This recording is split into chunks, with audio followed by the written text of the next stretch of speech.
از صبح آفتاب زده بردی صحرا چیکار؟ راست میگه مشتی گاه آبستن میبری صحرا که چی؟ بلوریان این طرفان کجارم بستنم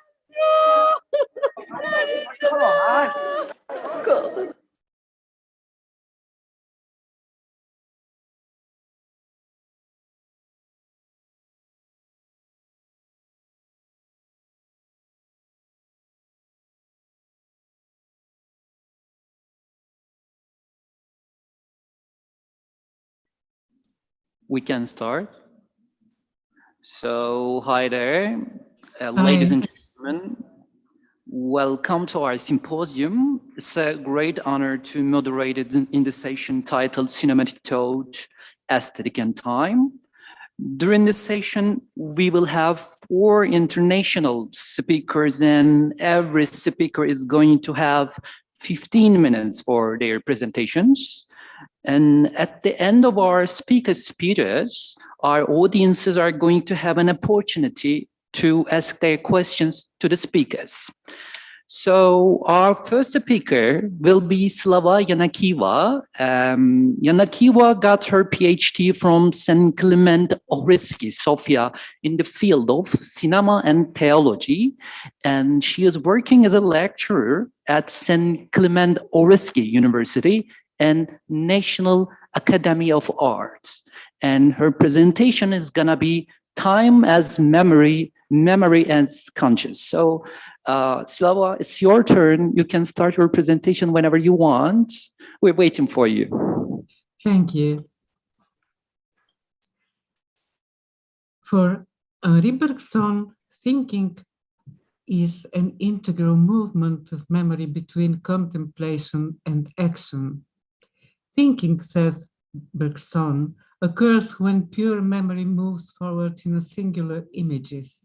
The normal self never stays in either of these extreme positions. It moves between them, and the present moment is taken for pure convenience as separate. The latter is the necessary starting point. Cinema, from its very beginning, manages to take advantage of the opportunity to convey through images, movements, the different relationships between the layers of memory. For memory, says Deleuze, is clearly no longer the faculty of having recollections. It is the membrane which, in the most varied ways, continuity, but also discontinuity, envelopment, etc., makes sheets of past and layers of reality correspond. The first emanating from an insight, which is always already there, the second arriving from an outside, always to come. The present, therefore, becomes a battleground between memories and the possible or an impossible coming. For Bergson, on the other hand, this present point, called thus because of the inability of language to cope without spatial substitutes, is in fact already a consciousness of memory, insofar as we never understand anything but our immediate past. Quote, every perception is already memory, unquote. Thus, Deleuze's battleground can also be seen as a dynamic, permanent displacement of the current actuality and its accumulation in the ever-expanding memory reservoir. Past is past, present. But it is also the past of the vast reservoir of memory, and in fact, it is Deleuze that recognizes in Bergson the identity of duration, which is time, and memory. Images of memories emerge spontaneously from the memory reservoir and focus. But this is not always without problems. Sometimes they are obsessively repeated, and this is a symptom of something else, something traumatic. Paul Ricoeur, following Freud, defines repetition without real recollection as illness. The patient regarding whom Freud came to these considerations is caught in a constant repetition of what happened instead of his true recollection. The way to overcome the situation is called working through memory, Durcharbeiten. Because memory for Freud is work, he even means a term for it, memory as work, Erinnerungsarbeit. Melancholy is yet another traumatic symptom associated with defective repetition. Melancholy is a state in which it is not the recollection that is internal to the person, but rather the person becomes internal to the recollection. And this particular recollection seizes his entire memory. Paul Ricoeur relates the two concepts of working of memory and work of mourning. And I quote, because it is quite possible that the work of memory is a kind of mourning, and also the mourning is a painful exercise of memory.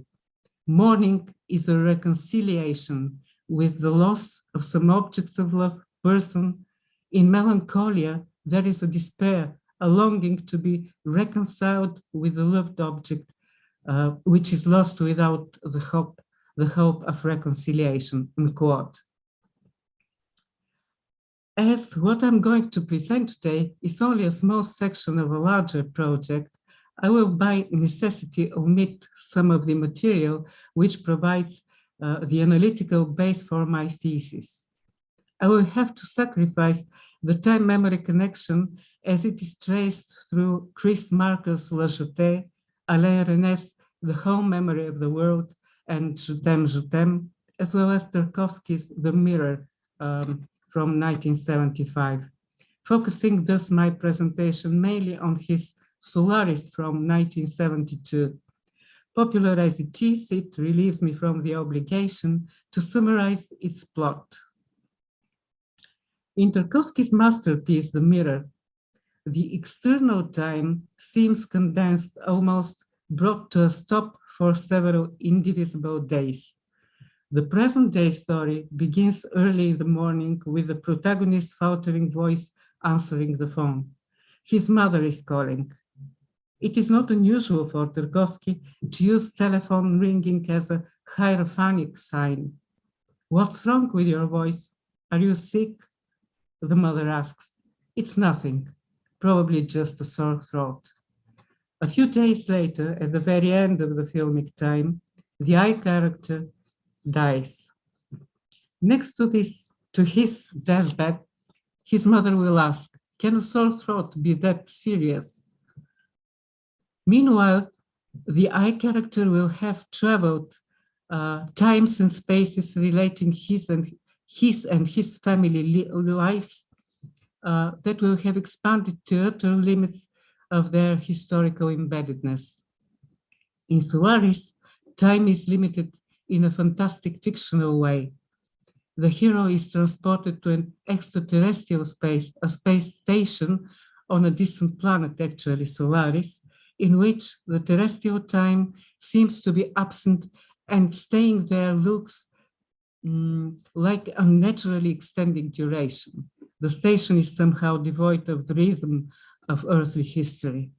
This is suggested by the mournful separation between the astronaut Chris Kelvin, the protagonist of the film, and his father, as the former is supposed to return to Earth after his father's demise. The timelessness of the station becomes the platform from which the main character, Chris Kelvin, will dive into his memories. The protagonist of Solaris will be overtaken by his memory. Tarkovsky manages to escape from the basic diegetic line of Kronos, inhabiting his character's time with various time streams. First of all, there is the meta-cinema of 3 video pieces that Chris is watching. The archival film shown to him on the ground before departure, then the farewell film shot by his suicidal colleague Guibarian shortly before his arrival at the station, and finally, the amateur video from his own childhood. The ocean of this planet, which we know to be something like a giant mind, a consciousness, will extract his memories and bring them into being. They will flood him, appearing in flesh, randomly multiplied, as if in response to his gaze in the black incomprehensible porthole.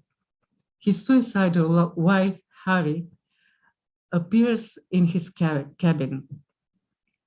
Her presence is not easily accepted by Chris. Immediately after the initial, almost instinctive kiss between the two of them, he reaches for his gun. After the first Harry, who Chris in his panic launches in a rescue shuttle into space, a second Harry appears. These visitors' responses are not just ghosts or illness of some kind is shown by the fact that they, as is with Harry, somehow gradually grow clearer.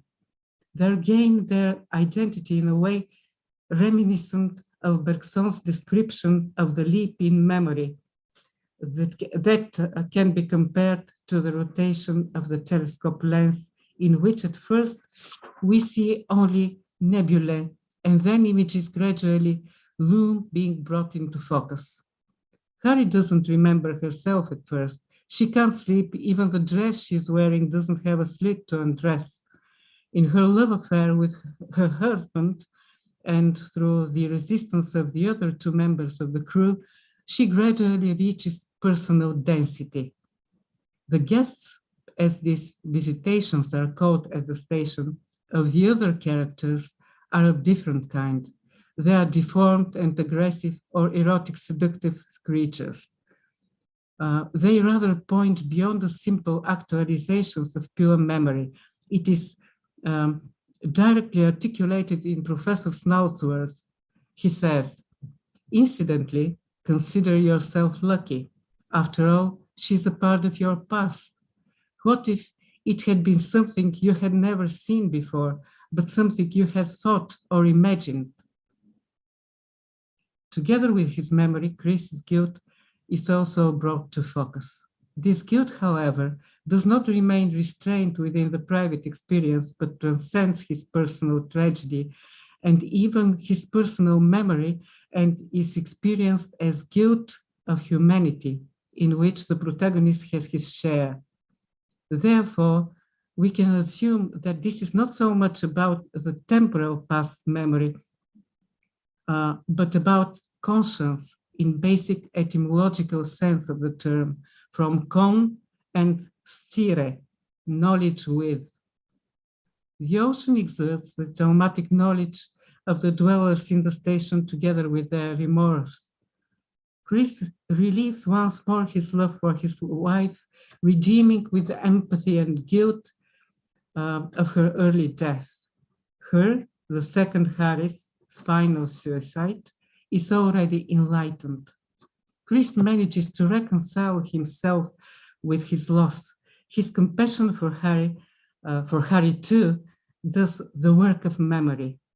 Unable to change the past, he manages to break free from the vicious circle of repetition. He manages to work through his memory and by mourning to lighten his burden, thus finding hope for himself. Solaris begins with cool separation between Chris and his father on the day of departure, the father who will not be alive to see his son's return, and ends with the emergence of the island in the ocean of Solaris, an island where Chris's earthly house has gained a new reality, and he kneels on his doorstep, returning as a prodigal son to his father.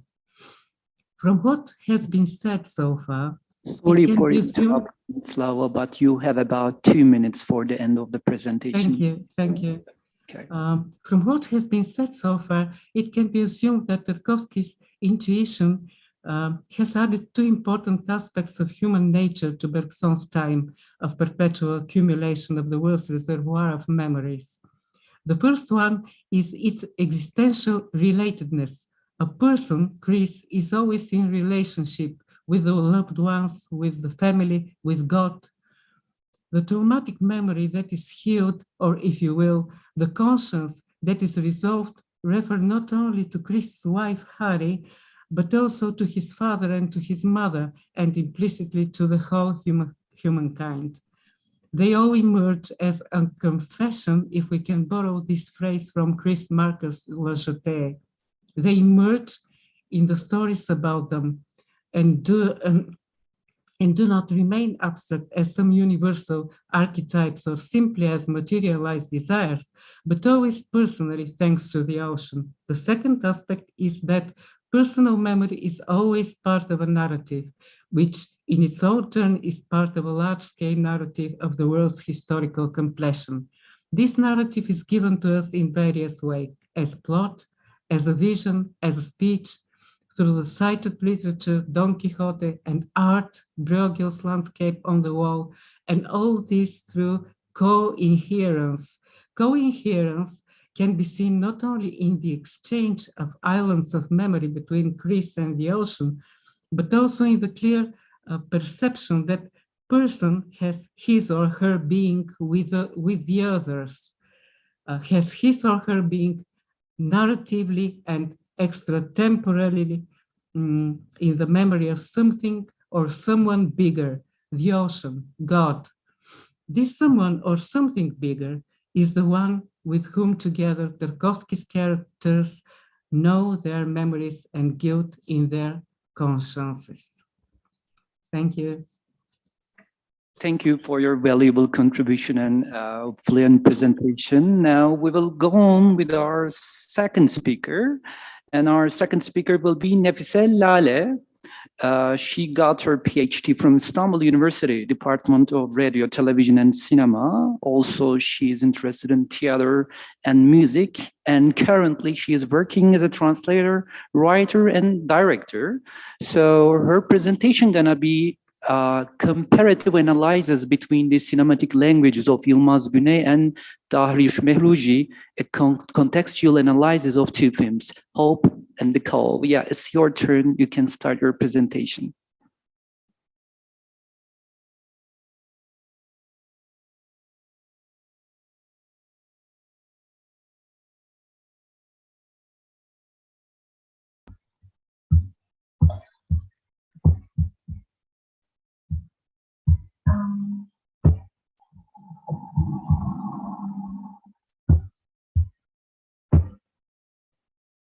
Hello, everybody. I'm going to speak about comparative analysis between the cinema of Yılmaz Güney and Dariush Mehruji, a contextual analysis of two films, Hope and The Cow. I don't know if you can see the PowerPoint which I share with you.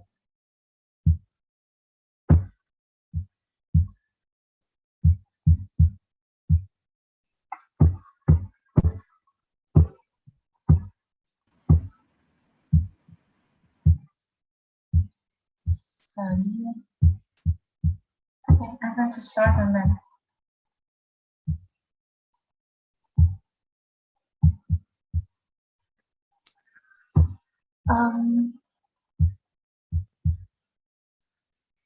I think there's some problem. I can share the PowerPoint, so I'm going to speak about it. This comparative study analyzes two films of two other directors of Iran and Turkey, Dariush Mehruji and Yılmaz Güney, to investigate the probable similarities between their cinematic languages and attitudes.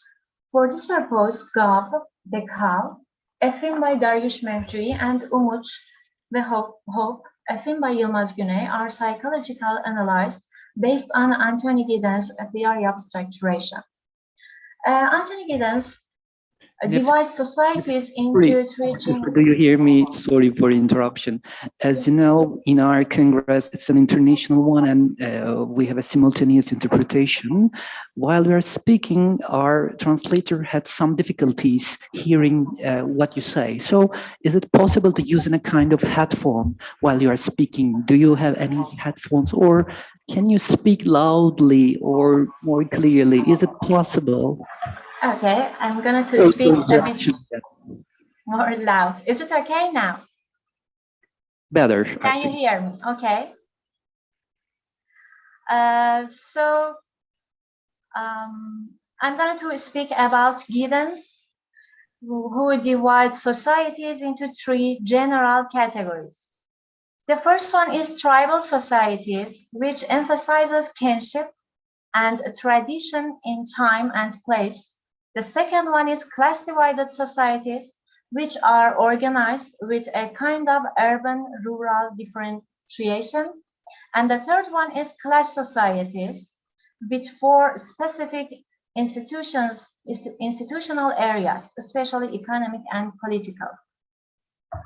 In structuration theory, he mentions 2 concepts, structure and agency.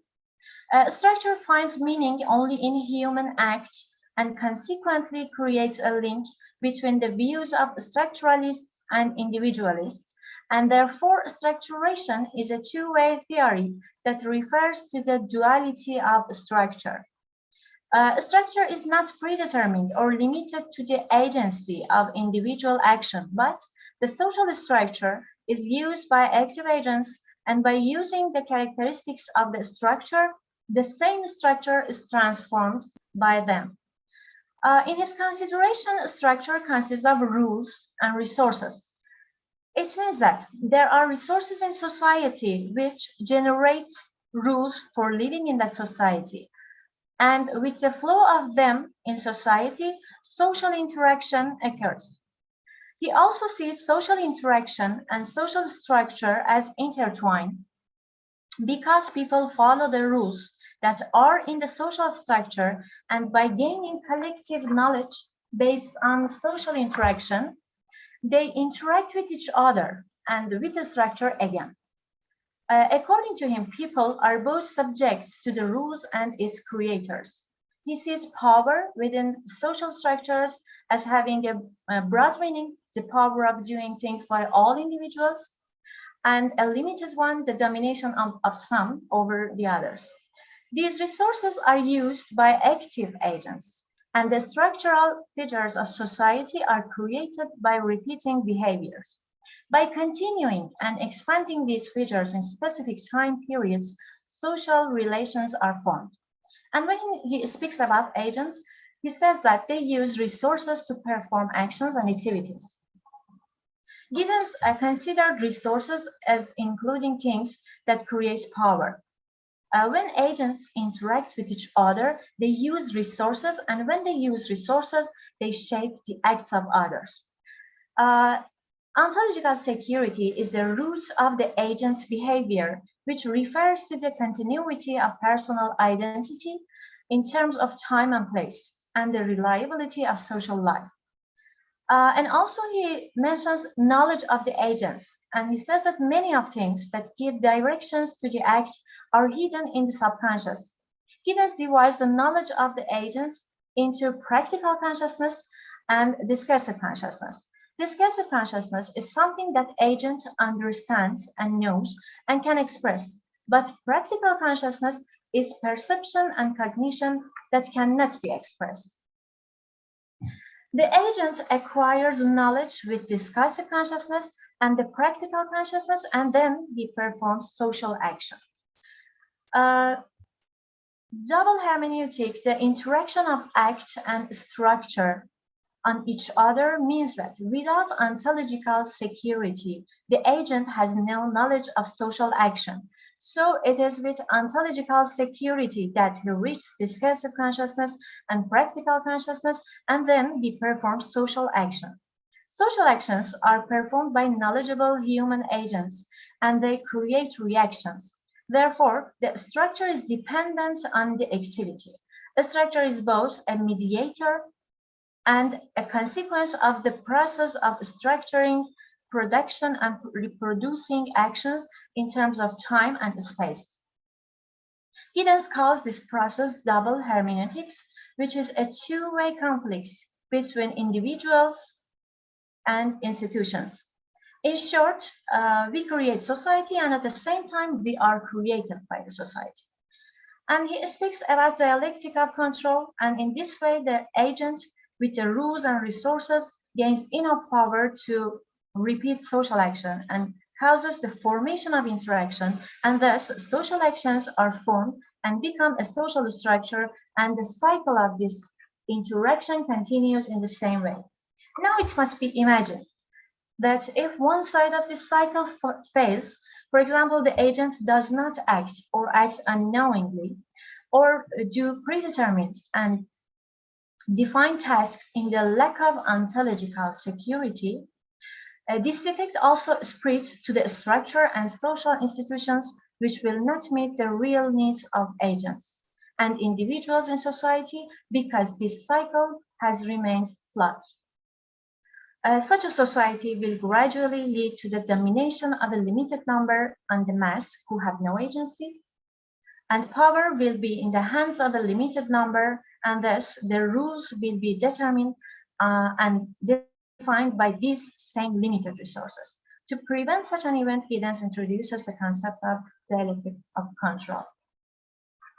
Yılmaz Güney, his prevailing attitude towards cinema is summed up in this sentence.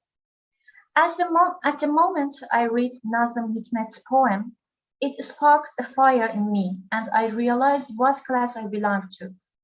I was a villager, and my liberation was possible only with the liberation of my class. Hope was his first film, and it was a turning point in Turkish cinema. With this film, a change took place in Turkish cinema and social realism emerged as a genre. His cinema, especially Hope, does not directly address political issues, but essentially the political dimensions of his cinema is highlighted by expressing the characteristics of the human world itself. The movie tells a story of Jabbar's life, who is a coachman from Adana. He is a poor man and cannot find a customer because everyone is too poor to afford a ride. His carriage horse dies in a car accident with a rich man, and because the law does not protect the rights of this class, he is found guilty. He cannot solve his problem and loses his mind at the end of the story. Hope is a realistic film that addresses the problems of people in society. It is taken from the truth of society and has a bitter and biting expression of it. The main character of the film is an ordinary person who is selected from the lowest class of society. Güney focuses more on social criticism and tries to show that individual efforts and struggle do not lead anywhere, and only the collective effort of individuals in the context of society leads to change. He tries to evoke action by relying on human emotions and invite people to think by portraying inequalities. According to Giddens' classification of societies, the film takes place in the category of societies divided into classes. However, the society depicted in this film has not yet been fully urbanized, and rural and tribal relations still dominate its atmosphere. The city is full of contradictions. The different treatment by the law of the rich and the poor, represented by the police, indicates the disordered structure of the system in the society. To solve this problem, he resorts to methods that come from traditions of societies and superstitions. He does not claim his rights, so it seems that the character of the film has discursive consciousness but fails in practical consciousness and gives in to the superstitious ways of tribal communities. The structure has not made a fundamental move to change the way of thinking of the people and their lifestyles. So the person who considers himself alone in the world, defined by the structure, he remains passive in such a society, and social interaction does not take place in this way. Individual effort of Jabbar solve his problems shows that society has not been able to create ontological security. The individual effort of the person to go in search of treasure in the desert shows that the structure does not encounter a new rule and imposes itself on the person without any difficulty. In this way, power remains in the hands of the same limited minority as one of the sources of power, and no correction occurs in the cycle of the influence between structure and agent.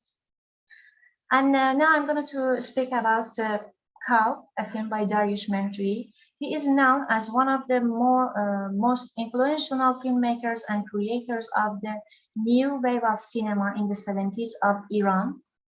And his film, The Cow, which is considered as the initiator of this process. In response to the question of what model he had in mind for making Decca, Mehcui mentions Italian neorealist cinema films. Decca was made in 1969, as the Pope made, in response to the conditions of that time.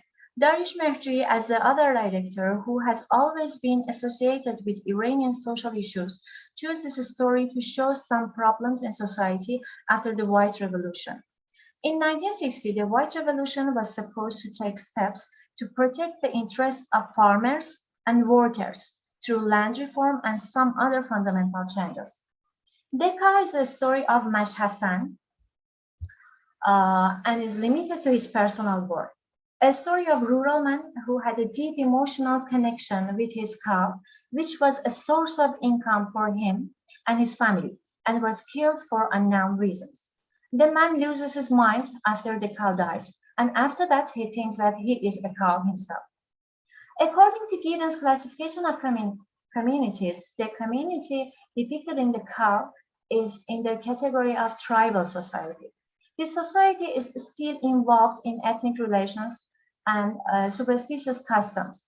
The existing problems are accepted as destiny by the people who are immersed in superstition, and to get rid of problems, they use magic as a pretext, because a rational attitude does not rule society. In the society, with the loss of source of power, which is the cow, the rules of one's life and also his activities is changed. He loses his identity because he has lost the source of his identity. In this way, the structure not only does not give him any rights, but also does not recognize him. Therefore, there isn't ontological security for individual. Mash Hassan has no agency and therefore does not interact socially. So, social action is not repeated, and thus there is nothing to be institutionalized to form a structure in society. The society has not changed and is not structured according to time and place, so the source of power is given to a limited number, which according to Giddens causes the domination of a few over the majority. And as a conclusion, animals as storytellers in both films.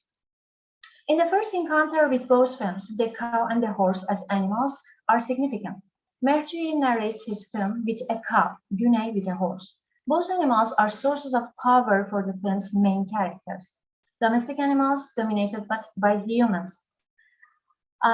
In most cases, it is just like the time when the human being is used by the capitalist system of the modern world, and in most cases, despite having the power to protest, prefers passivity and silence. The second thing, the similarity of both society. The similar economic and social infrastructures, as well as the geographical location of both countries, have caused both of them to express the problems of their society. In the same period of time, a simple narrative in which the role of language is only to convey concepts is used in both films. And as genre, we also see obvious signs of neorealist cinema in both films. Reality-oriented films with long shots, real places, hard and bitter ways of life and its problems and difficulties, poverty, superstitions can be seen in both films. According to Giddens, in ancient cultures and traditional societies, the idea of destiny, chance, or the will of the gods are in the forefront. But with the modernization of societies, the main emphasis is on the individual. Both filmmakers are concerned with the question of identity, the question of who the main characters are. They are others, simple characters who are typical and lose self and eventually mind. They are rejected by society, so they seek to find themselves. Here, it is the filmmaker who, as an agent, invites the audience to think about the lives of the main characters and tries to make them aware of human passivity in society and the role of his passivity in keeping the structure flat. His act is to make films in order to try to make a difference. Sorry again, you are running out of time. Is it possible to complete and summarize your presentation within a minute. Okay, it's the last paragraph. Gunay and Mehdi criticize authority and the system, each in his own cinematic language. They portray the atmosphere of society with a critical look, the realistic atmosphere of the society in which the element of habit and coexistence is seen in both of them, and is derived from the traditional thinking of Eastern societies. So thank you so much. Thank you so much for this interesting comparison between Turkish and Iran cinema. Thank you so much for your contribution. Now we will go on with another speaker, and he is Antonio Arango Vasquez. He's a visual artist, and he has expanded his studies with several courses in art theory, photography, film, theater, comics, and electronic media arts. And nowadays, he is working on expanded film and photography and graphic projects. And today's presentation is gonna be an aesthetic proposal of appropriation, or the hacked aura. Yes, Antonio, it's your turn. You can start anytime you want. Thank you very much, and for letting me participate in this conversation, in this symposium. First, I want to say a context. The last year in Mexico, hastily and without public dialogue, new reforms were passed on copyright law and its repercussions on the Federal Penal Code. All this under the pressure of the free trade agreement, Mexico, United States, and Canada, something that we call the TMEC. Among several points, and with the aim of protecting intellectual property, some mechanisms were defined which drastically, without consultation or investigation, something that is named as notification and withdrawal or removal, can eliminate any work published in internet without prior notification, forcing online service providers to delete or deny access to any material that does not have permissions or rights in its content. In addition, any allegations or claims, if they are not validated, can result to heavy economic penalties. All of this represents or implies a serious threat to human rights and freedom of expression. Also, this was of international concern since it was established as a permanent measure in Mexico. It will have repercussions throughout Latin America.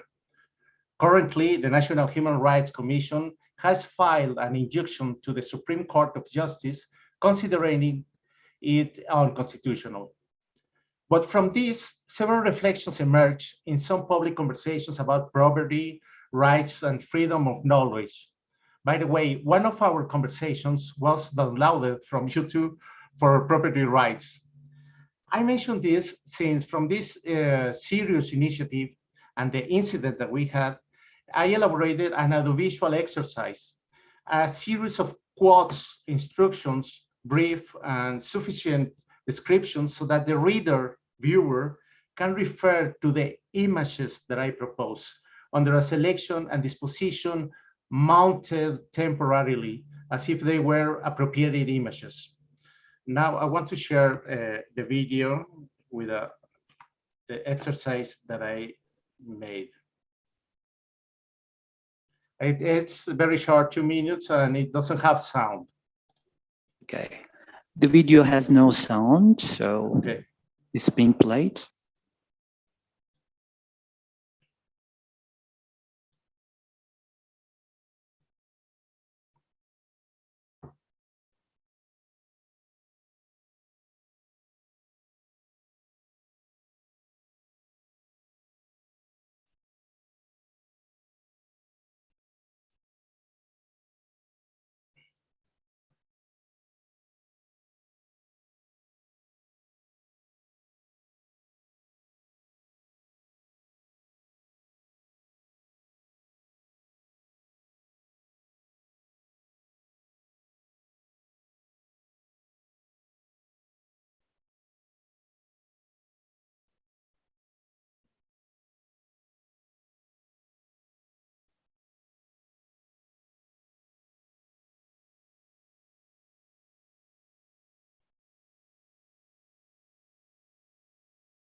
Well, through this visualization with different spectators and friends, I deduced the conditions that this exercise presented.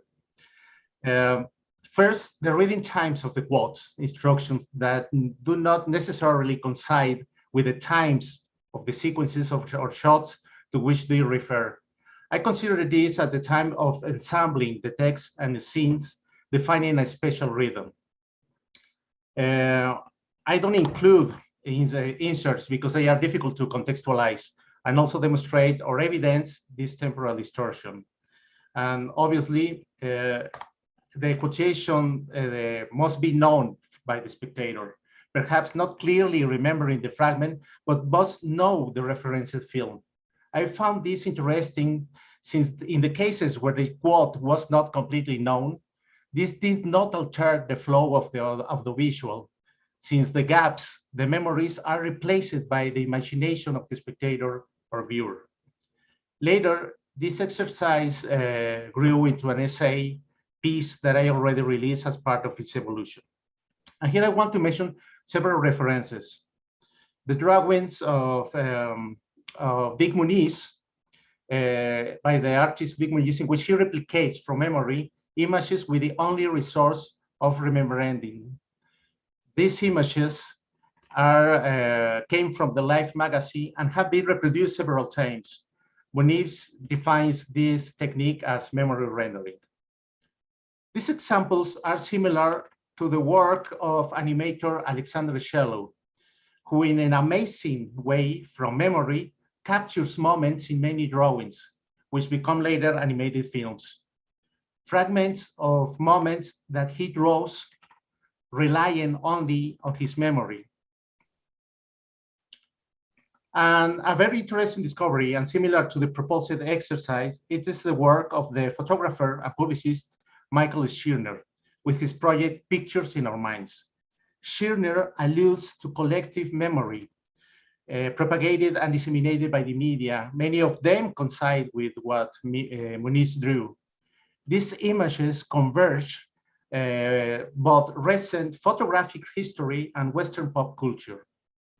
And finally, but very important since it was a political inspiration by the fragment shown, it is a comic made by the Uruguayan Alberto Recia, a commission to be part of a series about universal rights. His comic is about freedom of expression and where society faced with imposed rules and laws manages to find mechanisms or strategies to be able to express itself and evade said decrees. Well, and here I want to, here I think it's very pertinent to remember what Walter Benjamin defined as the aura. What makes each work of art unique, even if that feeling of distance or remoteness in front of an object, even if it is physically close. In other words, each work of art has a specific time and space that follows a path from its creation. When a work of art is infinitely reproduced, it loses its aura. Also today, even though souvenirs trivializes art, the more it is reproduced, the more distant and erratic the original seems to us. In Benjamin's text, say, cinema is considered a work of art in its whole, as a single unit of meaning. A frame of a film cannot be considered art by itself, but arises only from the montage. As in any film, especially an appropriation film, this same montage is the recreating force of the work. Images cease to be isolated as they are subordinated in a discursive text. We might think that the images detached from the original source will lose their aura, but I would rather say that they are transformed, since the force that maintains the power of the recognizable aura is precisely and paradoxically the same force that is moving away from the film in which they are recycled. In our times of indiscriminate digital reproducibility and the post-internet circulationism, alluding to its sales concept, Benjamin's forecast takes a decent rise, although what he could not foresee is the network of economic interest behind the legal blocks of intellectual property, but what he could foresee is that it can emancipate art, politicize it, by being desacralized and democratized. Benjamin did not deplore the loss of aura. Now, regarding the exercise that I've shown you, here the word that seems most appropriate to me is strategy rather than technique. The simulated, evoked image, the image memory that from a montage is directed to other texts, and its representation is its own subtext. A difficult task for the viewer, since the reading of the image is subject to mechanisms and forces in which they flow to each other. They proceed simultaneously while they are developing or unfolding in front of the observer. Images and personal, intimate experiences are unique to each reader. To break free from descriptive representation and go to an image that only each of us can see. It gives life to the plain word or text with a specific depth, manifesting an action, an interiority, or the transmission of a meaning. We do see the images, they exist. A relationship of correspondence has been established between word and image, between speakable and visible, in which reappropriation discovers a specific quality. Memory is the archive or store of our experiences and knowledge. Remembering is the stimulus that activates that memory to reanimate the image in a new traced experience. The intention of this resource is not to claim a postmodern disenchantment, rather to aesthetically articulate possibilities that determine modes of transformation and resistance on the dimension of property and the route that the film industry tends to take. In this practice, in the way it is made visible and what it reaches from the director's gaze, at the same time, it collides or converges with the viewer's gaze. It's on the screen where both coincide. Also, they do not necessarily agree or tune in, but this screen highlights the autonomy of art in the face of its political submission. Remembering, the memory does not imitate. It is and cannot be shared. It is cited, catapulted, triggered in an immediate mechanism. This brings me back to what Derrida mentioned as of cinema as a phantom art. And I think that here it takes on a special relevance from the moment in which the first perception of an image, as in the example I've shown you some minutes ago, is linked to a reproduction structure.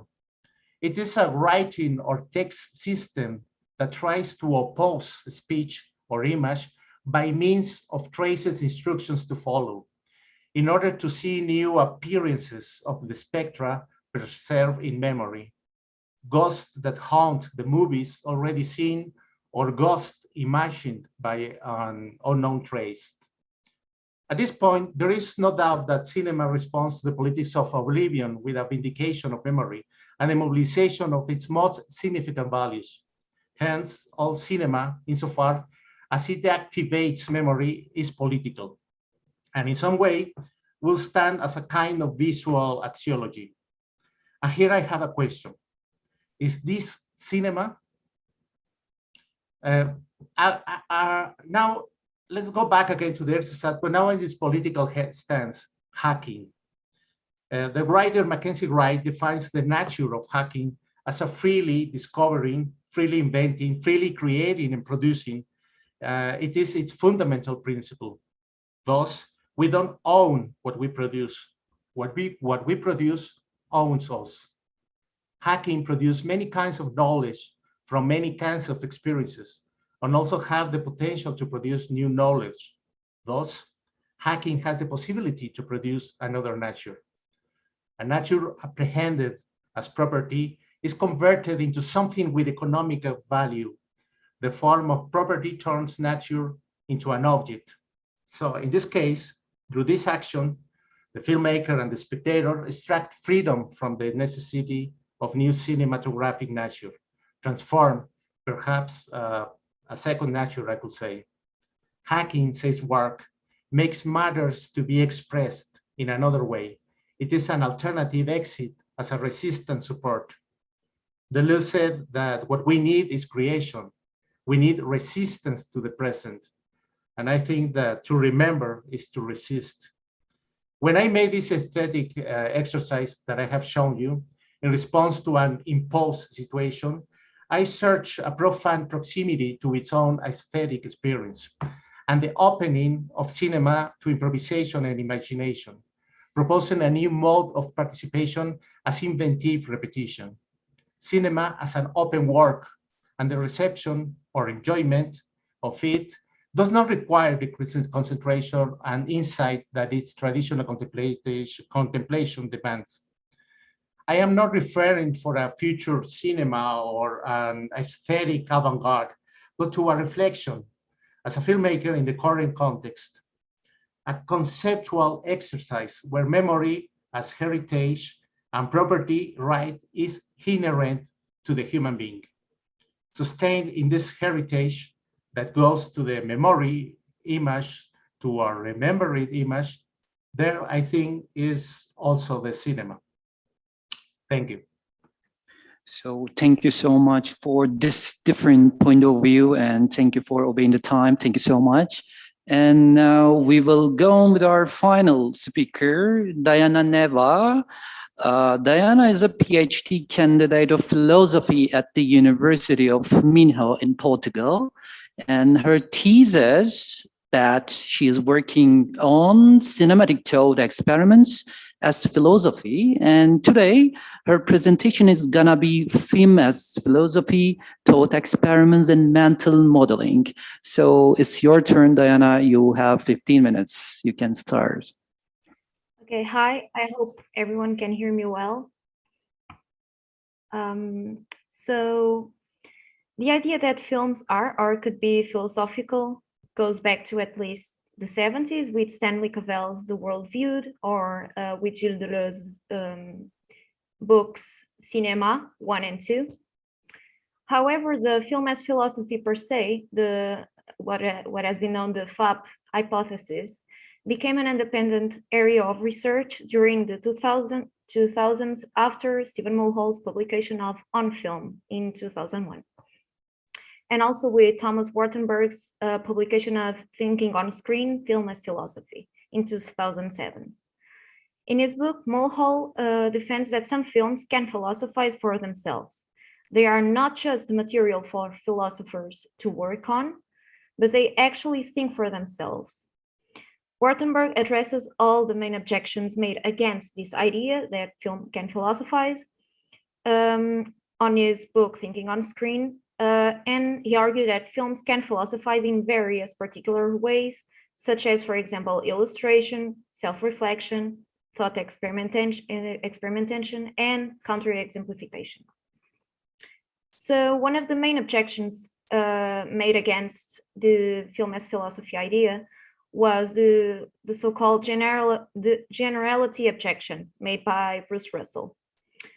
Russell argued that, and I quote, "No one can establish that something holds in all possible worlds by presenting an example or two from a possible world depicted in film. Therefore, as films are particular cases, and philosophy is concerned with general claims, film and philosophy's ends are quite different and can never be equated. In other words, films cannot philosophize." This objection is related to previous problems raised against the idea that art can have cognitive value, especially objections raised against literary cognitivism, objections, for example, made by Monroe Beardsley or Jerome Stolnitz, or Peter Lamarck and Soren Olsen, etc. So these are objections made against the literary cognitivism. So they are quite similar to the objections made against film as philosophy, especially in this case, the generality objection. So a typical response to such concerns is to evoke the fact that not always philosophy is interested in asserting general thesis. Sometimes it creates thought experiments. Thought experiments are particular fictional hypotheses. They are not arguments, nor they produce arguments. which is debatable. There are philosophers who argue that thought experiments are arguments, but the majority of philosophers argue that thought experiments are not arguments. So there's, for example, an article called "Why Thought Experiments Are Not Arguments" by Michael Bishop that I would suggest. So thought experiments are not arguments. They are particular fictional cases, and they explore refinements and conceptual relationships that are not accessible in any other way, other than thinking in fictional hypothesizing. So in philosophy, thought experiments can serve various purposes. And if we regard some films as philosophical thought experiments, like, for example, The Matrix, that film, for example, can be seen as a thought experiment that establishes the deception hypothesis. So this is an idea that Wartenberg put forward, that The Matrix is a thought experiment that establishes the deception hypothesis. For example, Noel Carroll also argued that the film Serene Velocity is a thought experiment that puts forward the hypothesis that movement is the fundamental characteristic of cinema. Now, thought experiments in philosophy can serve various functions. Thomas Wartenberg identifies 6 of these potential types of thought experiments. There are counterexamples. There are thought experiments that fail deliberately to demonstrate impossibilities. There are thought experiments that can establish necessary connections. And there are thought experiments that can confirm theories. And also there are thought experiments that serve to build theories upon. However, some problems in this appeal to thought experiments emerge. So to recap, the film as philosophy hypothesis is the idea that films can philosophize. The counter-argument, one of the main counter-arguments for that is that philosophy aims to generality, and films are just particular cases, so they are not, they cannot be equated, so films cannot philosophize. And the counter-argument for that is the appeal to thought experiments. Philosophy is not always interested in general possibilities. Sometimes it is interested in fictional particular cases, which are thought experiments. But even if we grant that a film can work as a thought experiment, it would not be a philosophical experiment, some could argue. For even if they touched philosophical themes, they would be limited by their narrative. So if in philosophy, thought experiments are accompanied by arguments and a vaster work, and it's made with explicit objectives, in a film, that content would be implicit. So this is an objection advanced by David Davis that can be seen as a version of the so-called explicitness objection made by Maurice Smith. According to the explicitness objection made against philosophy by Maurice Smith, the film's potential philosophical content is always ambiguous, thus lacking one of philosophy's values, which is its ability to make explicit arguments. So here's the problem. Even if films can be seen as thought experiments, they are still ambiguous and not explicit, as in philosophy. Furthermore, there's another objection. There are 10. So there's the rationality objection, which asks, why would we choose a less effective means to do philosophy, in this case films, when we have other proven effective means such as texts or conferences, for example. Another obstacle is the means condition put forward by Paisley Livingston, which is a condition present in what he presented as the bold thesis for film as philosophy. So in this case, the philosophy presented in the film must be exclusively, or at least especially, produced by the specific medium of cinema. So this is the bold thesis. So we have these two other problems: the lack of explicitness and the rationality objection. Why would you choose films that are considered less effective means? Now, not only we have concerns regarding a film's ability to be a thought experiment, but we can also have doubts against the cognitive value of thought experiments themselves. So even if films or books were to be considered as thought experiments, they would consider immediately as bad philosophical tools. So David Davis here proposes 4 categories of positions regarding the cognitive value of thought experiments for philosophy or science. He's talking in general, but let's focus on its value for philosophy. So there are extreme deflationists such as Pierre Duhem or Karl Hempel. They argue that in this case, scientific thought experiments only have heuristic value. So they don't have any real value for scientific progression or progress. There are moderate deflationists, such as, for example, John Norton, who argues, for example, in his article, "Are thought experiments just what you always thought?" He thinks that the epistemic value of the thought experiment is minor. It only, for him, thought experiments just reorganize and make explicit what we already know. So there's not much value there. Also, thought experiments are just valuable if they are reconstructed as arguments.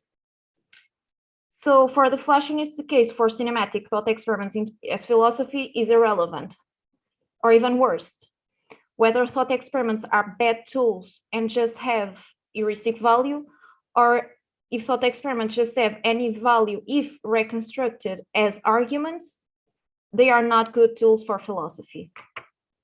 In the latter case, for example, the philosophy would be arguably done by the person reconstructing the film as an argument, and not by the filmmaker or the film itself. On the other hand, we have more optimistic views of thought experiments, and there are 2 versions of what David calls the inflationist views. Extreme inflationism, defended by James Brown on his article, "Why Thought Experiments Transcend Empiricism." He argues for a Platonic idea that thought experiments reveal universal laws of nature and relations between universals. So there's an extreme inflationist view of thought experiments that is not very well accepted in the community of thought experiment philosophy, but it's a proposition. But the most defended one is a moderate inflationist position, especially naturalism in this case. So advocates like, for example, Robert Sorensen in his book Thought Experiments. Thought experiments are a kind of model reasoning that can eliminate irrationalities in thought. Thought experiments work on empirical grounds that we accumulate in our lives, combined with our ideas and our innate structures or intuitions. So thought experiments are not supposed to give any new empirical knowledge, but they are supposed to explore and define concepts. Other proponents, for example, like Catherine Elgan, defend that thought experiments are not about giving any new knowledge at all, but about broadening understanding about certain themes or concepts. And indeed, we constantly see philosophers using thought experiments to better understand and redefine concepts or theories. So here, what I want to say is that a naturalistic view of thought experiments, the idea that thought experiments are based on our empirical everyday lives, empirical evidence, combined with the other thing, which is intuition. So a subset of this naturalism is the so-called mental modeling account, defended by Nathan Misevic, I'm sorry if I'm not saying this right, and Nancy Nersessian. So here, they consider thought experiments as dynamic mental models, analogous to phenomena in the real world. Thought experiments do not create any new knowledge, but they highlight data that we already possess, which can be manipulated, transformed, and rearranged in order to draw attention to something we had not noticed before. So here I adopt a moderate inflationist view of thought experiments, agreeing with the mental modeling naturalistic account. So here film as philosophy can survive the generality objection, since films can be viewed as having the same kind of value of a philosophical thought experiment. So can film as philosophy survive other problems? Even if we adopt a moderate inflationist view of thought experiments as the mental modeling account, we can see how cinematic thought experiments can be epistemically singular and cannot be viewed merely as arguments without epistemic loss. A mental model is not propositional, but it's almost bodily and spatial and just hypothetical. It can break natural laws, for example. An argument cannot do the same things because an argument is based on more than fictional cases. So a thought experiment is different than an argument, and it's not supposed to do the same thing. So even if we agree that thought experiments are useful philosophical tools, and even if we agree that films can be thought experiments, why would we choose to watch films and not just read philosophical texts? In what ways are films better equipped to be philosophical thought experiments? So my proposal is that we should evaluate this hypothesis in a case-by-case basis. Maybe there are thought experiments that are better in textual form, and maybe there are thought experiments that are better in film. My main argument is that some films are good philosophical thought experiments, sometimes even better than traditional ones. In arguing so, we can respond to the rationality objection, since films can be at least special, and in the best case scenario, they can be better. And we should also see how films resort to their specific cinematic nature in such a way that we can defend a bold thesis. So when Thomas Wartenberg argues that the Matrix philosophizes through cinematic techniques, this is a way of saying that other artistic forms or other philosophical traditional forms could not have philosophized in the same way. The same happens when, for example, Robert Sinnerbrink argues that Terrence Malick's The New World, and I quote, cannot be reduced to any specifically philosophical theme, idea, or perspective. It is so new that it resists to any translation into known philosophical thesis.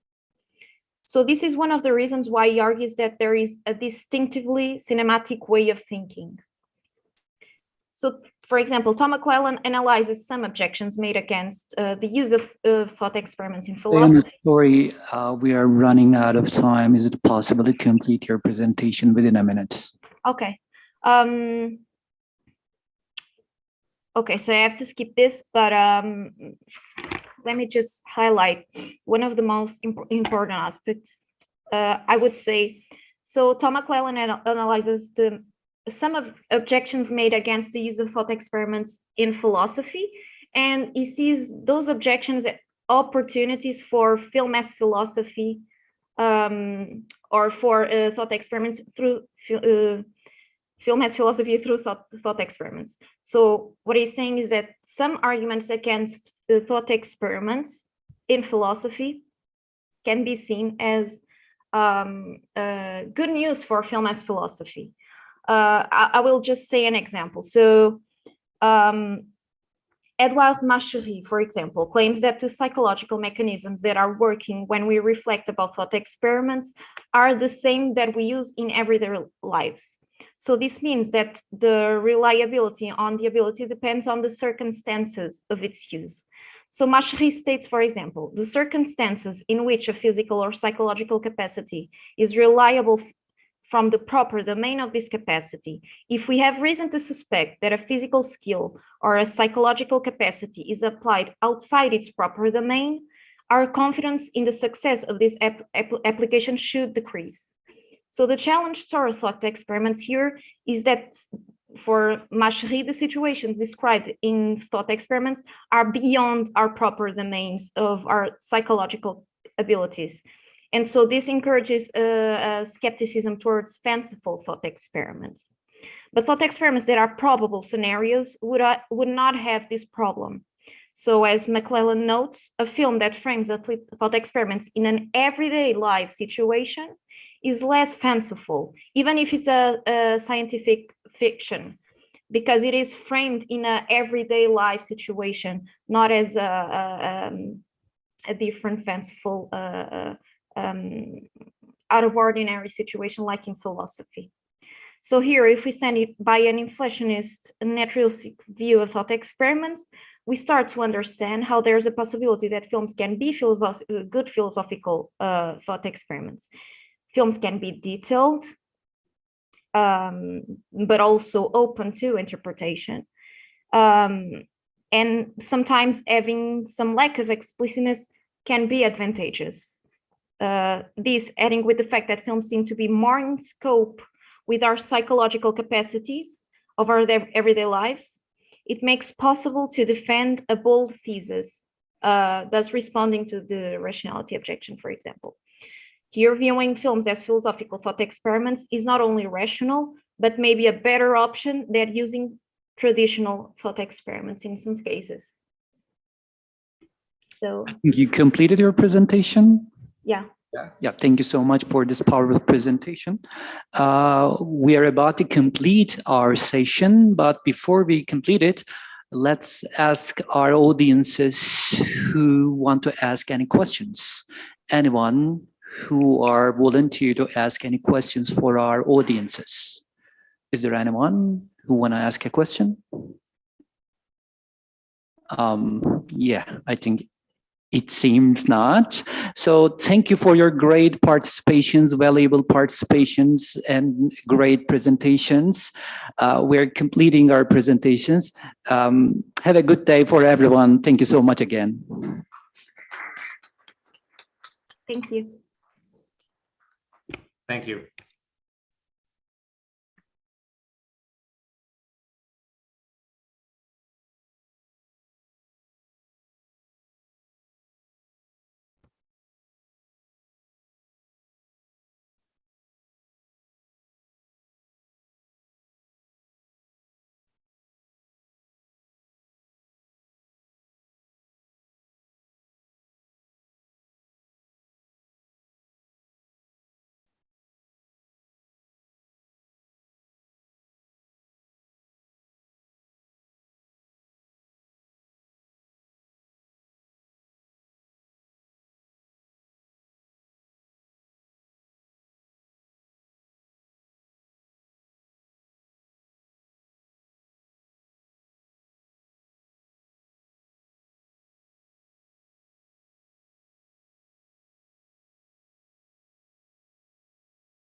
Hi, Ionis. It's Güney. Hello. Happy to be here. How are you? Perfect. We have time, but we should test camera, microphone is okay. You do presentation? No presentation. No presentation.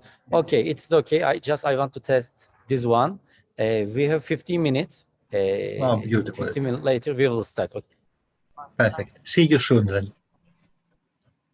Do you have any speaking documents? No, not really. Speaking? No. Okay. No. Okay. See you. Bye. See you later.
Hocam niye rahatsız ettim ben sizi? Birazdan birlikte sunumunuz olacak ya. Onunla... Hocamız geldi şu Ha, an. geldiniz, Zoom'dasınız. Ah, Evet. güzel. Ben de zaten hey, hoş geldiniz hocam. Hocam çok kısa bir şey söyleyeyim. Bir sunuş metni gibi bir şey hazırladınız mı? Ha tamam, tamam hocam. Doğru, yankı yapıyor değil mi? Pardon. Sesimi alabiliyor musunuz hocam? Ben sizin sesinizi alamıyorum. Diyorum ki evrenin Hocam ha. Tekrar açabilir misiniz Hocam. rica etsem? Şu an kapalı görünüyor. Hocam mikrofon kapalı. şu an geldi mi? Şu an geldi, evet. Hocam nasılsınız? Teşekkür ederim. Diyorum ki evrenin değişik boyutlarından İrem'le konuşuyorum. Online, telefonda, eş zamanlı, Zoom'da, kozmik düzende buluşuyoruz. Merhabalar. Ben enerji Nasılsınız? gönderiyorum size bu arada. Harikasın. Sevgiler. Hocam soracağım. Bir sunuş metni falan hazırladınız mı? Öyle bir şeyiniz var mı? Yok çünkü hazırla demedin İrem bana. Hazırlasay deseydin. Öyle bir şeyiniz varsa çevirmenlerimize iletecektik de sizin bir hani şeyiniz varsa metniniz. Yani metnim yok. Ben basit basit cümlelerle sahneyi konuşmacılara bırakacağım. Yani öyle çok yani ahkam kesmeyeyim dedim İrem. Burası çok benim de bildiğim bir konu değil. Ya hocam yok estağfurullah, olur mu? Hocam rica edeceğim bir de sizden. Tal Şamir ilk konuşmacı, bizim keynote speaker biliyorsunuz. Tamam. Şamir. Tal Şamir'i önce siz bir hani takdim ederseniz, önce sözü ona bırakırsak iyi olacak. Ona biraz uzun zaman vereceğiz hocam. Tamam. Ne Yarım kadar saat zaman gibi. vereceğiz? Yarım Yarım saat. saat konuşmaya, sonra kısa bir soru cevap vereceğiz. Sonra da diğer konuşmacılarımıza geçeceğiz. Peki Talişam biz düzgün oku hocamın Tal ismini. Tal Şamir. Şamir. Şamir tamam. Hı hı. Tal Şamir'in takdimini de mi ben yapacağım İrem? Yani eğer arzu etmezseniz yapmayabiliriz. Başka bir hocamdan rica edebilirim ama moderatör Hayır olarak canım. hani Olur mu canım? Ne Ben yaparsın? gelmişim. Tamam yaparım. yani seviniriz hocam. Sizin için bir mahsuru yoksa. Hiçbir mahsuru yok. Sadece ben yardımcı olmaya çalışıyorum size. Öyle Harika. akışı bozmadan. Peki CV'sini okumamı istiyor musunuz? Size o göndermiştim ya bir sayfa hocam. Evet. Orada çok küçük bir şey anlatıyordu. Zaten hani hem yönetmen hem de bir PhD'si var, var. Tamam. SineFilozofi diye bir kitabı var. Hem de filmleri var. Tamam. Öyle tamam. bir şey var. Yani ona sözü bırakacağım. Ama bunu bir şurayı anlamam gerekiyor İrem. Hocayı keynote speaker olarak ayıracak mıyım yoksa bu oturumun içinde mi takdim edeceğim? Hocam o biraz işte şöyle karışık oldu. Tamam, Oturum içinde ama yani oturumu başlatırız. Filozofiden biz oturumumuza hoş geldiniz. Önce keynote speaker'ımıza söz vermek istedim gibi Tamam, böyle öyle yapalım. Hocam yabancı değil, Güney Bey yapıyor şimdi. Hocam sağ olsun ilk günümüzden beri yanımızda olan Havva hocam. Bizim ailemizin bir parçası. O yüzden böyle şeyler rica edebiliyoruz hocamdan. Evet tabii ki. Yoksa ben mimarım yani. Ne işim var? Sinemacılara saygım sonsuz. Onu da söyleyeceğim zaten. Hocam ama bir dakika, siz de sinema üzerine çok güzel çalışmalar yapıyorsunuz yani. Yani evet takip ediyorum sizi. Doğru. Ya evet, hocam teşekkür yapmayın. ederim. Yani ya lütfen. Peki. Bu yıl dinleyemedik ama gelecek yıl mutlaka bekliyoruz sizden bir çalışma, değil mi hocam? Tamam bakalım. Teşekkür ederim. Hocam çok teşekkür ediyorum her şey için. Bir ihtiyaç olursa buradayım. Tamam. Zaten teşekkür emin ederim. ellerdesiniz. Sağ olsunlar, Tamam. teknik ekibimiz harikuladeler. Harikalar. Sizin bir isteğiniz var mıdır benden? Ben gibi sizi takipteyim. Buradayım. Haberleşiriz. Tamam. Tamam. Hadi kolay Tamam. gelsin. Çok çok teşekkür ediyorum hocam. Sevgiler, saygılar. Görüşürüz. Hocam buradasınız siz değil mi? Çıkmıyorsunuz. Buradayım. Çıkmayacağım. Tamamdır hocam.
Hi, Shamir, welcome. Hello, good to see you. Thank you. Hava hocam burada mısınız? Buradayım. Tamamdır. TV'yi okuyorum şöyle bir hızlıca. Ödevimi yapıyorum. Tamamdır. Hold on, I'm just setting it up so.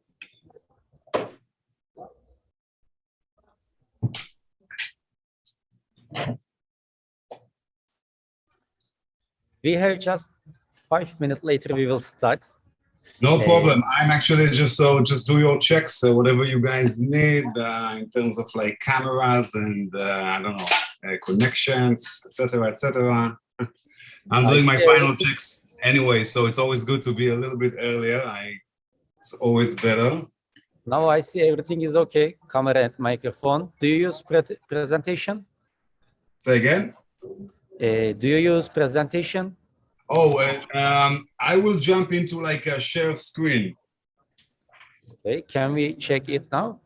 Absolutely. So let me just do it.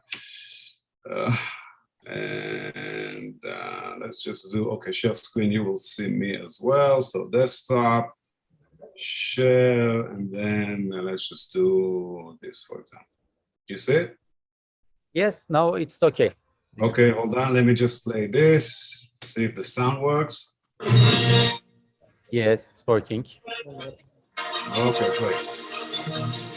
Working very well. So yeah, and let me just stop share. Great, we're coming back. So super easy. Let me just do it one more time so I'm kind of like a little bit sharp on this. Share screen, desktop. Okay, desktop is this, already share, and we can jump into, I don't know, the matrix. Let's just do that. Okay. All right, great. Stop share, boom, and we are back to you. Great, okay, excellent. Everything is okay.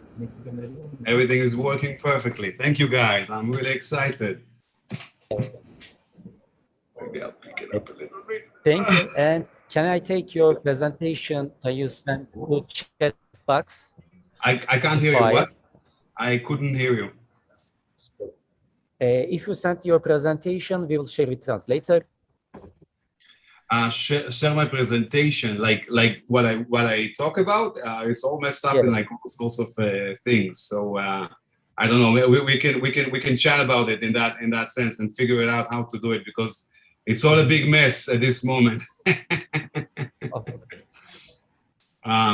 But yeah. We'll see. I can send a few stuff or something like that, but it's like so many misspellings and things like that. How are we on time, by the way? Please, can you say again, please? Please? Can you say again? I couldn't hear you. How are we on time? What is the time? How much? When are we starting? We have 3 minutes. 3 minutes. Yeah. Great. Excellent. This is great. Hello, everyone. Hello. Hey, thank you for joining. Oh, we actually are. So we're going to see the audience on that side, and this is the people that are here. Got you. Okay. Should I have this?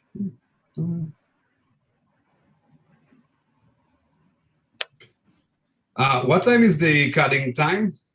Because I might go further. Oh, where did he go? Okay, never mind. Süreyle alakalı bilgi vermeli miyiz acaba? Nasıl? Süreyle ve akışla alakalı bilgi vermeli miyiz acaba? Verelim bence. Hello. Hey. I am very happy to see you in this Happy to be session. here. Happy to meet you online. Thank you. Thank you very much. I am also very exciting, and I will be the moderator of this session. Okay, and great. You are our keynote speaker. That means that you have much more time comparing with the other participants. How many minutes do you need?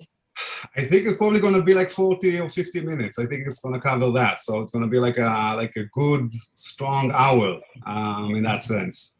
Okay, that's great. We will arrange according to your presentation. So excellent. Please feel yourselves free to express whatever you want to the exciting audience. All right. This is really exciting. I'm really excited. Thank you. I will start for saying very few sentences for the starting, and then I will give the stage to you. Okay? Okay, great. Thank you, Hava.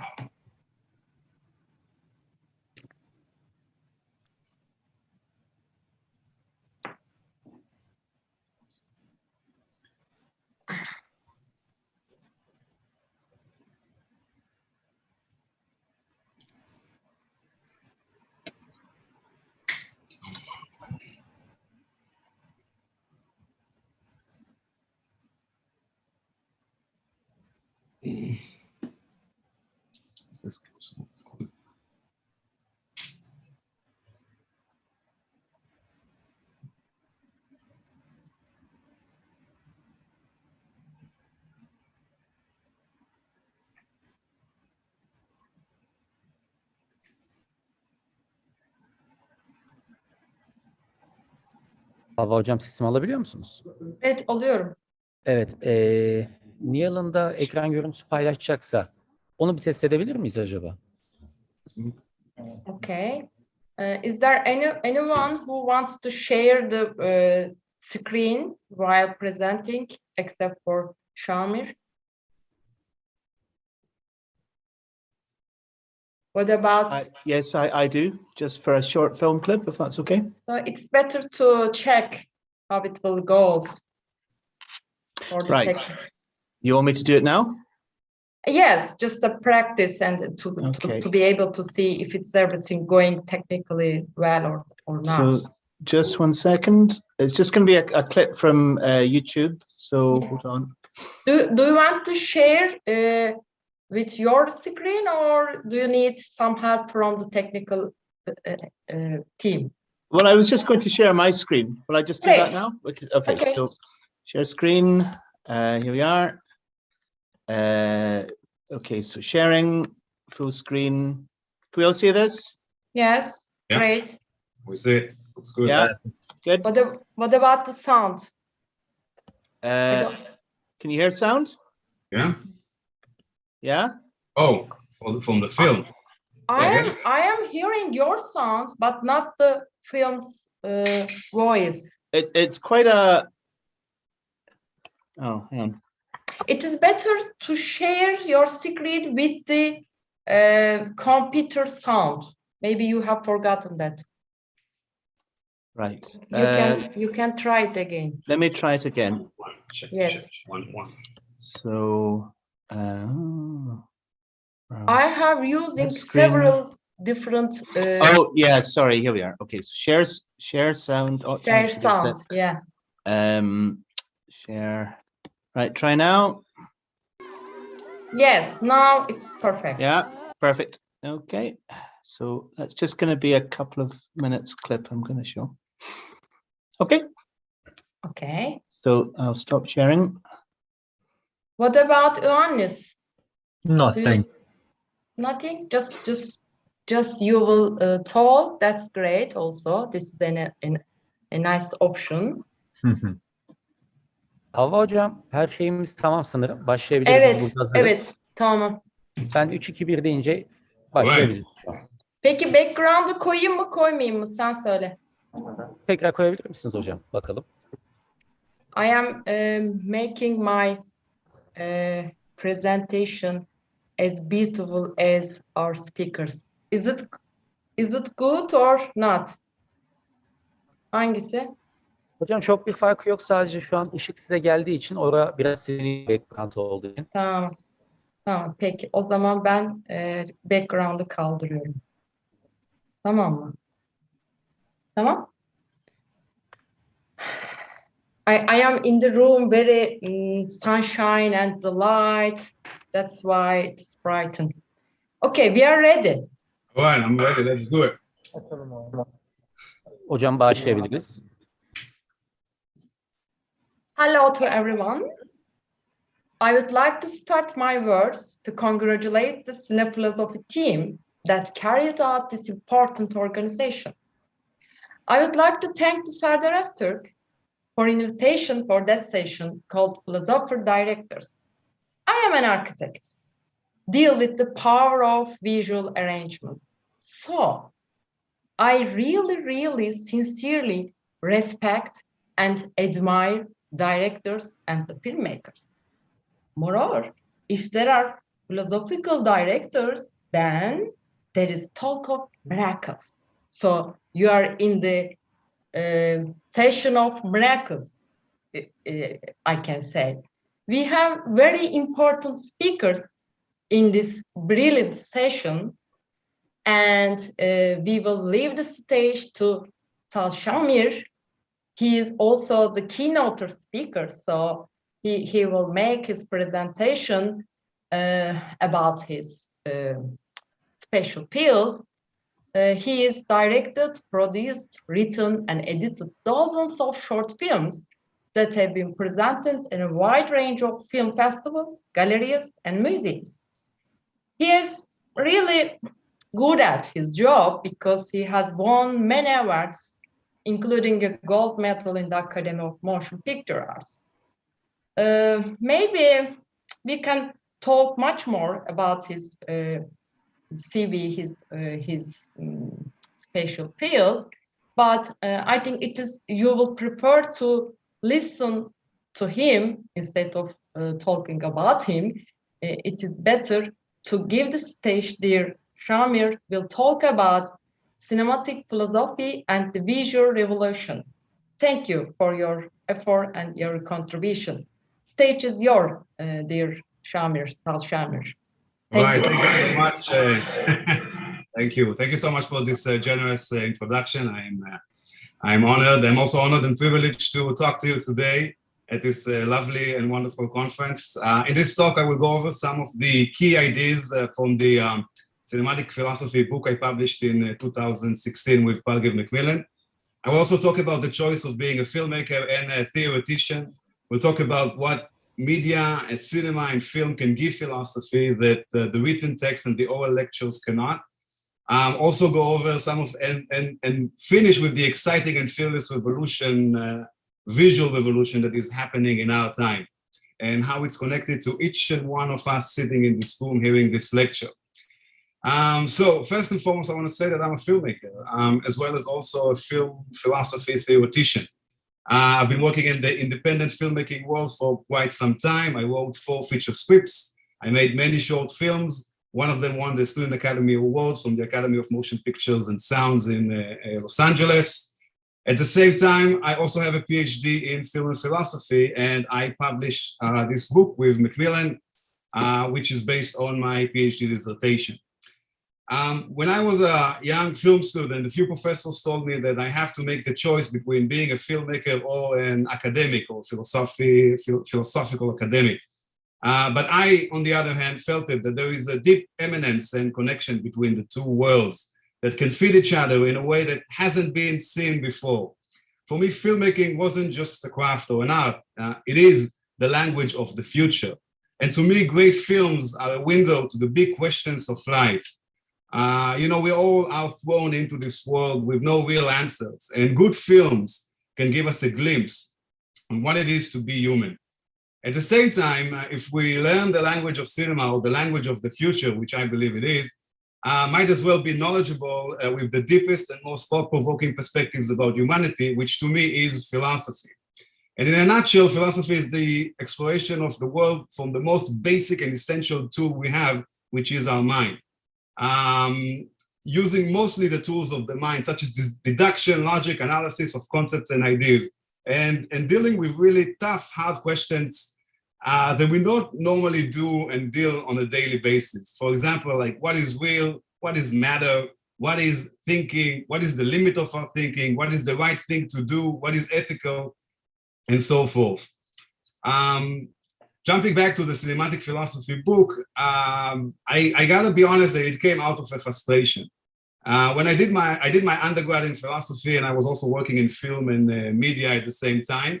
And when I moved to New York to do my master's in film and media at the New School, as a young and aspiring filmmaker and someone who wanted to also engage with deep philosophical ideas about life, and I say this with the utmost respect, I wasn't too satisfied with the majority of books and writings I read on the relationship between film and philosophy specifically. And if I can sum it up, most of the writing at that time came from philosophy professors. All are extremely smart, hardworking professors that master the philosophy discipline in a very deep way. But the majority of them didn't come from the film theory or filmmaking world. And know that most of them did not make a film or grab the camera, edit it, wrote a script, develop characters, and so forth, everything we engage when creating a film. So it created an imbalance with the majority of the writings. That's what I felt. And if I can sum it up, the majority of the writings usually just briefly mention the film they use, and then they rush to the philosophy. So they basically are using the film to talk about Descartes or Kant or any other philosophical theory that they're interested in, but they kind of like leave the film on the side. On top of this type of path and method gives a very limited potential to how much film can actually create philosophy. Because the majority of these writings argue that film at best can serve as an illustration to a philosophical text. This to me created a very unbalanced view of within the film and philosophy discipline. And I have 2.5 chapters in this book criticizing these theories, and I can spend a few hours talking about them, but this is not the right time and place. Jumping back Shamir, sorry for interrupting you, but yeah. The technical team warned me, you are really talking so fluent, perfect, and fast. And Fast. There is a Slow. problem, Okay. problem of translation.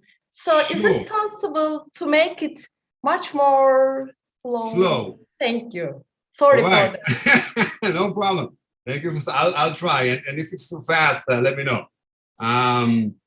Okay, I'll try and like steer it down one gear. Let me know if it goes. All right. So one of the best advices I got as a young filmmaker was given to me by my filmmaker professor, Vlad Nikoli, is to make the film you want to see.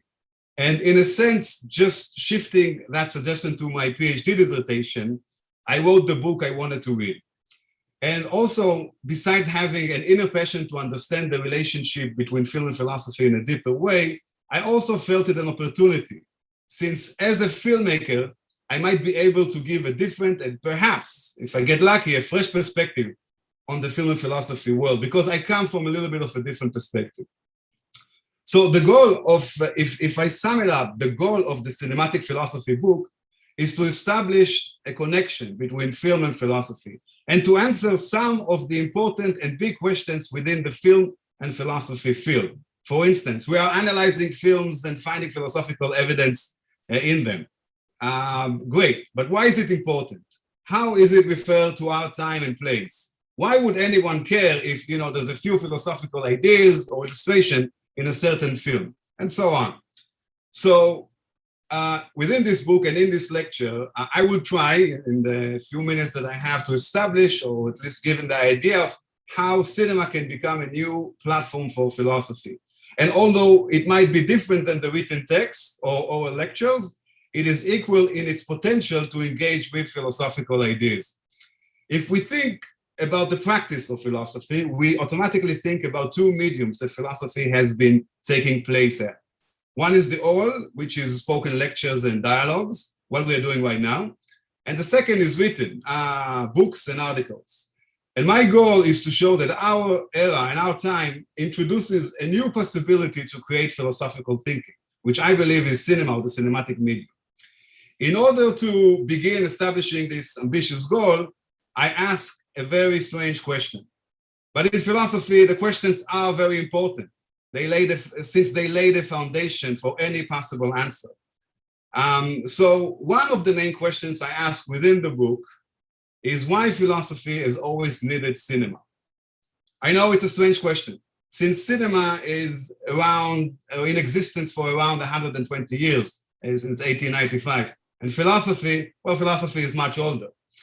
But before we move on, I have to make one clarification. In this lecture, I use cinema as an umbrella term, which includes a wide spectrum of variations that can appear on different screens, such as the movie theater, television, videos, mobile phones, tablets, websites, online videos, and so on. I chose the word cinema because it originates from the Greek word kinema, meaning movement. So in a sense, cinema can express an idea through moving images and sounds. So if you think about the question of why philosophy has always needed cinema, it is actually a question about the relationship between film and philosophy. And understanding the relationship is very important, and it will help explain why finding philosophical evidence within film is important, in what capacity can films, cinema, or videos can create philosophy. Is it merely illustrations or representations to the books and articles that have been written, or can they offer something else or something more? What can film give that the written and oral text cannot? Engaging with such questions is extremely important if we are to understand what is the big picture of the relationship between film and philosophy. This brings me to argue that the traditional methodology of finding philosophical within films has yet to, and will probably not, establish cinema as a new medium for philosophy. Will it help prove? Yes. Is it important? Of course. This is what we're all doing. But the method of finding philosophical evidence and analyzing what philosophy within films will not establish cinema as a medium for philosophy. How many philosophical analyses of films will it take to prove and convince people that cinematic medium can create philosophy? Is it 5, 50, 5,000, 50,000? How about the quality of each analysis? Some can be great, but some are so-so. So if an analysis is not that great, does that muddy the water for that entire discipline? I, on the other hand, believe that if there's a chance to show that the cinematic medium can create philosophy, it must come from exploring philosophy itself. And this is the reason why I engage with the question of why philosophy always needed cinema. Because if philosophy always needed cinema, then the relationship between the cinematic medium to philosophy will be based on necessity. And then a relationship that is based on necessity reveals that there is a strong and deep connection and bond between film and philosophy. In order to begin answering why philosophy has always needed cinema, we need to dive deep into the subject of thought experiments. Let me just throw a title here very quickly, because it is an important thing. So share screen, this, okay, share, great. And we got this, oh, of course it's not. All right, thought experiments. I'm just putting it on the thing so you can just get like a glimpse of that. And then we can go back. We'll have a few films, so we'll make it engaging later on, and more engaging in that sense. Okay, so in order to answer this question, we need to dive deep into the subject of thought experiments. And back in the early 2000s, a few theoreticians began investigating the relationship between thought experiments and films in a very serious way. I believe that the most thought-provoking and illuminating investigations is from Thomas Rothenberg, which is one of the most comprehensive theories on the subject, and on a personal level inspired me deeply.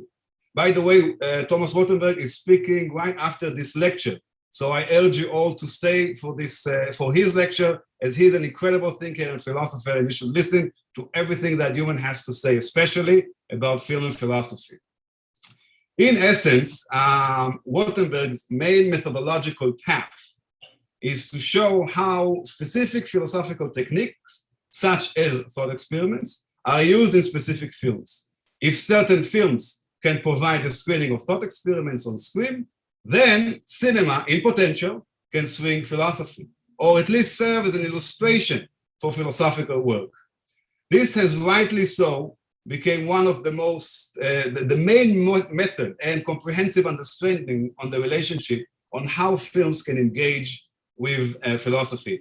I urge you all to go and read Rothenberg's book. By the way, I have it. It's a Bible for me in that sense. It's been a great inspiration, and it's excellent. Anyway, I, being inspired by Rothenberg deeply, offer a different perspective on thought experiments. And I believe there's also a huge potential in this, in the connection between thought experiments and films. In essence, what I suggest is to turn the exploration on its head. It is not merely that certain films can embody or be considered as thought experiments. It is actually the other way around. thought experiments within philosophy signify a cinematic need within the discipline of philosophy, meaning that the entire phenomena of thought experiment within the history of philosophy points to a cinematic need that is located at the heart of philosophy. Thus, instead of searching for philosophical evidence in films, in order to establish the relationship between film and philosophy, we turn the exploration on its head, searching for cinematic evidence in the history of philosophy. And I believe that that connection, that search, that evidence is with thought experiments. And let's take an example. I argue that the key question about the much discussed allegory of the cave by Plato in the Republic is not the comparison to the first spectators of cinema and how the slaves are shackled onto the cave and are mesmerized by the moving images and sounds, has been made by many, many theoreticians in the past. The key question about the allegory of the cave is, why does Plato need to use such a narrative, visual, theatrical, and we can even say cinematic allegory in order to explain his metaphysics? Why would Plato, one of the greatest challengers and opposers to art's potential to express truth, needs to use such a visual device to explain his metaphysics? I argue that in order to understand and better explain his philosophy, Plato needs to think cinematically, 2,000 years before the birth of cinema. But it's not just Plato, and this is not an isolated incident. Why would Descartes use the evil genius to explain key concepts of his meditations? Why would Isaac Newton explain the orbit of the moon through cannonballs? Why would Schrödinger challenge quantum theory through cats? Why would any philosopher or scientist, for that matter, choose to use a narrative, visual, and what we can almost refer to as a cinematic technique that has an artistic flavor to it? One only needs to examine the list of philosophers and scientists who employ thought experiments within their theory, from Titus Lucretius, Descartes, Galileo, David Hume, John Locke, Berkeley, Leibniz, Ernst Mach, Pascal, Isaac Newton, Bertrand Russell, Erwin Schrödinger, Ludwig Wittgenstein, Albert Einstein, Hilary Putnam, and the list goes on. This is not an isolated event within philosophy. It's a pattern. And it's a pattern of thinking visually, theatrically, and cinematically within philosophy. So now the question is, do thought experiments signify a cinematic need? Although thought experiments can be identified as a visual or narrative need, I believe that identifying them as cinematic best describes the need they need. Let me take a sip of water here, because this brings me back to what we defined at the beginning as cinematic. Cinema originates from the Greek word kinema, meaning motion or movement. Cinema expresses ideas that are experienced and understood through moving images and sound. It is not merely a visual possibility, because a visual possibility could be a still image without sound and without movement. It is also not a narrative possibility, which could also be someone that one imagines when reading a book rather than see on screen. On the other hand, cinema incorporates visual images and sound, as well as the story and idea that are expressed through movement. So I argue that what best describes the need thought experiments signify within the history of philosophy is what we understand and call cinematic. On top of it, if we go back to Rothenberg's analysis of thought experiments and if, according to Rothenberg theory, certain films can be considered thought experiments, then the other side of that equation is that certain thought experiments could be considered cinematic. So basically, we use Rothenberg's incredible analysis, but we just look at it from the other side of the equation. So this is the moment that we actually go beyond thought experiments. And this is the essence of my argument here. Because the key question to our argument is not directed toward thought experiments, but is directed toward the need thought experiments signify. A thought experiment is a name of a structured technique within the discipline of philosophy. It's a technique that signifies what I believe to be an essential need for a cinematic type of thinking located at the heart of philosophy.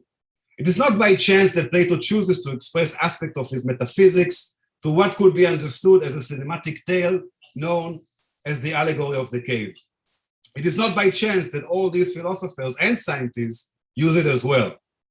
And in a sense, they all need to think cinematically to understand some of the most key and difficult, challenging, complex theories. But then the year 1895 comes along, and cinema is born at the Lumiere brothers with the arrival of a train screening at the Grand Café. If for centuries, all these philosophers and thinkers needed to think cinematically and just imagine it in their mind to solve some of the most complex and challenging problems, then post-1895, we can do much more than merely think or imagine cinematically. We can actually do it. So let's examine some of the consequences and of thought experiments in film. I argue, and this is another step forward, I argue now that merely considering films as traditional thought experiments, illustrations, or representation to a philosophical theory leads to a very limited perception of their philosophical potential. The technical possibility to manifest thought experiments as experienced on screen creates an upgraded version of the thought experiment that can no longer be considered a traditional thought experiment. Just even a glance at the basic definition of thought experiments within philosophy shows that there's something new here. And let me just share the screen again so we can have a look at, because this is a quote, share screen. Okay, this is a quote that defines thought experiments. I'll just read it. Thought experiments are devices of the imagination used to investigate the nature of things. Thought experimenting often takes place when the method of variation is employed in entertaining imaginative suppositions. All right, let's go back. Stop share. Great. All right, so even just by definition, thought experiments are experiments that happen in thought and the imagination, devices of the mind. On the other hand, cinematic thought experiments are not merely confined to the laboratory of the mind, since they happen on a screen, television set, computer monitor, mobile phones, and so on.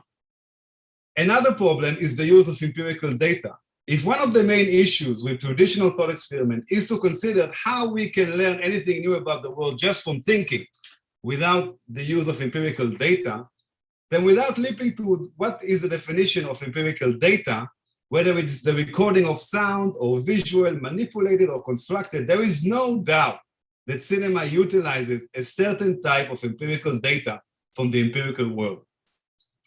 But the most dramatic difference is that with traditional thought experiment, one must imagine the thought experiment. But with the cinematic thought experiment, one can see and experience the thought experiment. And the difference between imagining philosophy to seeing and experiencing philosophy holds a huge potential to the discipline of philosophy and must be further investigated. Because if thought experiment signify a type of thinking that was always needed within philosophy, then the birth of cinema at 1895 might just offer a revolutionary possibility to philosophical wisdom and thinking. All right, at this point, I want to go to the next stage, which is to briefly go over some of the main steps of what comes after asking why and answering, or at least suggesting an answer, why philosophy has always needed cinema. But since we are obliged to the time, I can only glance at the main steps without getting into too many details. So the next big question that we dive deep into is, what can cinema give philosophy that the written and oral medium cannot? To answer that, I actually go back to the days I was a film student. Since as a film student, one of the sentences I kept hearing from my professors was, don't say it, show it. And what I realized and what I learned is that film is very good in creating experiences. You don't say things, you show things. And by doing so, the audience goes through an experience while figuring out in their mind what is happening. However, there are many different ways to potentially show philosophy on the screen. And not all of them are pushing the full potential of that. I want to just briefly go over a few short examples for that, for having philosophy on screen, but which is not pushing the full potential of that. Just a quick example. The first and easiest one is to copy-paste the philosophical theory onto the screen and screen it. And this is an example that Rothenberg gives. Basically copy-paste the philosophical theory and have it scroll up like the titles of Star Wars in that sense. And let me just share this thing with you. And if, oh, sorry, I got you, I lost you for a second. Oh, here you are. Share screen. Boom. And great Star Wars. Is this going?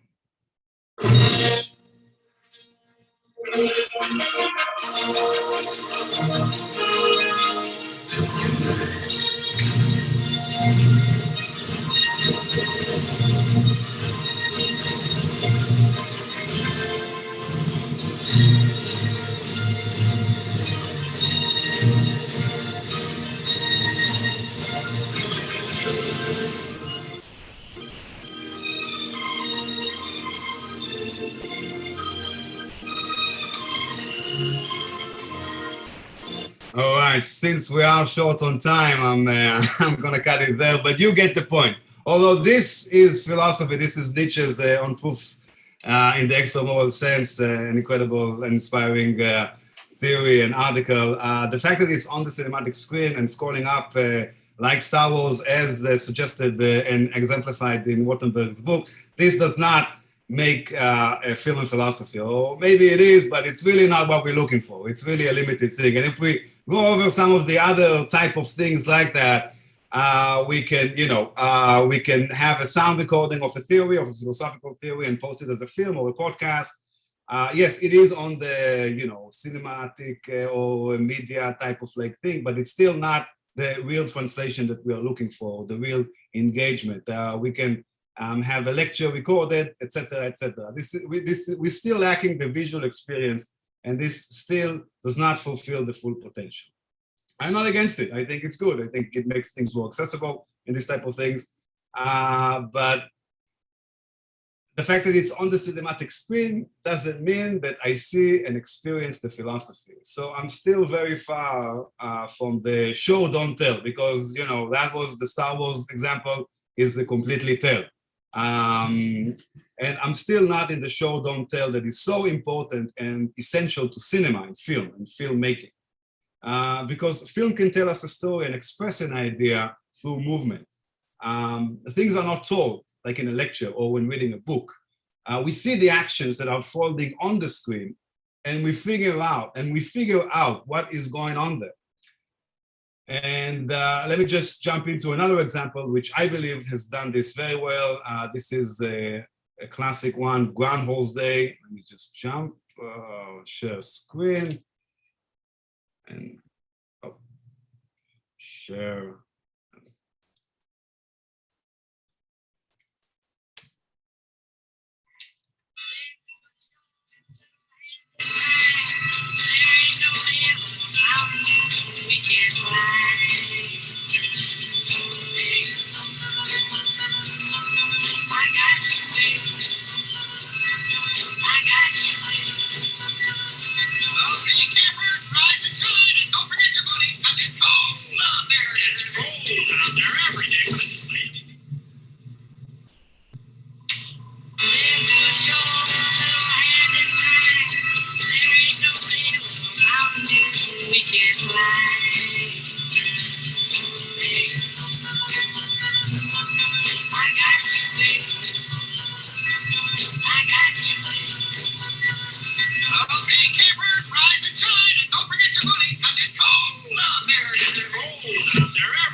Nice going, boys. You're playing yesterday's tape. Travel later today with that.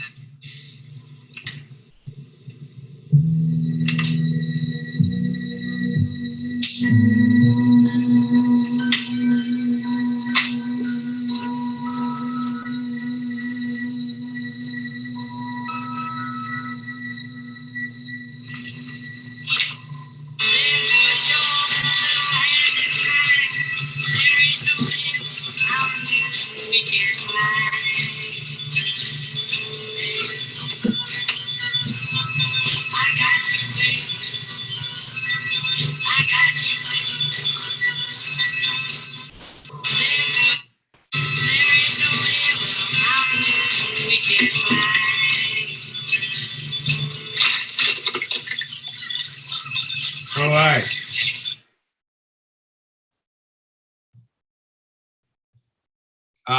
Okay, great. So, incredible film by 1993, Harold Ramis, of course, and Bill Murray.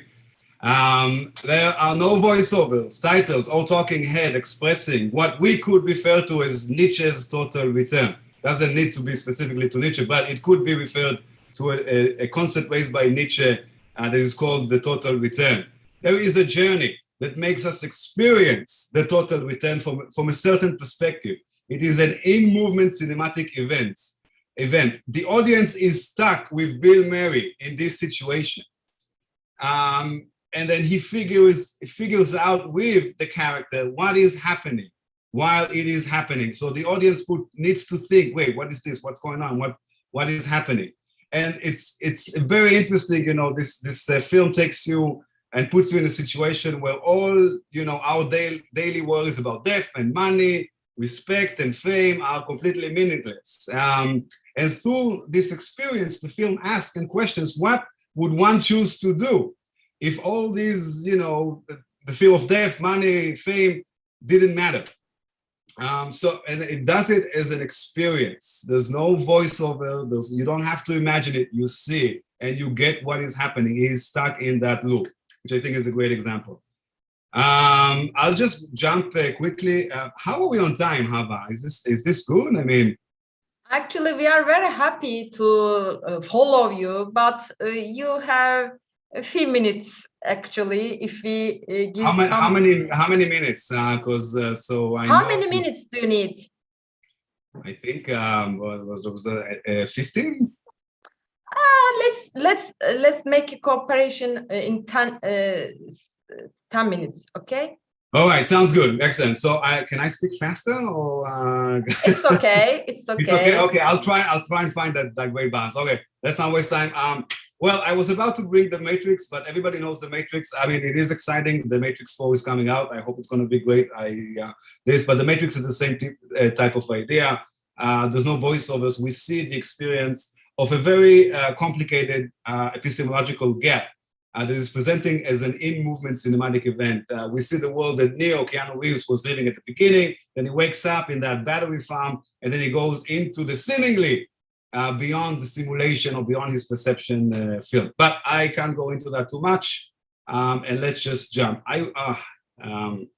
Will I jump into The Godfather? Yes, you know what? I have to kind of like jump into this, but I'll go over it very quickly because I want to show, and this is, I think, an incredible example of show, don't tell. And this is not necessarily completely to film and philosophy, but it is connected to how we can experience and figure out very deep things with cinema.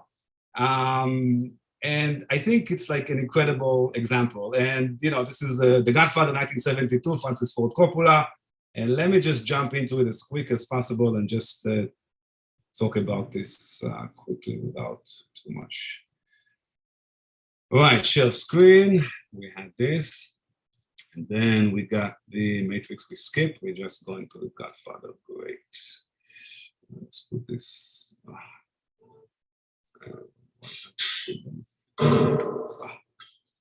All right, so just to give the context while this is playing out, Michael, played by Al Pacino, is going to visit his father. Michael is still a civilian at that time. So it means that he's not part of like his family criminal activities. And then he realizes that in the hospital, after his father, played by the wonderful Marlon Brando, has been gunned down and is lying in the hospital, there are no bodyguards. And he quickly realizes that, that an assassination will take place very, very soon. And then this fellow comes, Enzo, the baker. He basically just comes to just share respects to the Don, Marlon Brando. And then Al Pacino quickly figures out what's happening, and he realizes that if he doesn't act and puts like pretends to be the bodyguard, his father will be assassinated, and probably him. And then we are going into the scene outside, and this is still Michael is very seemingly kind of like not in the family business, not in the family. Oh, let's just go to this. Okay, and then Enzo, of course, standing outside. Now they're pretending to be bodyguards to hopefully scare the gangsters or the assassins away. And let's just see what's happening here.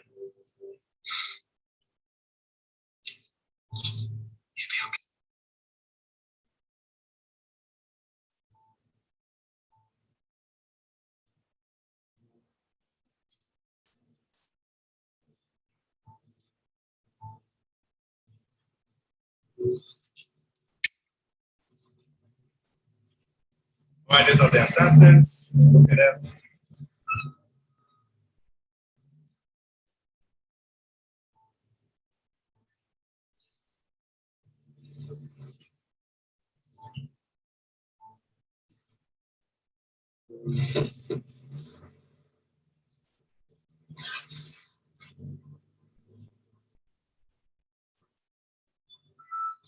Okay, good.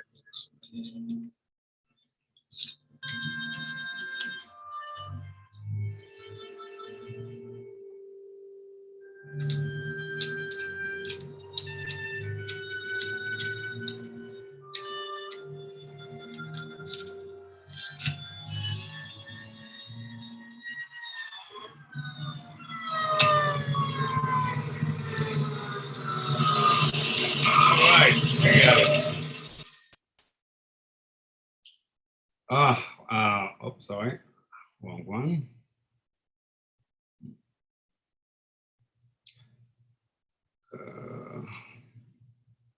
Hold on a second. Let me just, okay, great. So,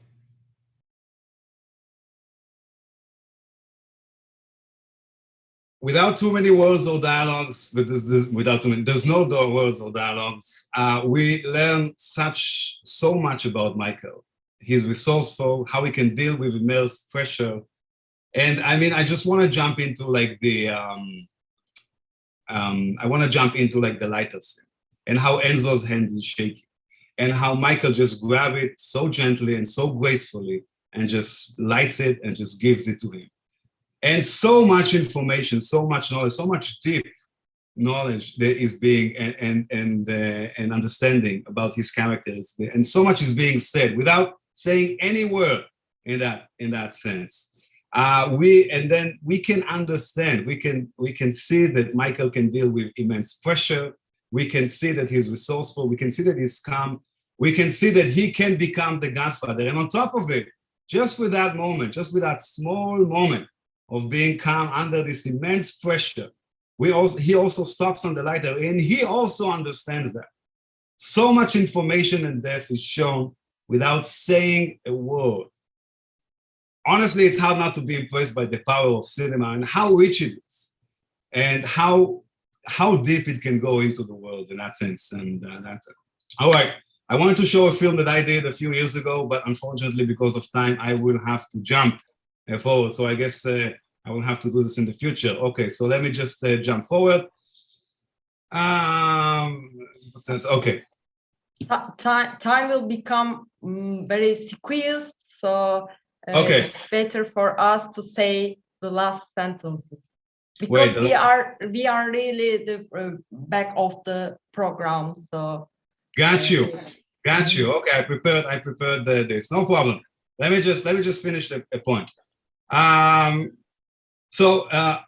These examples basically show the potential of to experience philosophical wisdom and what it can take us. And there's a few other examples, but we don't have the time to do that.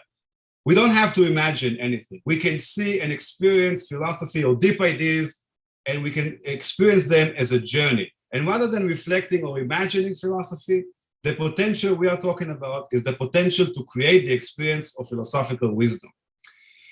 And if we are to continue, we have to open our horizons to where philosophy can be created. And we have to show that the traditional way of doing philosophy, written and oral mediums, are not the pure, objective, or the only mediums to create philosophical thinking. And in order to do that, we have to go back to the history of philosophy again. And I will end with these remarks after that. At the birth of Western philosophy, the practice of philosophy wasn't naturally affiliated with the written tradition, but was more affiliated with the oral tradition. Long before writing took philosophy to unprecedented heights, suspicion and devaluation on the potential of the written text to engage with philosophical wisdom existed. One famous example is the great Socrates in the dialogue Phaedrus. In Phaedrus, Socrates challenges and devaluates the written text potential to engage and create philosophy. He argues that writing is inferior to speech, and I'm quoting, "The written word cannot answer, but just repeat itself. It can fall into the hands of people who misinterpret it. It lacks a speaker. It is without the possibility of change. It cannot defend itself," and so forth. The Socratic mistake lies in Socrates' misconception of his era's upcoming technology, i.e. the written text potential to engage with philosophy.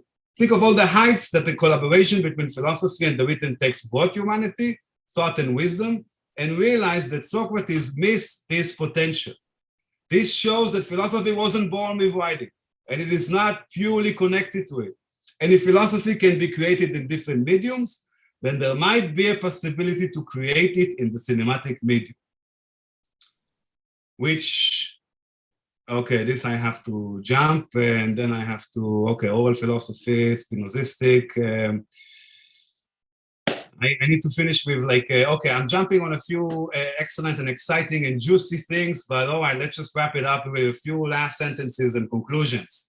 And bring it up to our context and our time, because our time offers a different set of tools and demand a different set of tools to understand the changing world in front of our eyes.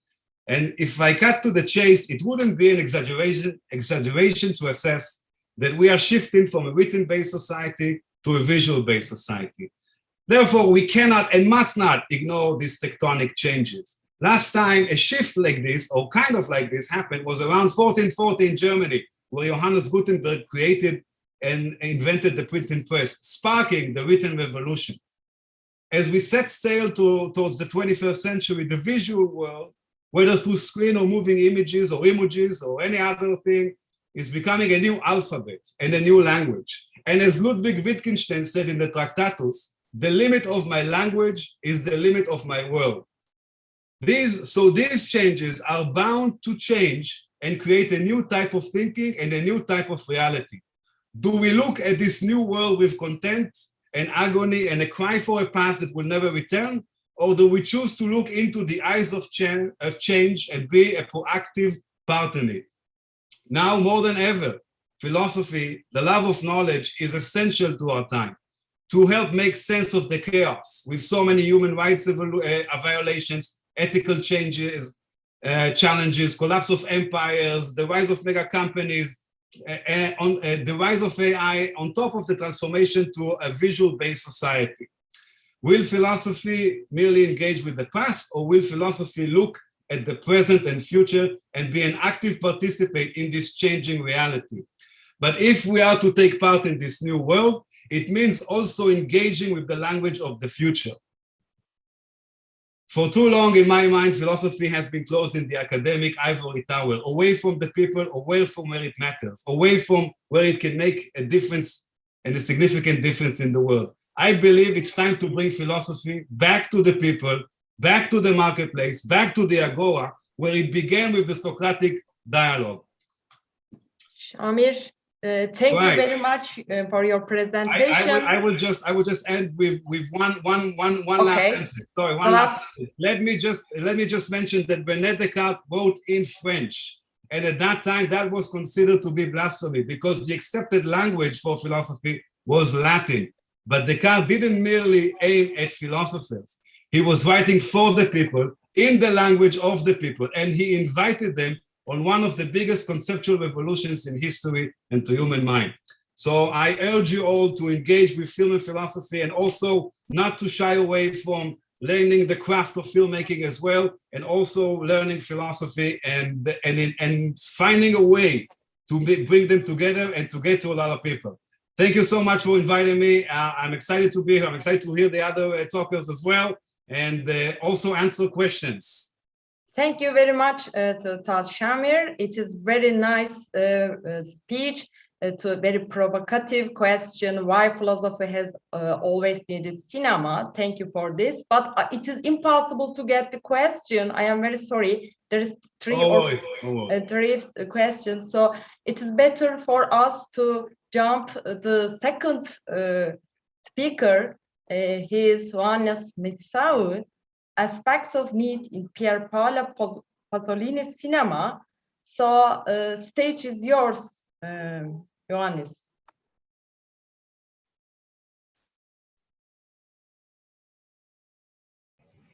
Thank you so much. It's a pleasure to be here with you today. And as we are focusing today on films, representations of visual reality, and on their ability to express visually both existential needs and aesthetic concerns, I would like to begin our communication today with an image, with a description of an image. The event takes place during the last minutes of Pier Paolo Pasolini's 1971 film, The Decameron, a very personal reading of Boccaccio's 17th century narrative work, and comes to our attention exactly because it seeks to redefine, in a very simple and yet very effective way, the relationship between the creation of myths in society through dream, through art, through cultural production, and the need for authentic experience of everyday reality. So, the image is the following. After a succession of various seductive encounters and visual representations of everyday life, the painter Giotto, interpreted by Pasolini himself, and this is not a coincidence, is drinking red wine together with his workers, while the chairs bears echo. There is a sense of solidarity between the men, and a general feeling of celebration of life, an almost ecstatic joy in the air, we could say. And as Giotto looks at his fresco, the work of art he has just completed, he says to himself, why create a work of art when dreaming about it is so much sweeter? Why indeed? In this line, we can feel the presence of a complicated view on the very idea of myth. Myth, in its various connotations, keeps appearing in Pier Paolo Pasolini's films as a constant theme and motif. And yet, there is also an unmistakable distance from it, a desire to approach reality in itself, away from its various transformations, especially the ones that stem from intellectual activity. Pasolini's filmic narratives seek to find aspects of the sacred that already exist in everyday life, not to re-establish them or use them in order to escape from here and now. On the contrary, what Pasolini seeks is exactly a lived experience in a most active way. So this tendency to read narratives in human appearances becomes clear when it comes to the unique in many ways faces of the people, something that Pasolini likes to focus on, especially the faces of the people of the lower classes, and Pasolini's insistence on small details like the missing teeth. Reality remains always a point of reference in the tradition of neo-realism and even older concepts like the operatic verismo. But not simply we have to stress that reality as a social concept. In this relation between corporeality and mythic narrative, bodies and tales, what we can detect is actually a yearning for authenticity, again carefully linked with the importance of lived experience, another important existential idea. Art in this sense has more to do with the existential call for action, an almost erotic call, as described, for example, in Kierkegaard's essay Fear and Trembling. Miracles in Pier Paolo Pasolini's films are definitely present, but we have to remind ourselves that these miracles always take place in the area of the human body. If one point of reference in Pasolini's understanding of myths and poetic reality is existentialism, the other is phenomenology. And here it is that his works become truly cinematic. Just like in Maurice Merleau-Ponty's 1945 book, Phenomenology of Perception, that I really love and I suggest to everyone as a point of reference, exactly like in this book, observation of the world for Pasolini is not a passive condition, it is creative. So poetic in the literal sense, creating meaning. The question then that we already said, why create a work of art when dreaming about it is so much sweeter? In this light becomes less enigmatic. Indeed, dreaming and approaching reality, either through art or even directly through lived experience, are axioms that are never distinguished. To sum up, we can note at least three different understandings of the notion of myth in the cinematic work of Pier Paolo Pasolini. First, there is myth approached as an aesthetic concept, as a realm of reality.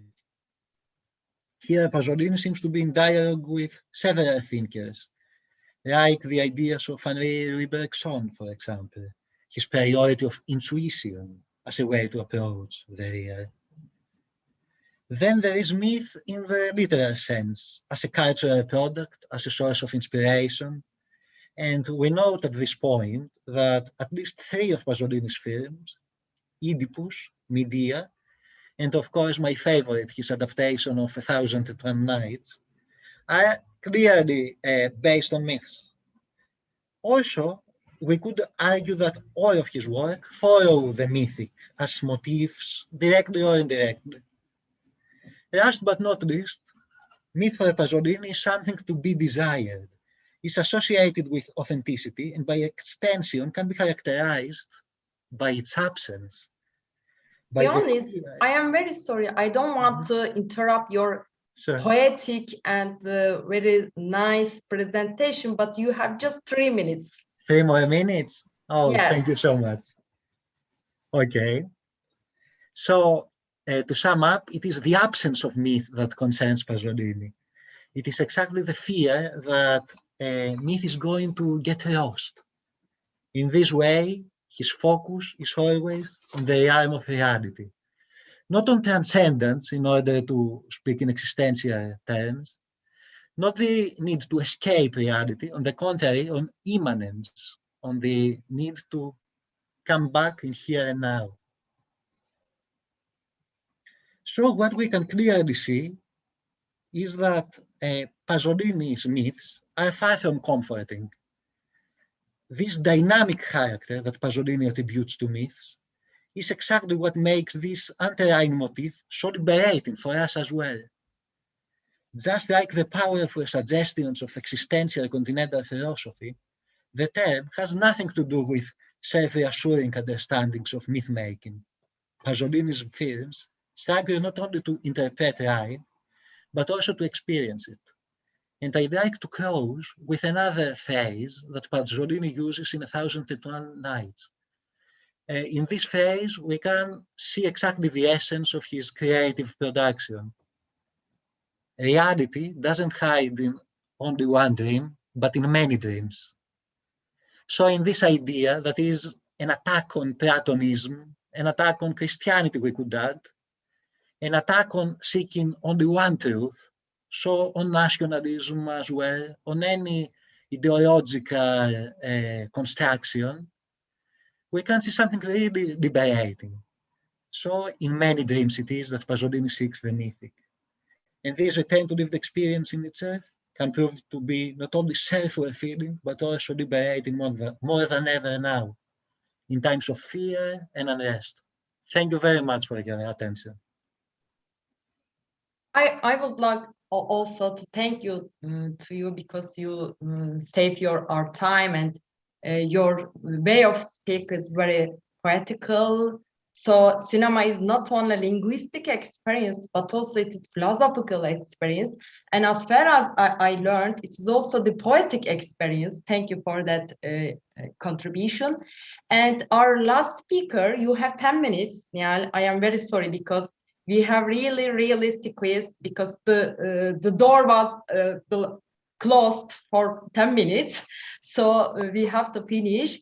Niall Kennedy will explain about the style indirect Librain, Gilles Deleuze, and the Pier Paolo Pasolini, like the first speaker. Thank you very much. Okay, hi there. Thank you very much for inviting me to this event. I only wish I could be in Ankara with you to hear more of the papers, and thank you to the interpreters, which would mean I wouldn't have to learn Turkish very rapidly. 10 minutes isn't a great deal, so I'll have to compress some of what I've prepared. Today I want to deliver some preliminary thoughts on an ongoing project that I have been working on, which has arisen out of my PhD research.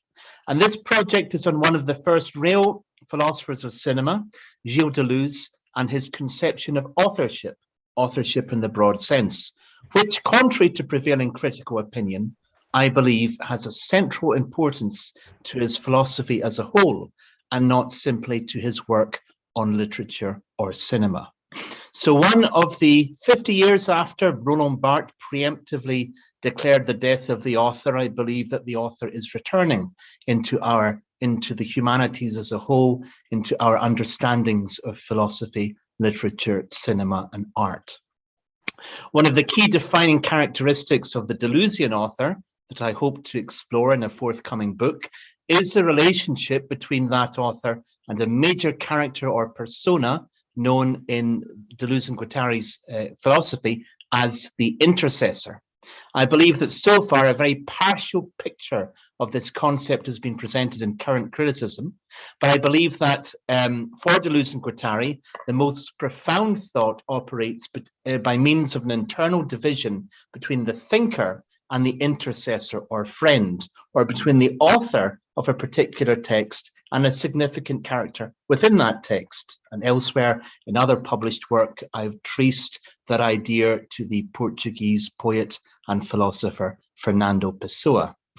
So I believe this idea of the relationship between author and character, or between author and intercessor, is one of the key relationships in Deleuze's philosophy, and one that we must fully understand and explain in order to see how author or authorship in the Deleuzian sense truly functions. So in order to fully understand this relationship and how it's expressed, we have to go back to 19th century literature and 20th century cinema. I'm going to skip over the literature for reasons of time, but just to very quickly remind you of Gustave Flaubert and his most famous work, Madame Bovary, and indeed to take an example, a short example of a passage which will help us understand what I'm speaking about here, the operation of this process of free indirect discourse. Okay, and that is what I believe is at the heart of Deleuze's philosophical work. So let's take a quick example of a passage from Madame Bovary, and this is as she's a married woman, but she's just taken a lover. She's just committed to adultery for the first time, and now she's looking at herself in the mirror. She repeated, here I'm quoting, she repeated, "I have a lover, delighting at the idea as if a second puberty had come to her. So at last she was to know those joys of love, that fever of happiness of which she had despaired. She was entering upon a marvelous world where all would be passion, ecstasy, and delirium," end quote. So the last two sentences in particular seem to represent the views of the character Madame Bovary, but as expressed or vocalized by the narrator, perhaps the author's voice, Gustave Flaubert. An irony and ambiguity is created such that we cannot know whether the view expressed, the positive view expressed on the act of adultery, is an objective judgment delivered by the narrator or a subjective one given by the principal character. And indeed, this argument was stressed at Flaubert's trial for obscenity, that although Flaubert as author never delivers an unequivocal condemnation of his character's deeds, nor can the sentences in the novel which seem to praise them be unequivocally attributed to him either. So there is just this creation of this irony and this ambiguity, this uncertainty which surrounds the technique of free and direct discourse. So looking therefore at the work of Pier Paolo Pasolini, this is a point at which I want to take into account the cinematic sources as well as his theoretical work, as far as I can, given limitations of time. So Pasolini, in his two major essays, Observations on the Sequence Shot and the Cinema of Poetry, argued that proper cinematic objectivity cannot be accomplished by means of the long take or the long shot, separate from the point of view of any character, because this long take or idealized perspective would simply be the point of view of a flesh and blood cameraman instructed to stand there by the director. Free and direct discourse, however, is far from an interior monologue. Instead, it is accomplished by the use of the character's language and perspective. But it is not purely a subjective shot, which fulfills the same role, or in other words, a point of view shot, which fulfills the same role in cinema as direct dialogue or quotation fulfills in literature. Instead, free and indirect discourse arises somewhere between these two different shots. In contrast to André Bazin, Pasolini argued that cinematic objectivity is a function of montage. In other words, it is accomplished by the multiplication of perspectives, by a series of point of view shots which overcomes the false and supposedly objective nature of the long take or sequence shot. For Pasolini, as for Deleuze, multiple focalization, or a series of overlapping points of view, both ideal and that of the characters, is the route to this kind of objective montage, one which detaches itself from what Deleuze described as the sensory motor situation at hand. So in his seminal essay, The Cinema of Poetry, analyzing Michelangelo Antonioni's film Il Deserto Rosso, Red Desert, Pasolini expresses himself thus. I'm going to give a long quote. The close-up of two viewpoints, scarcely different from each other upon the same object, that is, the succession of two shots which frame the same portion of reality, first from close in, then from a little further away, or else at first head-on, then a little obliquely, or else finally, quite simply, on the same alignment but with two different lenses. From this arises an insistence which becomes obsessive as the myth of the pure and anguishing autonomous beauty of things. The technique, which consists in having characters enter and leave the frame so that the montage is a succession of a series of pictures, allows for the world to appear as ordered by the myth of a pure pictorial beauty which the characters invade. And let me compare that to a quote from Deleuze's work, Cinema 2. The crystalline regime, he argues, quote, is completely different. The actual is cut off from its motor linkages, or the real from its legal connections, and the virtual for its part detaches itself from its actualizations, starts to be valid for itself. I know that time is short, but I'd like to show at least 1 or 2 minutes of a clip from Pasolini's film Il Vangelo secondo Matteo, the Gospel according to St. Matthew. So I'm going to share my screen. You see, let's hope this, here we are. And let's hope that this is where the Magi visit the infant Jesus and his parents. Okay, hold on 1 second. So hopefully you can all see that. I'm just going to play a minute or so of it. E quando l'avrete trovato fatemelo sapere, perché Don't anch'io need to worry about the venga a Italian. rendergli omaggio.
Okay, I wish I could show you more of that, but just for reasons of time. I think you saw in that clip, however, there is a multiplication of point of view shots between the parents of the Christ child, Mary and Joseph, and also the Magi, but also shots from an idealized perspective, stepping back, coming forward. There's a zoom and shots, establishing shots of various distances from the group. And all of this creates an unsettled feeling in the viewer's mind and make us ask ourselves from which perspective we are viewing the scene. In fact, really, we are not seeing it from any perspective. The rather jerky framing technique prevents us from being able to even identify a stable vantage point where an impersonal or anonymous narrator cameraman might be situated. This allows, in my view, for the expression of free and direct discourse and for the emergence of the perspective of a third person, that perspective which reflects the cinema of poetry in the view of Pasolini and Deleuze. Just to conclude then, and maybe if that was a bit rapid, I might explain a bit more in the questions. Deleuze stressed anonymity and impersonality as a condition of the literary, cinematic, or philosophical author, arguing at various moments in his collection of essays, Essays Critical and Clinical, that, quote, writing is a question of becoming, always incomplete, always in the midst of being formed, and goes beyond the matter of any livable or lived experience. And also, it is not the first two persons that function as a condition for literary enunciation. Literature begins only when a third person is born within us that strips us of the power to say I, end quote. In cinema and literature, therefore, the birth of the third person that arises between author and character allows the real cinema or literature of poetry to be born. Such a third person relies on a profound and central relationship between author and character, as profound as that between Flaubert and Madame Bovary.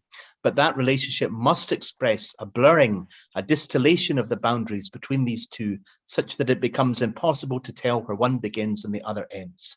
It is therefore my view that the concept of free indirect discourse from Pasolini, but reflected through Deleuze, is and must be central to our developing new understanding and explanation of the Deleuzian author. Miraba, thank you very much. Thank you very much. I really appreciate Nihal Kenneth for your time usage, and this is very, very sophisticated presentation. So we all appreciate with your effort. I am very sorry not to get the questions, but I'm sure that we came together to make life better with cinema, with philosophy. There are a lot of big effort here. So I would like to thank the speakers, the audience, and the organization team. Thank you very much. Bye. Thank you so much. Thank you. Thank you for everything.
Sen gel burada.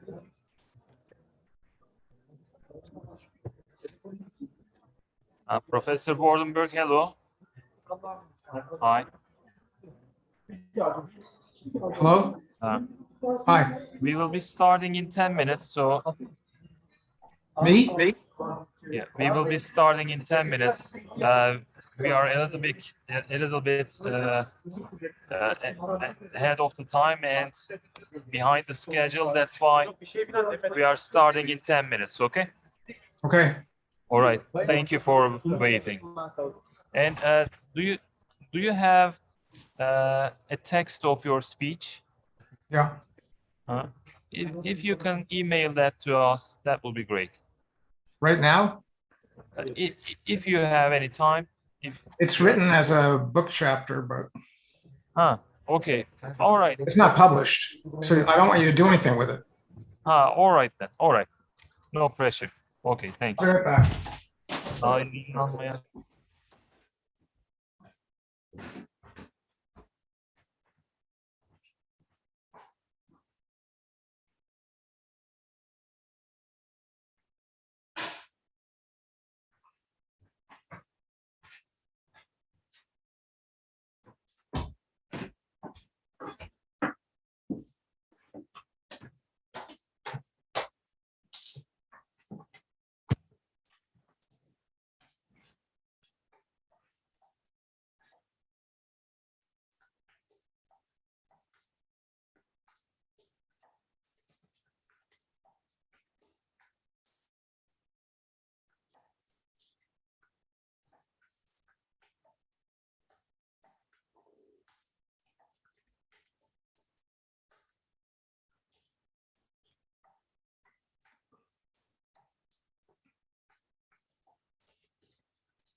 Honorable guests, ladies and gentlemen, it is my pleasure to be a part of the 4th SineFilozofi International Symposium on Cinema and Philosophy, and welcome our distinguished keynote speaker, Professor Thomas Wardenberg. He is going to give a speech about the philosophy in my octopus teacher, but before that, allow me to give some information about him. Professor Emeritus of Philosophy from Mount Holyoke College, Thomas Wardenberg works on philosophy and popular culture. He has specialized on a wide variety of fields like philosophy of film, aesthetics, philosophy for children, history of philosophy, especially Kant and the 19th century philosophy, and existentialism. He is the writer of numerous publications. We can name 2 of his books: Unlikely Couples, Movie Romance as Social Criticism, published in 1999, and Thinking on Screen, Film as Philosophy, published in 2007. Finally, he's also just a fascinating person, and we are all in for a treat today. Without further ado, please welcome Professor Thomas Wardenberg. Thank you very much, both for that nice introduction and to the organizers of the conference for inviting me to give this talk. I'm sorry that I can't be with you physically, but as film scholars, maybe we're all used to looking at images and treating them as real. Before I begin my talk, let me just say that I'm focusing on a documentary film here, and documentary films have not been given, I think, enough attention in the debates about whether films can do philosophy, which is the central thing that I've been working on over the years. And so in addition to just exploring this film, I hope to be expanding the range of types of films, of genres of film that we philosophers of film talk about. So I'm now going to hopefully share my screen and let you see my PowerPoint.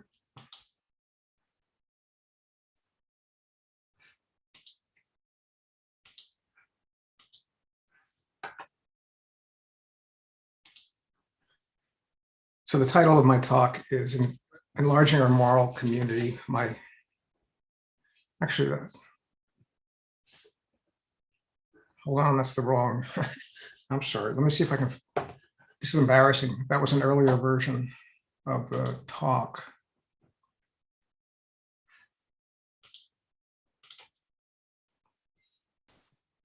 There we go. Sorry about that. Transforming Our Ethical Perspective, my octopus teacher and philosophy. One question that continually dogs philosophers is what constitutes progress in their discipline. Scientific disciplines such as biology and physics have what appear to be a clear progressive trajectory in which better theories replace worse, outmoded ones. Most people believe, therefore, that science is progressive. But equally prevalent is a questioning of how philosophy could even be that. After all, some central philosophical questions, first articulated in ancient Greece 2.5 millennia ago, still remain unresolved. Take the question of whether life has a meaning. While philosophers have proposed different answers throughout the ages, this thorny old chestnut remains as puzzling today as it did when Aristotle attempted to provide the first systematic answer to it in his Nicomachean Ethics. Still, there are some areas in which philosophy definitely does make progress. The most evident area in which progress is manifest is ethics. The norms governing our behavior appear to have developed in ways that suggest a progressive, not just social, but also philosophical development. I mean, most people now are not cannibals, and people would count that as progress, and that also receives a philosophical justification. One way in which, yes. Sorry for interrupting, but are you showing us a PowerPoint presentation because we can't see it? Can you not see it? No, that's why I wanted to tell you. Sorry. Can you see it now? Yeah, we can see it now.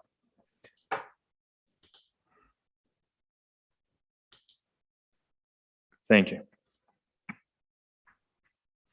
Okay. You haven't missed anything. One way in which this progress can be seen is when there's a transformation in the fundamental beliefs about what types of behavior are morally permissible.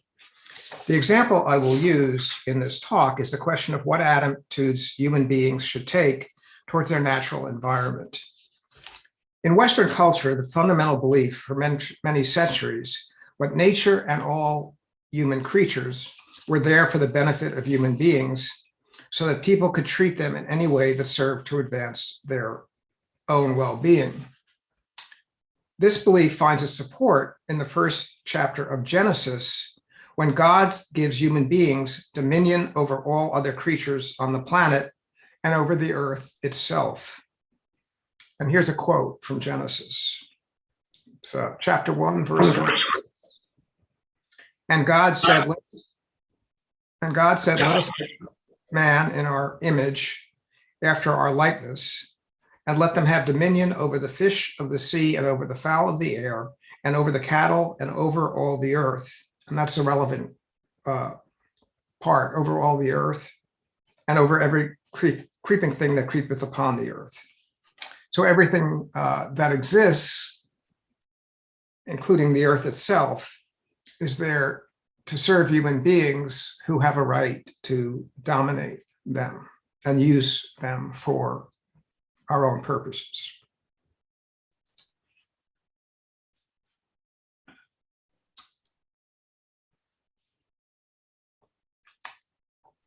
Belief that the world was created for the benefit of human beings led to the depredation of the planet that now threatens human life. We just had a big storm, I think, in Tennessee, where 100 people were killed. It's pretty amazing. Many philosophers have argued that there needs to be a fundamental transformation in how we regard the earth and all the creatures that inhabit it. For example, already in 1973, Richard Rowley argued that there needed to be a fundamental transformation in the basic ethical system that was dominant in the West.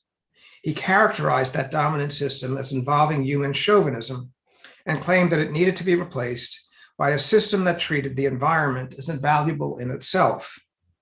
Since that time, the field of environmental ethics has prospered, offering the hope that such an ethical transformation will occur in Western society. The threat of global warming that now threatens the future existence of human life on the planet puts a new urgency on the need to develop a different way of existing on the planet if we do not want to destroy our own lives as well as those of many other species. Philosophically speaking, what this requires is that the development of that we develop an alternative model of ethical behavior in regard to the planet and the creatures who live on it. And that's what environmental ethics is supposed to do. Now, what I'm claiming is that this represents an example of philosophical progress, the very thing that I said people doubt at the beginning of this talk. What I should be arguing this in my talk is that the need for the sort of transformation in fundamental ethical perspective I have briefly just sketched out can also be presented in a film.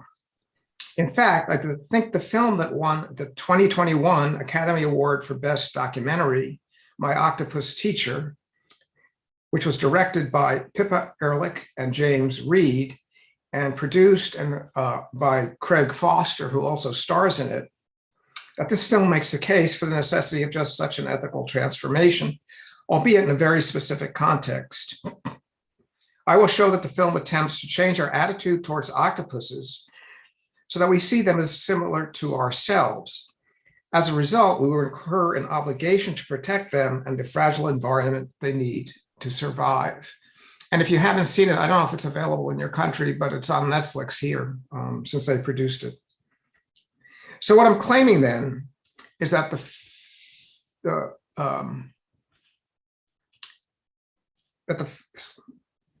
I'll explain that picture in a moment. It looks very weird, but you can see that there's an octopus and it's sort of surrounded with clamshells and a rock and various other things. So what I'm claiming is that the film does philosophy by challenging our assumption that the creature like an octopus is so different from us that the ethical principles govern our interactions with other human beings do not apply to it.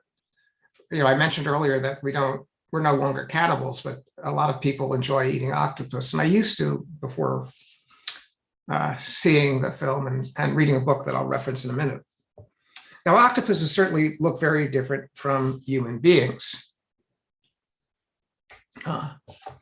As Peter Godfrey Smith remarks in his discussion of making contact with cephalopods like the octopus, cephalopod is the genus to which octopuses belong. This is probably the closest we will come to meeting an intelligent alien. That was Godfrey Smith. Foster shares this initial view of the octopus, but it changes during the course of his interactions with it.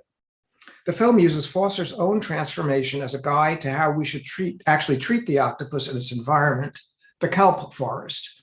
Kelp is a type of seaweed plant, and we'll see lots of pictures of it in a minute. The film suggests that octopuses are more like us than we generally acknowledge, for they are highly intelligent and capable of forming emotional attachments. As a result, rather than seeing the octopus as other, a creature completely alien to human beings, we ought to see the octopus as very much like ourselves, and hence realize that our ethical principles about how to treat others should apply to them. This requires us to refrain from killing them, especially when we do so in order to eat them. Instead, we should do what we can to protect them and the environment necessary for them to exist and prosper. So that's the claim I'm saying the film tries to get us to accept. My Octopus Teacher is a film with a complex relationship between its image and soundtracks. The soundtrack itself consists of three different elements. First, there is diegetic sound, as when we hear the sound of the waves that the image track shows breaking. It is diegetic because the sounds we hear are exactly what someone present at the scene would have heard. The film presents the recorded sounds in the same manner as the recorded images. It may be that some of these sounds were added during post-production, but the idea remains. The sounds included in this way are meant to show the audience what Foster's interaction with the octopus sounded like.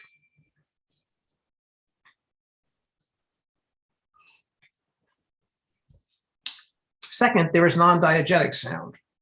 This can take a variety of forms.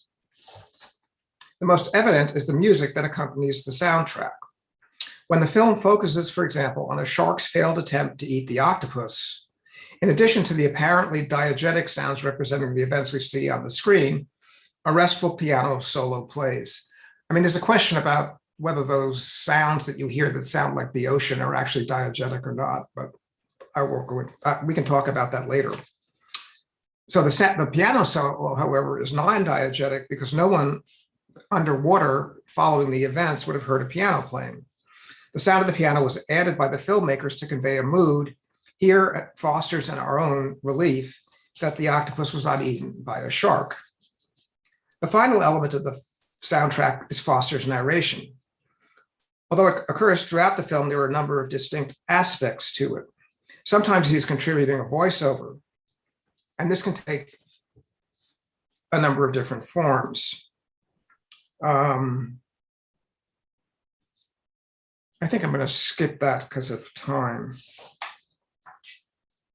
So I'm just saying that the voiceovers can have a variety of different functions. And again, if you're interested, let's talk about it later. So My Octopus Teacher tells the story of Foster's nearly year-long relationship with an octopus. Before focusing on the plot of the film, however, I want to say something about the visual images that we see.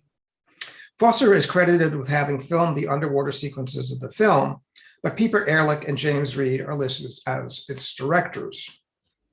These two filmmakers created the film we are watching from the video that Foster recorded during his year-long relation with the octopus, but added scenes in which Foster is interviewed and reflects upon his experiences during the time he spent observing and interacting with the octopus.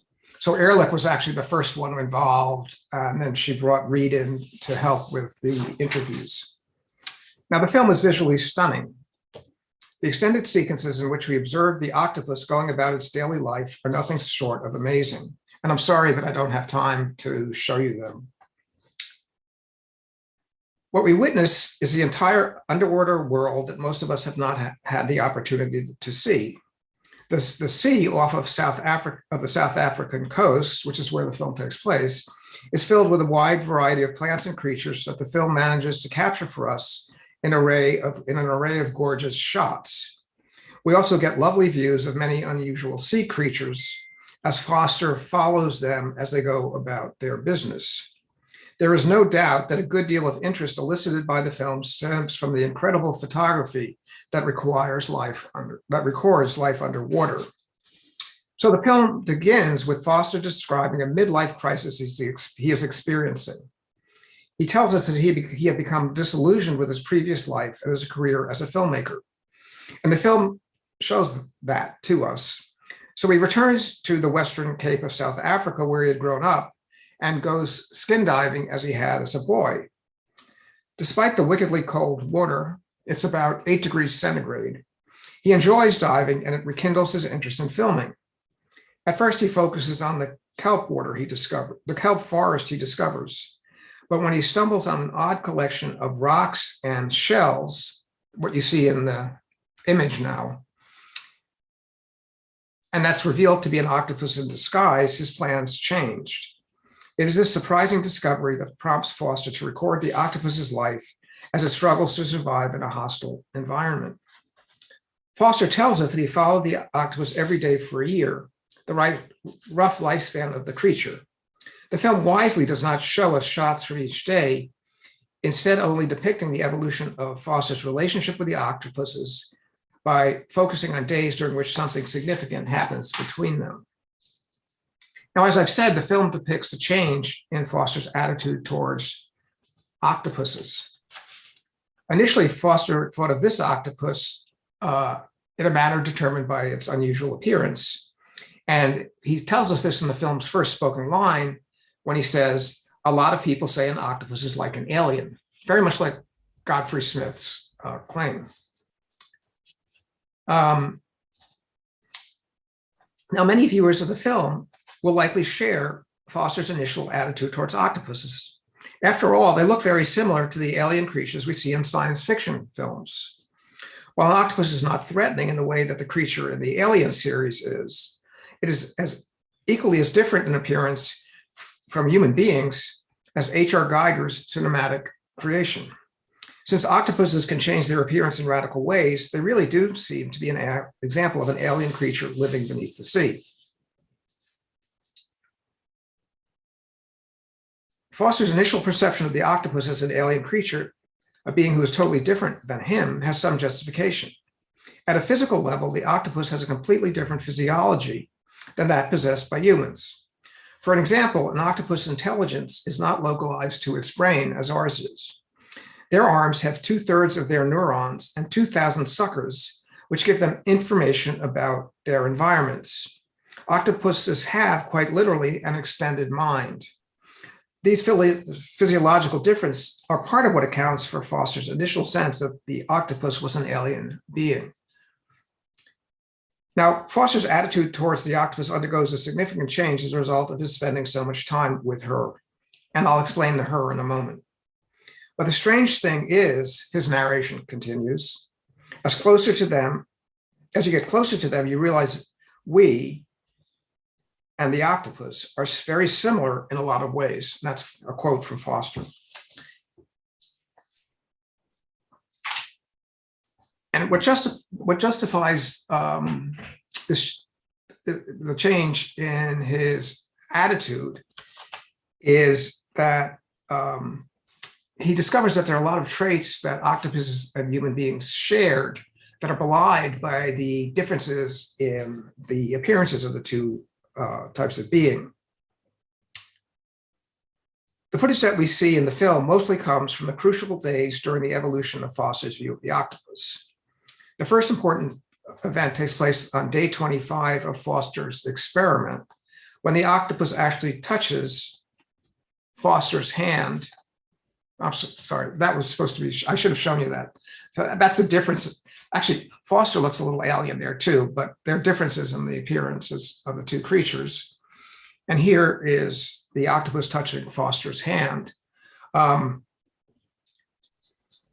octopus does this after Foster had been visiting every day for a while, and the octopus has become less skittish around Foster.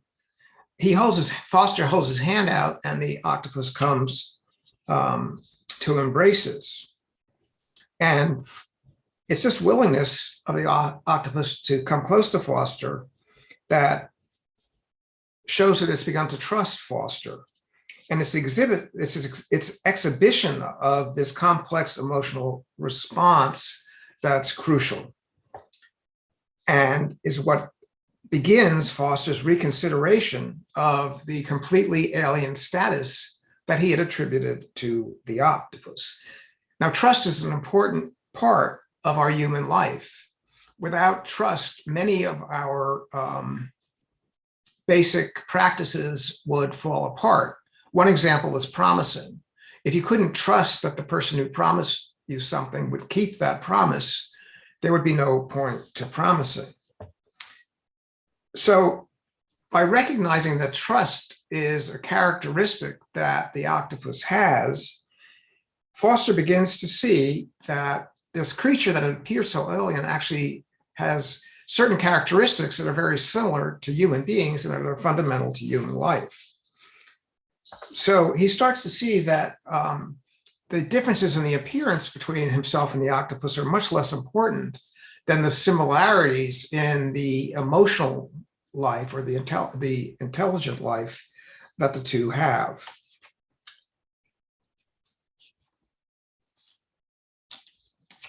So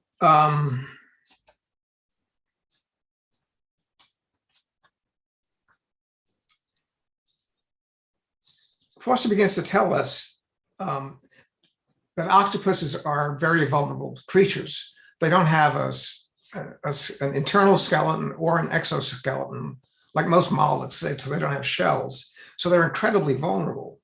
And that's part of why the exhibition of trust here that you see in this image is so important. But one of the interesting things that Foster tells us is that because of this vulnerability, the octopuses have developed a range of different strategies to protect them from their predators.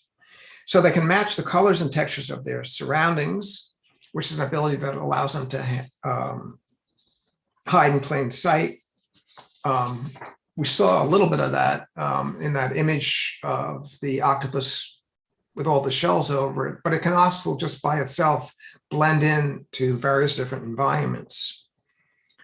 Now, the question of how the octopus is able to blend into its environment is an interesting one, but again, I'm going to skip it. And what I'm showing you in this image here is two things. First of all, two things that are crucial to the octopus's ability to evade its predators. First of all, it has a jet propulsion system that allows it to expel water and therefore move away from its predators extremely fast. When it does so, it often emits the sort of black ink cloud. And this ink cloud has a couple of functions. First of all, it makes it hard to see the octopus, so a predator can't see it. And it also has an odor, which particularly sharks use the octopus's odor to track it. And this helps them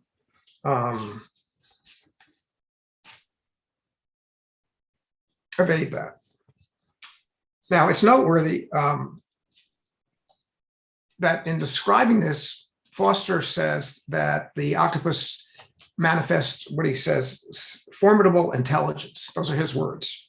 And Godfrey Smith also emphasizes this characteristic of the octopus. Godfrey Smith is a philosopher who's also a deep sea diver, and he's written a book called Other Minds about the octopus. And there are certain interesting parallels between the two of them. And if I have time, we can talk a little bit about the difference between what the film does and what a written text like Godfrey Smith's can do. So the interesting thing is that octopus is split off of the line of development, in evolution that led to human beings. So unlike, for example, apes, very early on, but nonetheless, they developed independently a type of intelligence. And I mentioned earlier that it's not localized in their brain.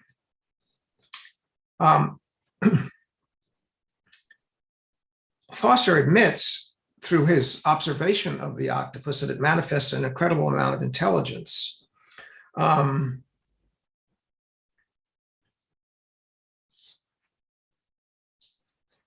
One sequence in which he argues for this is one in which the octopus attempts to capture a crab. Now, the crab keeps hiding under some kelp to avoid being eaten by the octopus. And in an exhibition of strategic planning, the octopus hides, getting the crab to come out from its hiding place. And as it soon does, the octopus jumps and grabs the crab. What's even more amazing is that when the octopus encounters a lobster, which is another one of its food sources, it tries the same strategy, but the lobster isn't fooled. So what the octopus starts doing is eventually it realizes the way to get the lobster is to go high up, so the lobster can't see it. And then when the lobster moves, he can come down and capture it and eat it.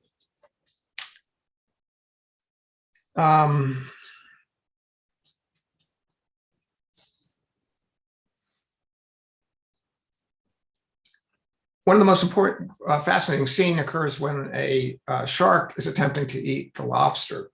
The octopus. It seems like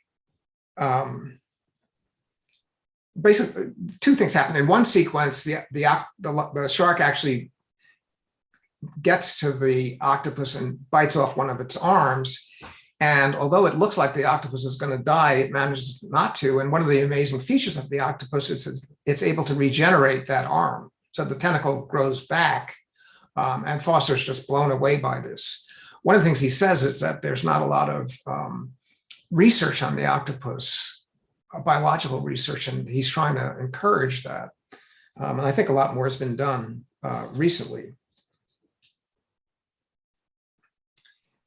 So now at this point, Foster speaks directly to the camera about his experience with the octopus and how he has been changed by their relationship. This is a really interesting thing, right? He undergoes a fundamental change in his own life.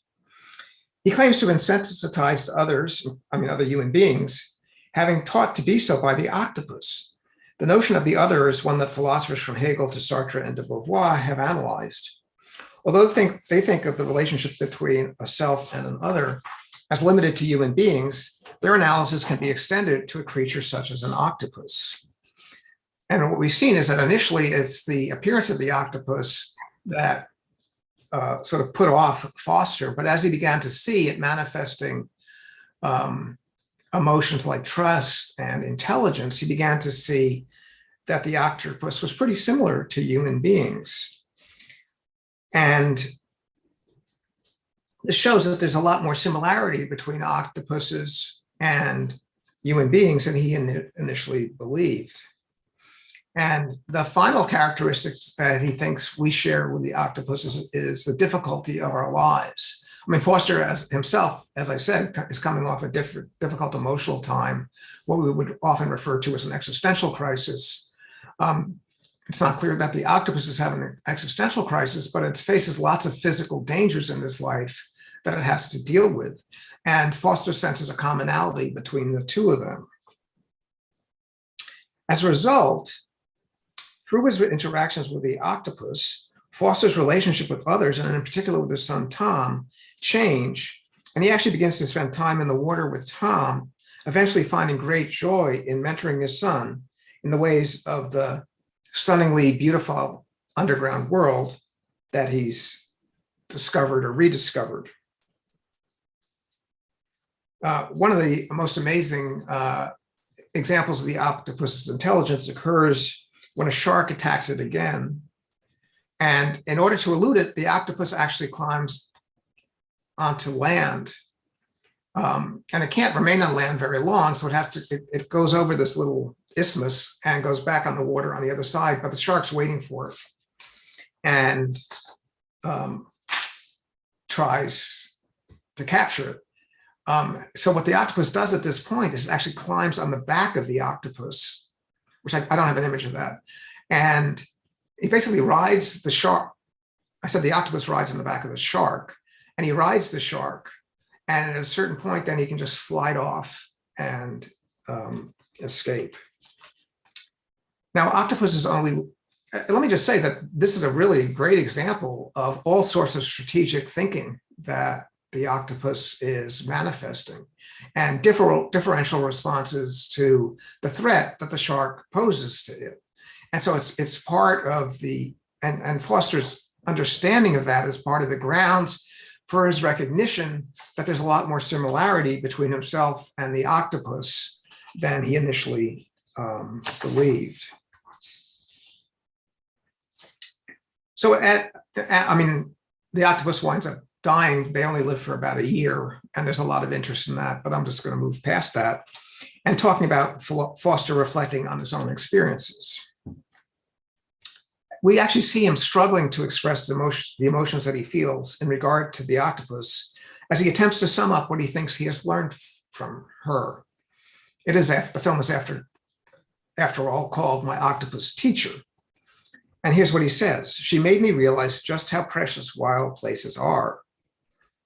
As he speaks, we see him swimming among the wild sea creatures such as seals, while the soundtrack plays non-diegetic meditative music that accentuates his reflective mood. And then again, he says, "You slowly start to care about all the animals, even the tiniest little creatures. You realize that everyone is important." And he sums up his experience by saying, quote, "She taught me to feel a part of the place, not a visitor." Now, what I've been arguing is that Foster has learned something else that is very significant, namely that a creature that he initially took to be completely other to him is not as different as he initially believed. During the year that he was observing the octopus, his attitude towards it underwent a fundamental transformation. He came to see that a creature that he had thought of as completely alien bore many similarities to him. And as I said, there are three main things that he attributed to the octopus: emotions, intelligence, and a life filled with difficulties. And I think the film's ability to get us to see the reasonableness of his transformation is a great achievement. Now, I began my talk by discussing how transforming our ethical beliefs can be a marker of ethical progress. So the question that My Octopus teaches is, what ethical principles should govern our interaction with octopuses? And the question, what I want to say is that this can be a marker of progress. For the answer that the film proposes is that because of the octopus's similarity to human beings, we need to acknowledge that we should treat them with care and respect. And what this means is that we need to protect the octopus and ensure that their habitat remains capable of supporting their life, rather than to see them both as merely there to serve human interests. Now, it's important to acknowledge that the film does not make an explicit case for human beings changing how they treat octopuses. It shows Foster as doing that. So in this respect, a difference from a book like Other Minds, the book by Peter Godfrey Smith,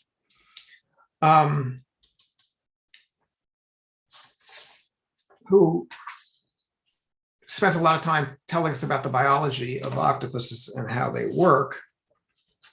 But the important difference is that Godfrey Smith, makes specific claims about how we should treat octopuses. He begins by explaining that for a long time, human beings did not have to worry about preserving the sea because we really didn't make much of an impact on it. But now, because of our capacity to stress its systems being so much greater, Godfrey Smith says, human beings have an obligation to protect the sea. And he points out that there are many reasons, and these are his words, for us to appreciate and take care of oceans. When you dive into the sea, he says, you're diving into the origin of all of us. By protecting the ocean and its creatures, he claims we are preserving a resource that can give us insight into our own nature. My octopus teacher has a different strategy for getting us to view octopuses as creatures with many similarities to ourselves. And it's that provides a rationale for protecting them and the environment they need to survive. So in order to leave some time for discussion, I'm just going to end right here. And thank you for listening. Thank you, Professor Wartenberg. That was an inspirational talk, and I'm going to wait for questions if there are any. But while gathering the questions, I would like to ask one. So documentary films, in its most classical definition, is all about realness, the feeling of realness, and they aestheticize reality. And probably they are not as popular as fictional movies, like they are not as industrial as others. But this movie stands out among others, and people like this movie a lot. And a lot of people say that they cried at the end. So it evokes, obviously, it evokes some emotions. Why do you think this movie is so popular? Thank you very much for that question. It's very interesting. Let me start by saying I think Michael Moore actually has transformed the popularity of documentary films.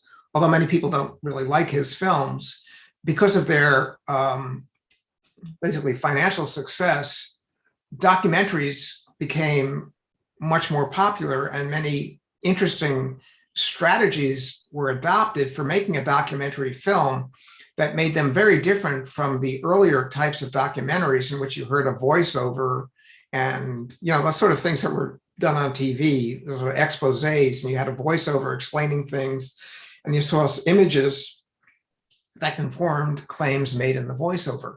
I think now documentary films are very different, and this is one example. I mean, there are many others, and completely different from one another.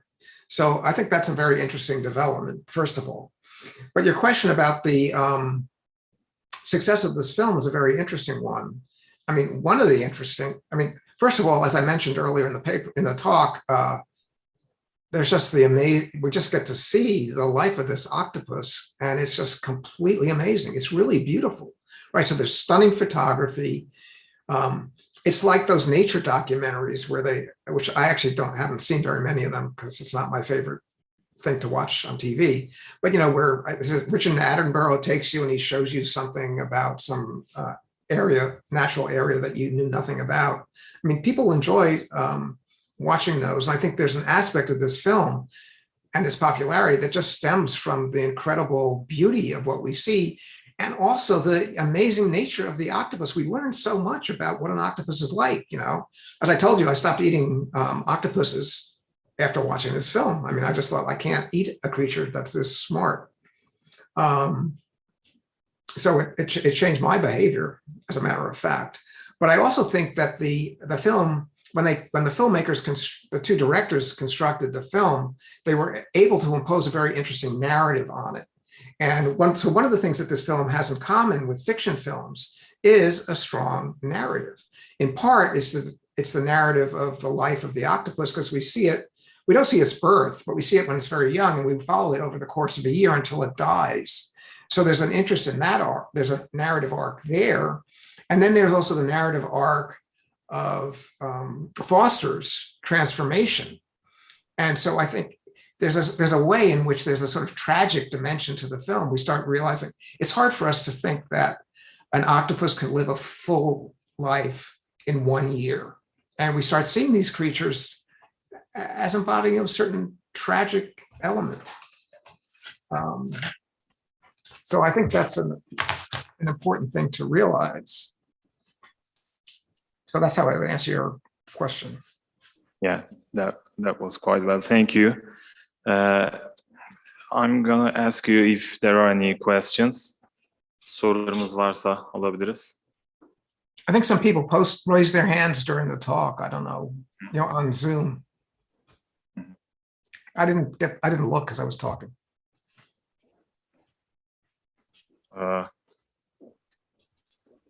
I guess there are no more questions, and our time is actually up. So, Professor Wardenberg, thanks a lot for your contribution. That was marvelous, and it was a great experience for all of us. Thank you, and have a nice day. Thank you all very much.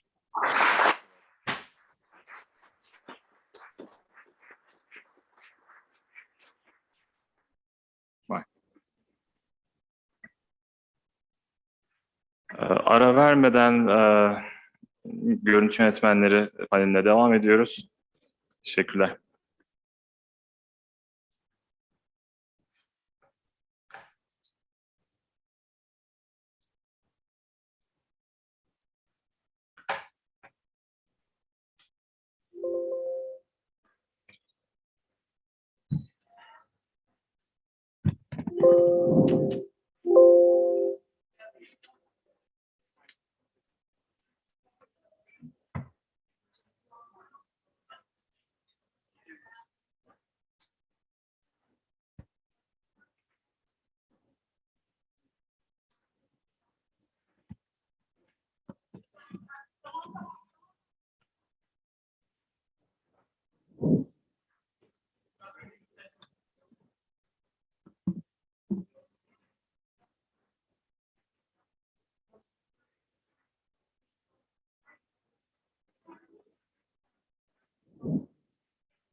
Değerli konuklar, Uluslararası Sinema ve Felsefe Sempozyumu'nun ikinci paneline hepiniz hoş geldiniz. Görüntü yönetmenleri ile Türkiye'de sinema panelimizin moderatörü Doçent Doktor Kurtuluş Özgen'dir. Panele başlamadan önce konuklarımız hakkında kısa bilgiler vermek istiyorum. İlk konuğumuz Doğan Sarıgüzel. Doğan Sarıgüzel, Mimar Sinan Üniversitesi Sinema Televizyon bölümünden mezun oldu. Çocukluktan başlayan fotoğrafla olan amatör ilgisini 1980 yılında yüksek öğrenim amacıyla sinema televizyon alanını seçerek hareketli görüntü alanında profesyonelliğe yöneltti. Okul sonrası kameraman, ses teknisyeni, kurgucu, teknik görevli olarak çalıştı ve okulda edindiği kimyasal tabanlı film bilgisini elektronik görüntü alanında da geliştirdi. Bu sürecin ardından profesyonel yaşamını serbest görüntü yönetmeni olarak yurt içinde ve yurt dışında sürdürdü. Reklam filmleri ağırlıklı olmakla birlikte belgeseller, kısa filmler, müzik videoları ve sinema filmlerinde görev almayı sürdürmektedir.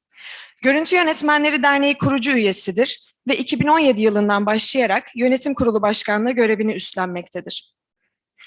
İkinci konuğumuz Meryem Yavuz. Meryem Yavuz, Mimar Sinan Güzel Sanatlar Üniversitesi'nde sinema eğitimi gördü. 2009 yılında Berlin Film Festivali Yetenek Kampüsü'ne kabul edildi. Görüntü yönetmenliğini yaptığı ilk uzun metrajlı film İki Çizgi, dünya premierini 65. Venedik Film Festivali'nin Uluslararası Eleştirmenler Haftası bölümünde yaptı. Görüntü yönetmenliğini yaptığı filmler ulusal ve uluslararası birçok festivalde yer aldı. 2020'de American Society of Cinematographers Vision Mentorship programına kabul edildi. Bahçeşehir Üniversitesi Fotoğraf, Video, Kadir Has Üniversitesi Radyo, Televizyon, Sinema bölümlerinde sinematografi dersleri verdi. Yavuz ayrıca Sinema Televizyon Sendikası ve Görüntü Yönetmenleri Derneği üyesidir. Üçüncü konuğumuz Hayk Krakosyan. Sinema tutkusu 11 yaşında Şehir Sanat Okulu'nda foto sinema stüdyosundaki derslerle başlayan Krakosyan, ardından All Union Devlet Sinematografi Enstitüsü'nün sinematografi bölümünden birincilikle mezun oldu. Krakosyan, görüntü yönetmeni olarak 36 uzun metrajlı film, 11 belgesel, 500'den fazla reklam ve müzik videosu, 200'den fazla televizyon programı ve bir uzun metrajlı animasyon filmi çekti. Çeşitli uluslararası film festivallerinde 15 kez en iyi sinematografi ödülünü kazandı. Krakosyan'ın görüntü yönetmeni olduğu filmler çeşitli uluslararası festivallerde 29 kez en iyi film ödülüne layık görüldü. Kadir Has, Bilgi, Bahçeşehir, Marmara ve Bilkent Üniversitesi'nde dersler verdi. Ayrıca uluslararası film festivallerinde jüri üyeliği yaptı. Krakosyan 1991'den beri Rus Sinemacılar Birliği ile Rusya ve Türkiye Görüntü Yönetmenleri Birliği'nin üyesidir.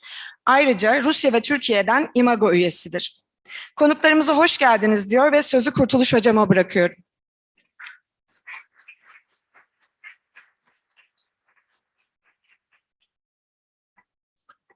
Değerli konuklar, bizleri dijital mecralardan takip edenler hoş geldiniz. Ben müsaadenizle değerli sanatçılarımıza birinci tekil şahısla hitap edeceğim. Çünkü benim öncesine dayanan tanışıklığım var. Büyüklerim, arkadaşlarım hepsi. Çok uzatmadan hemen başlayalım biz. Önce bir numaralı klibimizi izleyelim.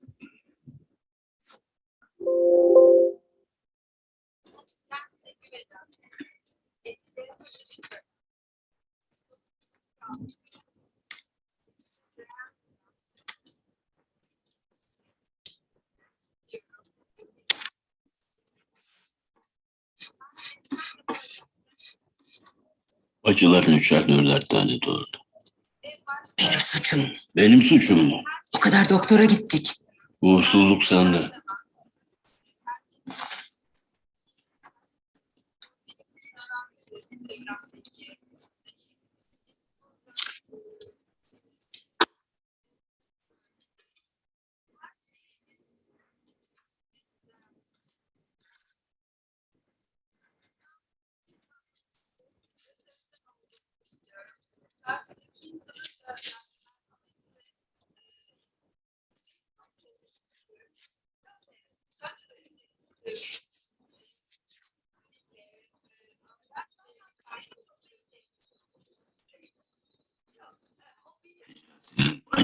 Kocası ölmüş geçen sene. Ortada kalmış. Necati dediydi.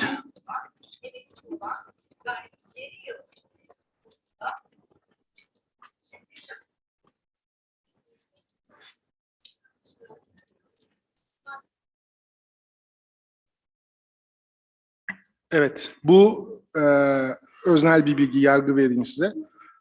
Türk kısa film tarihinde üretilmiş en iyi kısa filmlerden biri. Görüntü yönetmeni Meryem. 2012 yılı yapımı Abdurrahman Öner'in yönetmenliği yaptığı film. Dolayısıyla ilk soruyu senle başlatayım. Sinema sanatı içinde görüntü yönetmeninin, çizgi, sinematografın etkisi, katkısı nedir?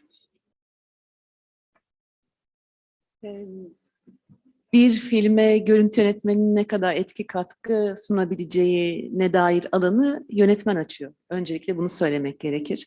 Ne kadar erken dahil ederse bizi, projesine, hayaline o kadar çok şey katabiliriz ona. Çünkü o kadar iyi anlayabiliriz onu diye düşünüyorum. Bu biraz önce bir parçasını gördüğümüz filme çok erken sayılabilecek bir aşamada dahil olmuştum. Abdurrahman'ın kafasında bir film vardı. Biraz başı, biraz ortası, biraz sonu vardı. Filmin bir mekanı yoktu, henüz oyuncuları yoktu, henüz bir metni bile yoktu. Üzerine konuşmaya başlamıştık. Sonra biraz şekillendi, okuduk, konuştuk. Biraz daha şekillendi, okuduk, konuştuk. Sonra beraber bir mekan bulduk. Ona göre senaryoyu tekrar okuduk. Sonra oyuncuları bulduk, onları o mekanın içine yerleştirdik. Yani bütün bu aşamalarda yönetmenin yanı başındaydım. Hem benim için çok öğretici bir süreç oldu ve bana Abdurrahman'ın tanıdığı alan sayesinde çok keyifli oldu. Yani görüntü yönetmeninin katkısı senaryoyu okuduğu anda başlıyor. Önce anlamak için çok soru soruyoruz. Ne kadar doğru soru sorarsak o kadar ileriye gidiyoruz. Hani o satırlarda yazmayan yerlere doğru gidiyor oluyoruz. Benim bu tarafı çok ilgimi çekiyor. Belki felsefeyle ilişkilendirilebilecek kısmı da bu. Ve bazen bazı sahneleri çıkarmayı önerdiğimiz, bazen bazı sahneleri yazdığımız, içine koyduğumuz, bazı sahneleri şekillendirdiğimiz sohbetlerimiz oluyor. Mekan seçiminde sanat yönetmeniyle ilişkide aktif rollerimiz var. Dolayısıyla yeniden film şekilleniyor. O sıralarda orada oluyoruz. Çekim sırasında yönetmen dönüp bakıyor. Nasıl oldu sence diye soruyor. İyi ya da hadi bir daha yapalım diyoruz. Orada da bir etkiniz var. Kurgu odasına sık sık uğruyorsunuz. Bazı unutulmuş hayalleri hatırlatıyorsunuz ya da bazı çözümleriniz olabiliyor çekim sırasında düşündüğünüz. Sonra kurgu bitiyor. Bu sefer renk düzenleme süreci başlıyor. Yine oradasınız. Hatta en son film seyirciyle buluşmadan hemen önce bazen yönetmen bile o salonda olamayabiliyor ama siz görüntü yönetmeni olarak herkesten önce gidip test yapmak durumunda kalıyorsunuz. Yani en başından en sonuna kadar dokunabildiğiniz kadar çok ama yine tekrar etmem gerekir. Yönetmenin size tanıdığı alan içinde etkide bulunmaya devam ediyorsunuz. Ben hemen bu filme ilişkin ara bir soru sorayım. Bu film plan film. Yani tek bir planla başlıyor ve film bitiyor. Bu rejimi üretme kararı nasıl doğdu? Biraz da merak uyansın. Açık kaynakta var. Gençlere söylüyorum özellikle. Vimeo'dan bulabilirsiniz. Abdurrahman'ın en başından beri aklında olan iki fikir vardı. Bir tanesi bir plan sekans film çekmekti. İkincisi de onu siyah beyaz yapmaktı. İki karakteri vardı. Karakter arasındaki hikaye az çok belliydi. Yani aslında şu ana kadar çalıştığım filmler arasında özden biçime doğru değil de özle biçim arasında bir yerlerde eş zamanlı olarak birbirini etkileyerek oluşan tek filmdi diyebilirim. Yani özü oluşurken biçimi, biçimi oluşurken özü oluşturdu. Ve filmde gördüğünüz her şey tamamen analog olarak yapıldı. Yani o sırada orada yapıldı. Herhangi bir daha sonradan görüntü üzerine yapılan bir müdahale yok. Özellikle buharı kastediyor. Evet, aynen öyle. Çok teşekkür ederim. Bir kere daha söylüyorum. tüm zamanların en iyi Türk kısa filmlerinden biridir. Bu film. Çok teşekkürler. Bunu Çok söyleyeyim. naziksiniz, sağ olun. Doğan abi senle devam edelim mi aynı soruyu? Ben de her şeyden önce Meryem'e katılıyorum. Yani o alanlar gerçekten filmin temel olarak yönetmenin olduğu için biz de yönetmenin açtığı alan kadar aslında oynama şansına sahibiz. Dünyada ne kadar çok yönetmen varsa ve görüntü yönetmeni varsa bir onlar kadar da ilişki sistemi var aslında. Her biri unik. Kimisi bir fikirle gelir, bir yönetmenden söz ediyorum, bir fikirle gelir. Diğeri çok fazla hazırlanmıştır, lensleriyle birlikte gelir.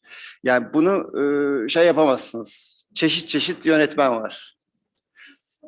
Dolayısıyla da bizim anlamamız gereken şey birincisi yönetmenin bizden ne istediği. Yani görüntü yönetmeni perspektifinden baktığımda öncelikle onu, pozisyonu saptamak lazım.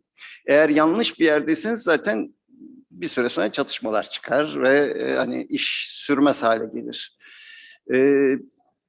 Meryem'in benden önce kullandığı için üzüldüğüm laf da satır arası okumak.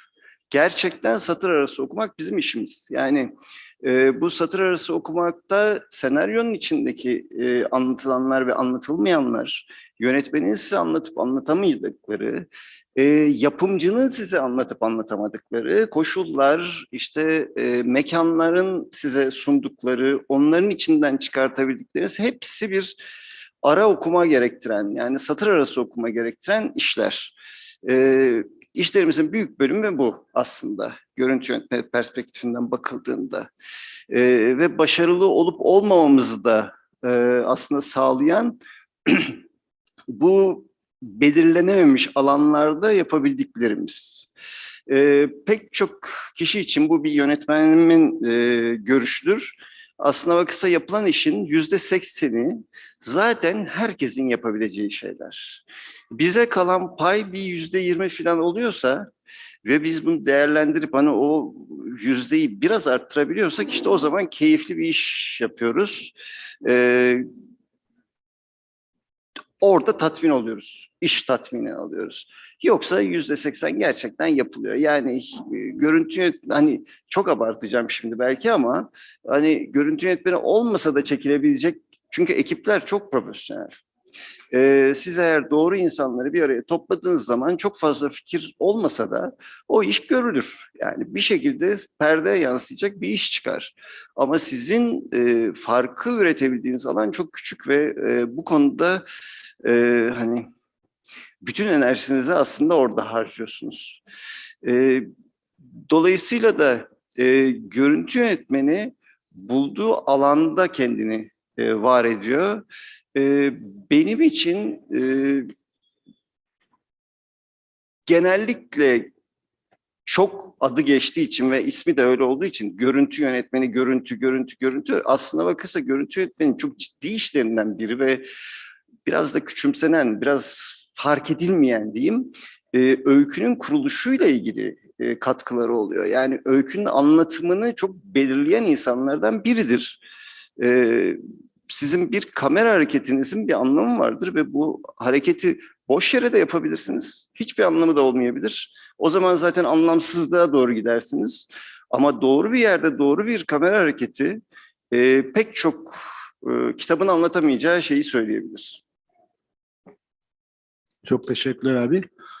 Hayk sen ne diyorsun bu konuda? Arkadaşlarım çok güzel anlatmışlar her şeyi. Ben biraz farklı bakış açısından bunu paylaşmaya çalışacağım. Sanatın özelliği bir gerçek olmayan gerçek yaratmak, o gerçeğin yansıması yaratmak farklı malzemeleri kullanırken. Örnek olarak sanatçı bir su damlasında deniz görebilir, değil mi? Bizim mesleğinde o da yönetmen. O damla içinde deniz gören olanı yönetmen. Onun dışında birisi gösteren olması gerekiyor değil mi? O yönetmenin o müthiş gördüğünün hikayesi, o su damlası içindeki deniz hikayesi için yönetmenin yardımcısı görüntü yönetmeni oluyor. Şimdi tabii ki arkadaşlarım söylediğin gibi bizim imkanları daralıyor ya da genişliyor. Tamamen bizim yönetmenlerin birlikte ne kadar uyumlu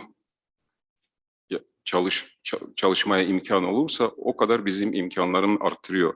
Ayrıca burası bir güven ve özgürlük meselesi var. Çünkü çok iyi ve yetenekli olan yönetmenleri gerçekten güveniyorlar ve çok iyi anlıyorlar. Görüntü yönetmeni imkan verince, özgürlük verince görüntü yönetmeni çok verimli çalışmaya başlıyor. Tamamen yönetmenin istediğin fikirlerin görsel alternatifler bulmaya çalışıyor. Şimdi bu da bir diyalog. Tabii ki hazırlıktan arkadaşlarım söylediğin gibi senaryo tartışması, başka filmler tartışması, bir zaman geçiriyoruz, bir hayat yaşıyoruz. Çekim başlamadan önce. Çekim asıl en kolay ve en kısa dönemi yürüyor normalde. Hazırlık çok zaman normalde hazırlığı çok zaman harcamak gerekiyor. Ve burası birbirine ne kadar iyi anlayacağız. Asıl yönetmen ne kadar kendisi iyi ifade ederse, kötü mü geliyor? Yönetmen ne kadar iyi kendisi ifade ederse o kadar görüntü yönetmenin işin ve imkanları artırıyor. Çünkü çok farklı yönetmenler var. Kişiliği durumu burası çok önemli değil mi? Biz birbirine ne kadar uyumlu çalışıyoruz. Bir yönetmen var gelip diyebilir, ben seni şimdi her şeyi anlatacağım, sen yapacaksın. Şimdi burası diyalog olmuyor. Ama başka bir yönetmen diyor ki bir haber bulmaya çalışalım. Fotoğraf makineleri alıp gidip çekimler başlıyoruz, araştırıyoruz.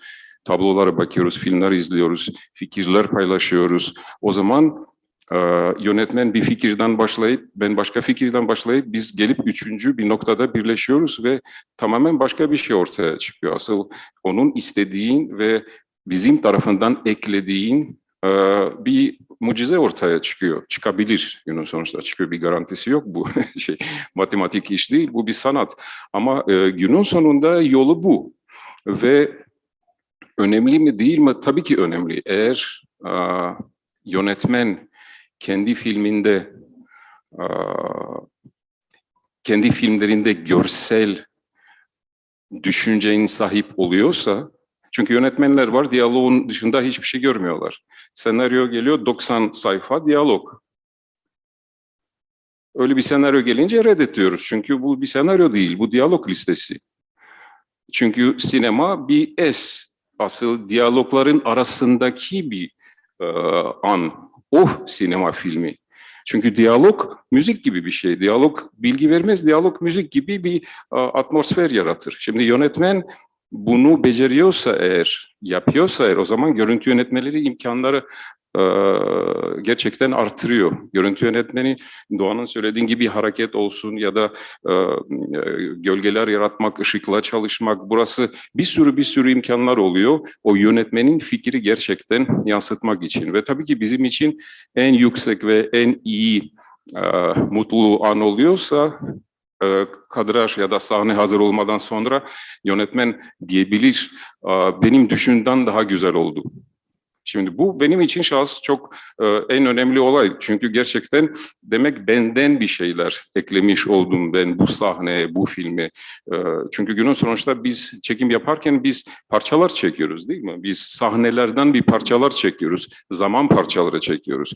Ve en son yönetmen bu parçaları alıp başka bir zaman, başka bir gerçek yaratıyor. Kurguda değişebilir. Ve tabii ki o parçalar ne kadar verimli ve ne kadar görsel anlatımı güzel olursa o kadar yönetmenin imkanları artırıyor. Bir noktada daha söyleyebilirim. Şahıs benim düşüncem, görüntü yönetmeni bir sessiz film çekmeli. Görüntü yönetmeni için tabii ki ses önemli ama sessiz olarak görüntüyü bitirmek gerekiyor. Bizim için sesi ihtiyaç olmaması gerekiyor. Güzel bir örnek var. Bizim yıllar önce Alpan eşliğiyle birlikte Eve Dönüş Sarıkamış 1915 bir filmde çalışırken film bitti, kurguyu bitti ve yabancı bir koloristle çalışıyoruz.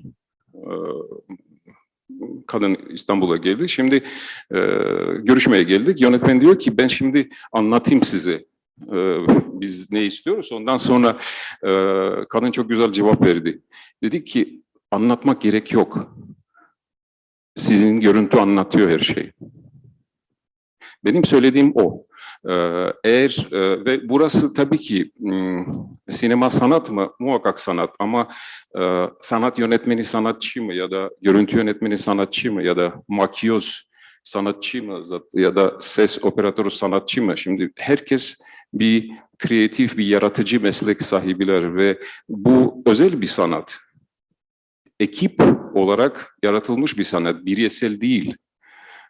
Mesela bazen ben ressama kıskançlıyorum çünkü bir dağın tepesinde çıkıp fırçalar alıp resim yapabilir ya da fotoğraf makine alıp biz öyle yapamıyoruz. Biz bir şey yapmak için bizim arasında birkaç tane tır malzeme olması gerekiyor ve en az bir 50 kişi yardımcı. Bu bizim mesleğin özelliği ama bu günün sonunda diyebiliriz bir gemiyle denize çıkıyoruz ve bizim bir kapitanımız var, o da yönetmen ve ekipte, gemide çalışan herkesinin görevin bir önemi var. Onu alırsınız, gemi batabilir. Gemi yanlış biri gidebilir. Şimdi böyle bir cevap verebilirim ve herkesin önemli bir yer var bu meslekte. Birlikte beraber bir orkestra. Bir orkestra da değil mi? Biz bir orkestra olarak çalışıyoruz. Bir kemanı alın, değil mi? Eksik oluyor. O senfoni müzikte bir eksiklik oluyor sesleri. Bizde de öyle. Bir sanat yönetmeninin çıkarttığı ne oluyor? O dokular nereye gitti? Değil mi? Bu. Demek bu bir özel sanat ve özel sanat içindeki bütün mesleklerin çok büyük değeri ve önemi var. Kısaca böyle. Çok kısa olmadı, pardon. Yok, gayet iyi. Zamanı da iyi kullanıyoruz. Ben böyle küçük yani başlıklara topladım özetlemek için. Gerçeği yeniden yaratmak vurgulardan biri. Satır arası okumak. Dar alanda büyük etki yaratma. Yaratma özgürlüğü ve yönetmenin düşünü büyütmek ve öteye taşımak gibi bunları kısaca özetleyebiliriz. Şimdi ikinci videoyu seyredebilir miyiz? Berna Hocam.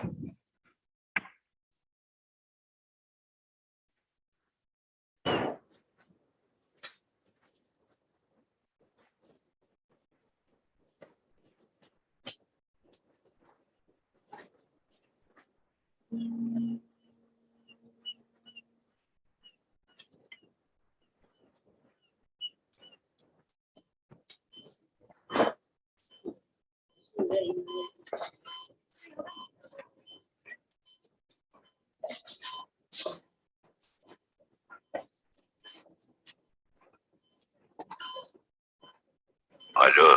Akın ben. Anneme uğradım. Bir değişiklik yok. Öylece yatıyor.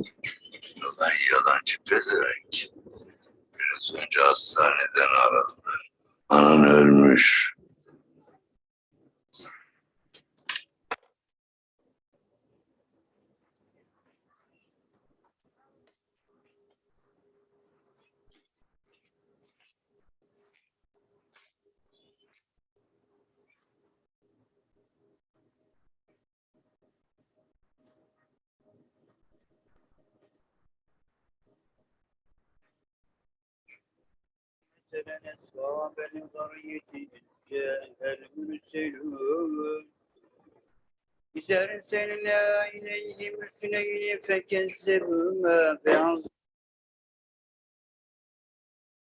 Evet.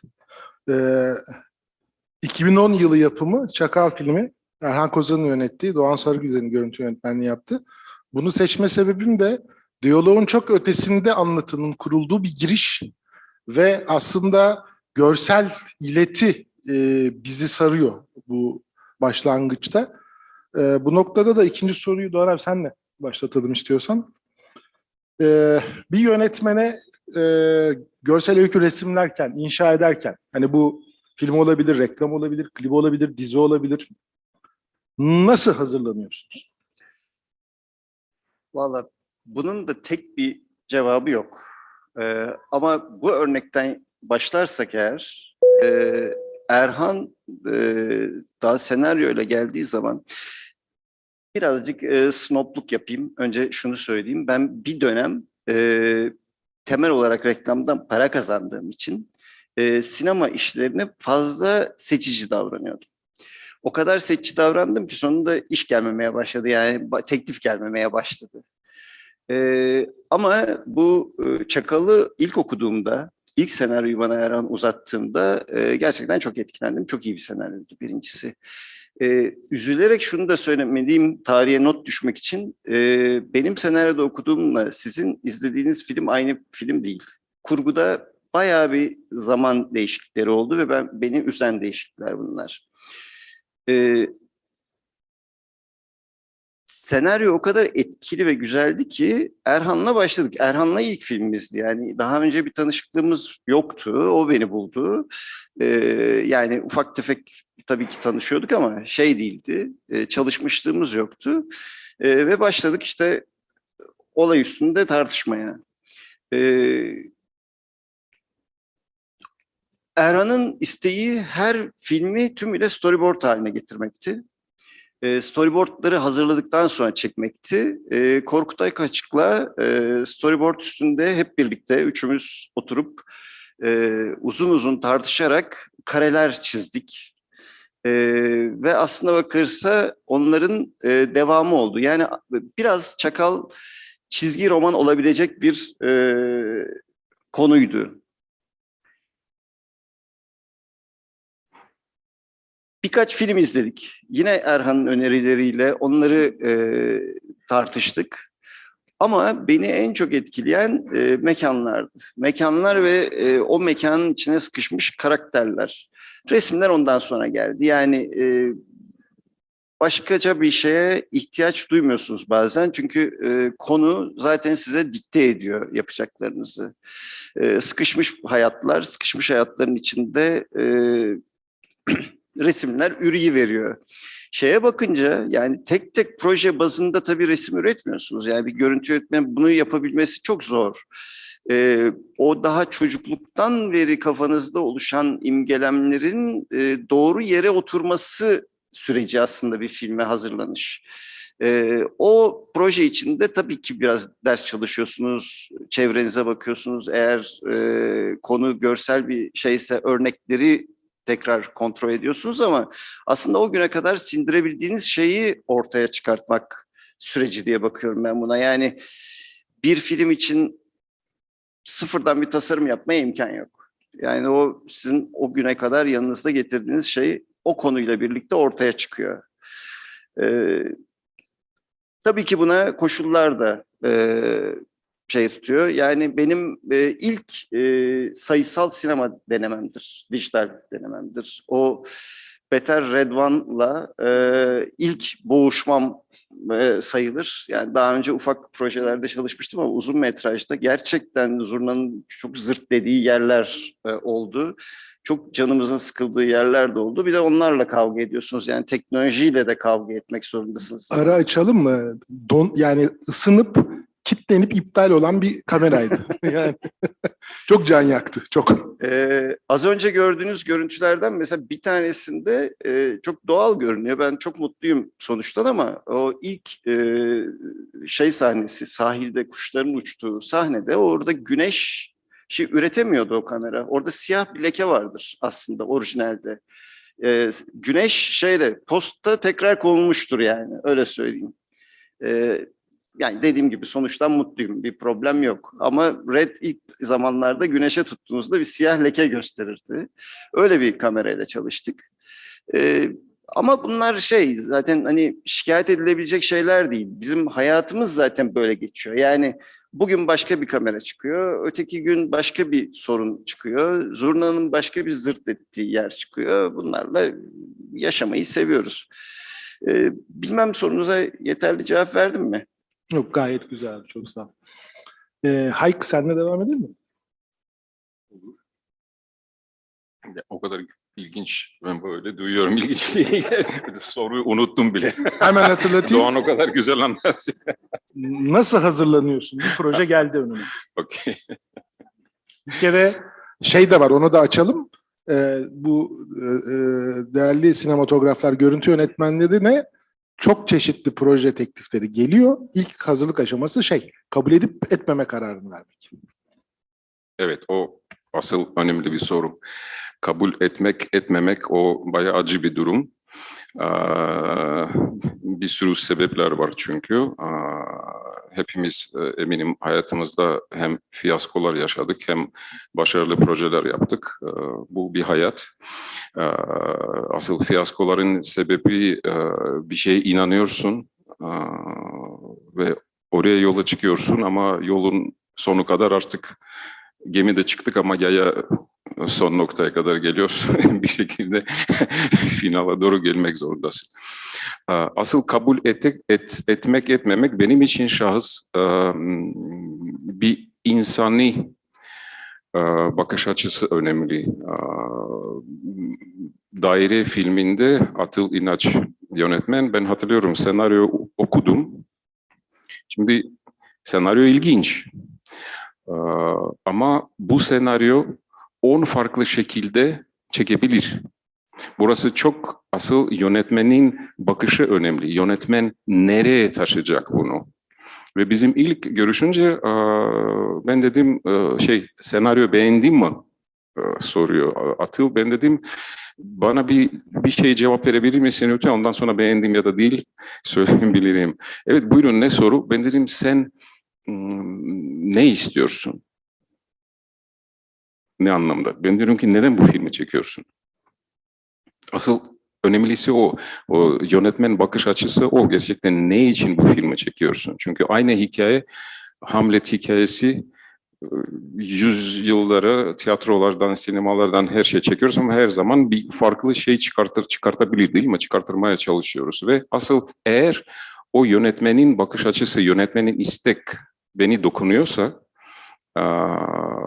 ben artık %90 bunu kabul ediyorum. Çünkü kalan kısımlar artık uygulama. Benim için önemlisi şu, o film sonra yıllar önce küçük kızım bu filmi izlerken babam bunu yaptı ne diyebilir? Bu benim için uzun yıllar bir kriteridir asıl. Çünkü ya da annem bu filmi izlerken ne diyebilir? Ben bunu gerçekten yıllar düşünüyordum. Çünkü bu asıl bir ahlak meselesi. Gerçekten bu ne için siz bunu yapıyorsunuz? Günün sonunda birkaç defa Türkiye'de de Rusya'da da bir projeler geldi ve büyük bütçeli ve asıl biliyorsun bunu milyonlarca insanlar izleyecekler ve bir isim getirecekler. Bundan vazgeçiyorsun. Çünkü günün sonunda sonra uyumayacaksın, kötü uyuyacaksın. Çünkü bir vicdan meselesi var. Bir kirleniyorsun işte o anlıyorsun değil mi? Bu asıl benim için bunlar çok önemli. Ben gerçekten inanacağım ve gerçekten ben bu hikayesi anlatmak istiyorum. O benim bir parçası oluyor. Benim kabul etmek ya da etmemek bu oluyor. Ondan sonra tabii ki senaryonun artık hikayeye göre, turu göre biz nereye gideceğiz, nasıl yapacağız o karar veriyoruz. Bu asıl cevap bu mu? Ben çünkü bir sürü şey cevap verebilirim. Bir de şöyle bir üste taşıyalım. Karar verdik. Verdik. Sonra ne oluyor? Karar verdik. Sonra şu oluyor. Yine arkadaşlarım söylediğim gibi her yönetmenin farklı türlü oluyor. Bu tamamen yönetmenin kişiliği bağlı bir şey. Bir yönetmen diyebilir, bu kitabı bir okuyabilir misin lütfen? Ya da bu filmi bir izleyebilir misin lütfen? Yıllar önce bir meşhur bir yönetmen bir örnek filmleri gösterdi. Sonra fikrim sordu. Dedi ki nasıl buldun? Ben dedim korkunç sıkıcı buldum. Çok kızdı. Çok kızdı. Odadaki sandalye aldı, duvara vurdu. Kırıldı sandalye. Dedi ki o zaman biz beraber çalışmayacağız. Dedim ki tamam çalışmayacağız. Bu kadar kızmaksa gerek yok ki. Şimdi ben diyorum ki bu kişisel tabii ki tamamen kişisel durumu. Nasıl insan nasıl davranıyor. Şimdi hemfikir olmak zorunda değiliz. Biz bir önceki filmi, Gölgeler İçindeki filmi Erdem Tepegöz'le biz çok uyumlu beraber çalıştık ama bir sürü konularda biz hemfikir olmadık. Ama asıl o güzel bir şey. Hemfikir olmadan birlikte ortak noktalar bulmak. Çünkü onun için bir istek olması gerekiyor, değil mi? Biz evet inanıyoruz birbirine ve beraber gidiyoruz. Ve tabii ki senaryodan önce bir bilmiyorum, böyle bir köprüler yaratmak gerekiyor. O edebiyat olabilir, o tablolar olabilir, tabii ki sinema filmler olabilir. Bu bir ön çalışması. Biz sünger gibi bilgiler ve duygular doldurmaya çalışıyoruz bizim içinde. Sonra bu filmin çalışmalara başlamak için. Çünkü onlar artık sizin bir vücutun bir parçası oluyor. Artık senaryo başlayınca onları unutmak gerekiyor. Çünkü tabii ki kopyalamamak için ama onlar tabii ki bize çok yardım ediyor. Çünkü biz artık o dalgadayız. Bir yönetmenle birlikte aynı dalgada hareket ediyoruz. Ve çekime kadar asıl o dalgayla devam edip kendini hazırlıyoruz. Benim için o teknik kısmı en son noktaya geliyor. Çünkü teknik kısımdan önce asıl bu duygusal kısmı önemli. Biz nasıl bunu yaratacağız? Karakterlere ait, filmin konflikti ait. En son. Ben çok beğeniyorum, bir yönetmen dedi ki bak bu sahnede bir sarımsak kokusu olması gerekiyor. Bu diyalogtan daha önemli biliyor musunuz? 10 sayfa diyalogtan daha önemli. Çünkü bu asıl bizim mesleğimiz bu. Bu atmosferi yaratmak. Bu gerçekten bu itici mi olacak ya da sevimli mi olacak? Bu tamamen artık bizim imkanların elinde. Gölgelerde hareketle, perspektifle yaratmak. Bunu gerçekten biz onu yapabiliriz. Ya da başka bir ilginç örnek, bir yönetmenle tartışıyoruz. Tartışıyoruz. O en son şey diyor, ya muhtemelen sen benim filmin izleyici değilsin, diyor yönetmen. Peki diyorum, ama benim filmin görüntü yönetmensin. Peki diyorum, bu beraber nasıl olacak? Çünkü ben seni çok inanıyorum. Çünkü senin yaptığın ön hazırlığı tam benim istediğin şey. Şimdi burası görüyor musunuz? Çok ipucu, çok farklı şeyler var ve gerçekten bir formül yok, bir kural yok burası nasıl oluyor. Gerçekten her yönetmenle birlikte biz yeni dünya kurmak zorundayız. Ve asıl işin güzelliği o. Çünkü her film o kendisi canlı ve her film bir özel dünya, her film değişik olması gerekiyor bizim için. Ve asıl o da bir yaşam. Biz film çekim yaparken o hayata giriyoruz ve birlikte yürüyoruz. Hacivat Karagöz çekim yaparken biz gerçekten o dönemdeki insanların bir parçası olduk. O kale içindeki, o sokaklardan biz birbirine arasındaki o konuşmalar, şakalar artık o filmin gerçeğe göre yürüyordur. Bu çok önemli. İnanmak ve o gerçek içinde fiziksel olarak yaşamak. Ne kadar biz derin o gerçek içinde gidiyoruz, o kadar sonuç daha verimli oluyor. Uygulama kısmı en kolay. Kamera, lens, ışık, bu en kolay. Bizim mesleği taca çıkarıyorsun ama onu öğretiyoruz. Kolay dediğin şey. Güzel sanatlarda. Sevgili Meryem, sen ne cevaplıyorsun bu soruya? Sahiden o tarafı çok kolay. Ben de birçok yerde, birçok kere söyledim. Çok ciddiye alınmadım ama inanın bize hazır Hayk abi de söylemişken burada o tarafını öğrenmesi gerçekten çok kolay. İki meslektaşım da çok şiirsel şekillerde ifade ettiler. Ben birazcık formülize edeyim kendi sürecim üzerinden. Öncelikle senaryoyu okumanın kendisi ile ilgili bir deneyim. Benimki okumayı çok seven birisiyim. Onun faydasını görüyorum. Ve bütün sinema bilgimi bir kenara bırakıp öncelikle bir edebi metin okur gibi ve ritmini kavramaya çalışarak senaryoyu okuyorum. Sonra böyle bir içim kıpır kıpır oluyor, bir yakınlık hissediyorum, seviyorum. Bir kere daha okuyorum, bu sefer durarak, sinematografik potansiyelini keşfetmeye çalışarak. Ama maalesef sinematografik potansiyelinin yüksek olması çok karşılaştığımız bir şey olmuyor. Bilmiyorum, bu bizim ülkemize has bir durum mu, bugüne ait bir şey mi ya da benim başıma gelen bir şey mi? Ve yumuşak karnım açıkçası görüntü yönetmeni olmama rağmen sinematografik potansiyelinden ziyade ortaya koyduğu soru oluyor, söylem oluyor. Bu beni hemen cezbediyor. Tamam, ben bunun konusunu çok sevdim. Yönetmeni de bunu masaya koyduğu için çok sevdim. Onunla sonsuza kadar sohbet etmeye çok hazırım. Bir film de yaparız arada gibi bir hissiyata kapılıyorum bazen. Genellikle de zaten paramız az oluyor, zamanımız dar oluyor. Hayk abinin söylediği gibi çok uzun süre hazırlık, çok uzun süre postprodüksiyon, kısacık bir dönem çekim oluyor genellikle. Benim başıma geldiği şekliyle bağımsız sinemalar için çalışıyorum ben daha çok. %90'ın üzerinde. Okuduktan sonra yönetmenle bir araya gelmeden hemen önce bu sefer yine sinema yani seyircisi deneyimimi çağırıyorum. Bu filmi doğru anladığımı ifade edebilmek için hangi filmlerden bahsetmeliyim diye düşünüyorum. Bunun için de çok fazla film izlemelisiniz. Hem daha önce yapılanları hem de bugün konuşulanları. Tek başına yetmiyor. Biraz fotoğraf, biraz resim. Açıkçası görüntü yönetmeni olmak ve her geçen zaman, her geçen sene özellikle resim ve fotoğraf ve sinemanın kendisi açısından bir genel kültür oluşturdu ve o bitmeyen bir çok engin bir deniz. Bu tarafı da çok ilgimi çekiyor. O yüzden de çok seviyorum ön hazırlığı ve bütün bunlara üzerine konuşmayı. Eğer doğru filmlerden bahsetmişsem, muhakkak yönetmenin de cebinde getirdiği birkaç film vardır. Onlar etrafında konuşmaya başlıyoruz. Sonra onu şekillendiriyoruz. Dediğim gibi biraz fotoğraf, biraz resimle. Açıkçası ben bir referans kitapçığıyla çalışmayı çok seviyorum.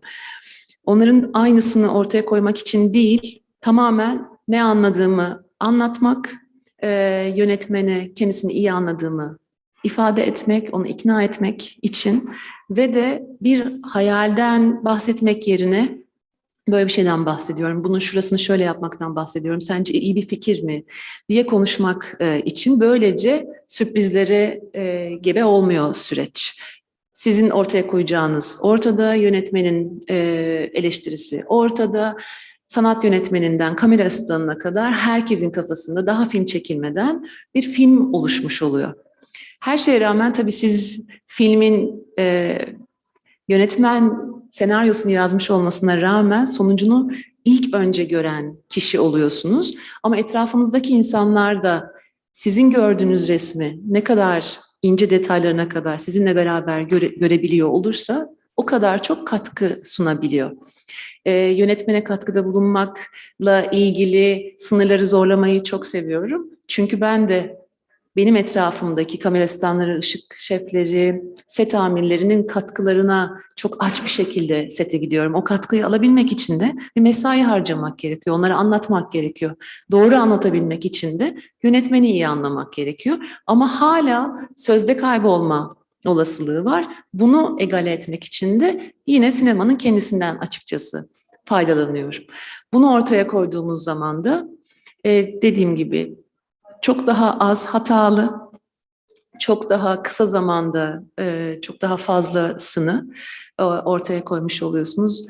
Az parayı daha verimli kullanmış oluyorsunuz. Ve evet yani iyi iyi. O da bir şeyler söylemek istedi. Yani özetle iyi anlamak ve iyi anlatmak üzerine bir çalışma oluyor benim için. Ön hazırlık. Tabii bunun bir teknik hazırlık tarafı da var. Özellikle çağımızda teknolojinin ilerlemesiyle beraber çok fazla seçenek var önümüzde. Hangisini seçeceğiz? Bunu tek başıma yapmayı sevmiyorum. Bütün o süreci yönetmeni ve geriye kalan ekibi de dahil etmeyi seviyorum. Onların kararları, benim görmediğim bir şeyi ifade etmeleri bana çok öğretici oluyor benim için. Ve bunu yaparken de mümkün olduğu kadar çok ekipmanı bir araya getirmeye çalışıyorum. Bu da bir zaman. O yine ortaya çıkan görüntünün hangisinin bu film için doğru olduğunu tayin etmekte yine çok iyi anlamış olmakla beraber gelen bir şey. Artık listelerinizi oluşturdunuz, herkes her şeyden haberdar ve filmin çekmeye hazırsınız ve açıkçası bütün bunları yaptıktan sonra biz yönetmenle sette neredeyse küs iki insan gibi davranıyoruz. Yani birbirimizle konuşacak pek bir şeyimiz kalmıyor. O oyuncularıyla o zamanı değerlendirsin. Ne kadar az bana seslenirse, ne kadar az soruyla bana set sırasında gelirse ben de kendimi o kadar iyi bir hazırlık süreci geçirdik gibi hissediyorum. Çok faydasını gördüm. O yüzden herkese tavsiye ediyorum ön hazırlık sürecini verimli bir şekilde kullanmayı. Çok teşekkürler. Tabii Hayk bir şey ekleyecek. Meryem çok güzel bir şey hatırladı. Bu bir kriteri daha var, önemli kriteri. Senaryo okurken o filmi görmeliyiz. Müzisyen notaları okurken müziği duyuyor değil mi? O benim için çok önemli. Bazen oluyor böyle senaryo okuyorum ve sadece sembolleri görüyorum. Bu böyle söyledi, böyle söyledi. Beyaz kağıt, hiçbir şey yok. Demek o kötü anlamında gelmiyor. Demek o benim değil. Başka bir görüntü yönetmeni bunu çekmesini gerekiyor. Ve bunu reddetmek gerekiyor dürüst olmak için. Eğer okurken görmedin filmi artık hazır değilsin diyaloğu. Çünkü yönetmen neyler senden isteyecek, sen yapamazsın onu. Çünkü asıl gerçekten bunu görmek gerekiyor. Bu o kriterlerden birisi önemlisi. Bir küçücük bir şey de ben ekleyeyim mi? Doğan Meryem söylerken aklıma geldi. Gerçekten benim için de çok önemli o. Senaryonun ilk okunuşu, ilk değerli ve bir kere oluyor. İkinci de yaşayamıyorsunuz. İlk okurken ritmini de hissediyorsunuz filmin. Ve o senaryonun içinde gizli. Ondan sonra işte deşmeye başladığınız zaman tabii o kayboluyor, büyüğü. Ama benim de ilk etkilendiğim ya da işte etkilenmediğim an o. Çok benzer düşündüğümüz için duramadım, ekledim. Bu çekim aşaması dışarıdan bakıldığında en kaotik gibi görünen aşamadır. En kalabalık çalışanların olduğu aşamadır ve en pahalı aşamadır. O yüzden bütün yapımcılar mümkün olduğunca kısa bitirmek isterler. Öyle de bir sorumluluk var ayrıca. Ve bayağı Sırat Köprüsü bir iş. Yine kısaca özetlemeye çalışayım ben. Projeyi kabul edip etmemekle başlıyor ki orada senaryo okumanın önemi ve okurken o ritmi ve filmi görme potansiyeli önemli burada. Her filmin hazırlık sürecinin kendine özgün bir talebi var. Dolayısıyla bir formül önerilemiyor burada. Yönetmenle birlikte uzun bir ön hazırlık, aslında bir yol arkadaşlığı ve uyum aranıyor. Diğer başta filmler olmak üzere ya da filmlerle beraber diğer sanat ve bilgi alanlarından beslenmek, hatta onları referanslarla, yani onları referans olarak almak ileride yapılacak projelerde ve biz de ustamız Hasan Özgen burada belgesel sinemacılar olarak gene ortak bir nokta, filmi masa başında bitirmek. Bitmiş bir filmle aslında uygulamaya gidiyorsunuz. Kurmacacı arkadaşlar da böyle yapıyorlar. Şimdi 3 numaralı videoyu seyredebilir miyiz?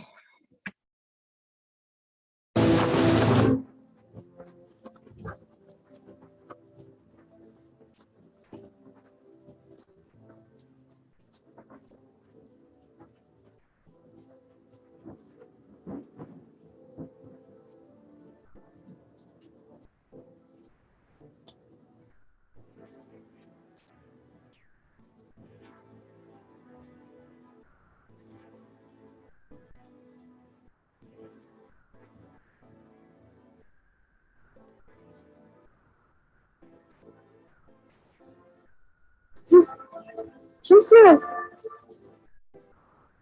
Hepiniz bir fabrikada mısınız? Evet.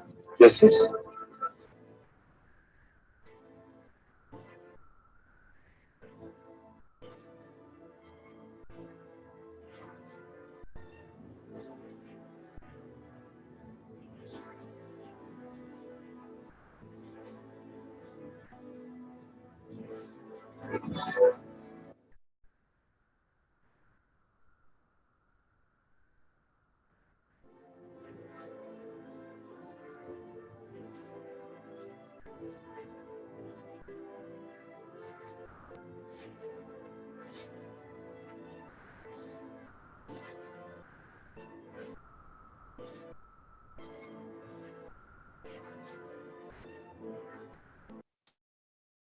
Evet. Sevgili Erdem Tepegöz'ün 2020'de bitirdiği, Hayk'ın görüntü yönetmenliğini yaptığı Gölgeler içinde filmi bir çeşit hani uyandırma servisi gibi bir film. Seyretmeyenlere özellikle tavsiye ediyorum. İçinde bulunduğumuz ve göremediğimiz hali ile ilgili önemli ne diyelim yol göstericilik yapıyor. Buradan da yola çıkarak senle başlayalım Mustafa istersen Ayk. Size neler ilham veriyor, nerelerden besleniyorsunuz? Ben bu arada ilk yıllar önceki buluşmamızda Hayek'la, hani onu da hatırlatayım sana, ciddi olarak işte Kuzey Hollandalı, Kuzey Avrupa barok ressamı Johan Vermeer takıntısı var Hayek'ın. Onu çalışmıştır kendisi yani ciddi olarak. Vermeer ve Rembrandt. Ekleyebilirim iki arkadaş. Daha da ekler de evet. İkisinde ve Caravaggio. Bu filmlere ait değil. Bu bir hayatın ilhamdan bahsediyoruz. Gerçekten mesleki ilham. Çünkü bizim için en büyük ustalar onlar. Asıl tablo çizen ustaları. Doğadan sonra tabii ki.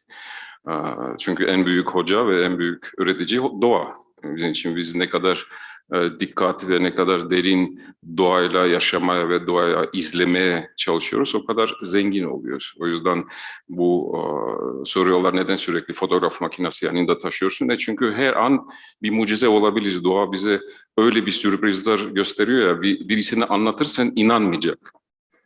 Gerçekten çünkü bu gerçek mi? Evet gerçek. Bunu nasıl yaptınız? Biz yapmadık. O yaptı. Bu kısa bir örnek.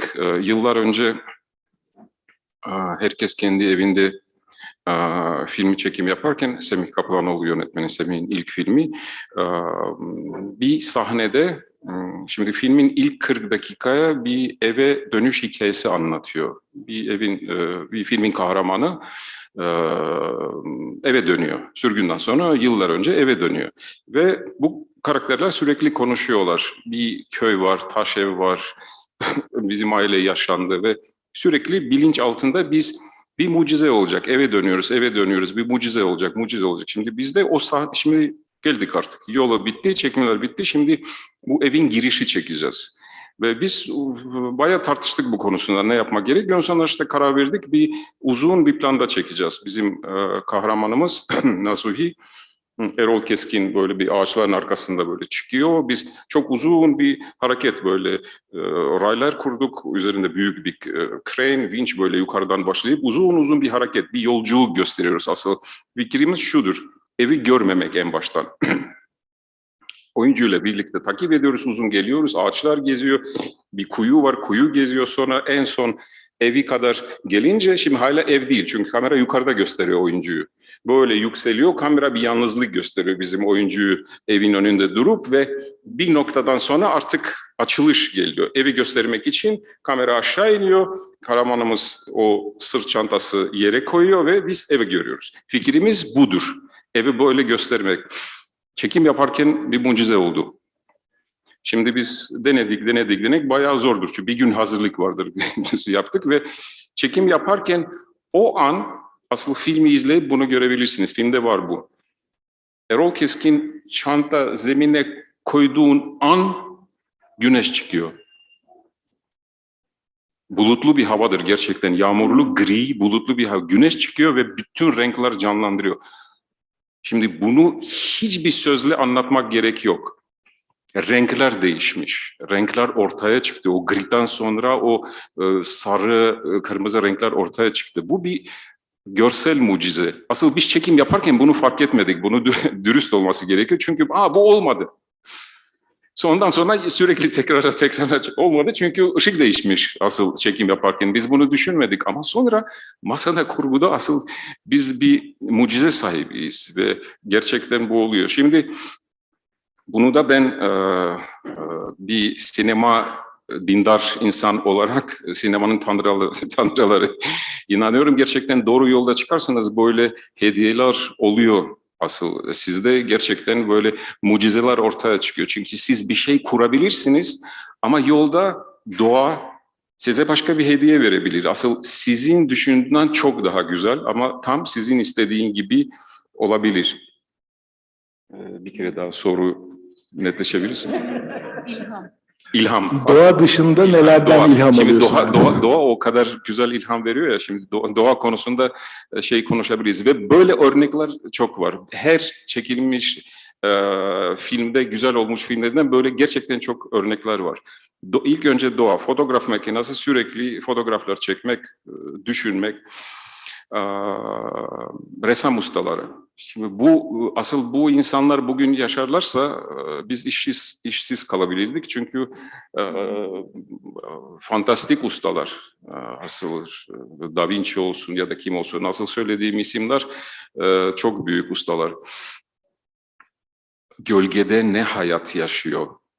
Asıl bu çok önemli. Işıktan önemli kısmı gölge. Asıl bu tablo çizeni o gölge içindeki nesneler, renkler, gölge içindeki yaşayan özellikle Rembrandt'ın ve o dünyası bir mucize. Şimdi bu kendi çıkmıyor ki, o adam fırçayla bunlar tek tek her şey yapıyor ama bu tamamen bir konsept içinde yaşıyor. Ve gölge ve ışık arasındaki değişimin ve renklerin yoğunluğu değişimi arasında ressam bunu yaratıyor. Ve asıl çağdaş dilinde piksel olarak bunu yaratıyor. Asıl fırçayla dokunuşları buraya atıyor. Bu inanılmaz bir emek. Ve siz böyle biz kamerayı alıp tek olarak bunu çekiyoruz ama ressam ustası bunu gerçekten tek olarak. O yüzden bu büyük ustalara muazzam fikir veriyor.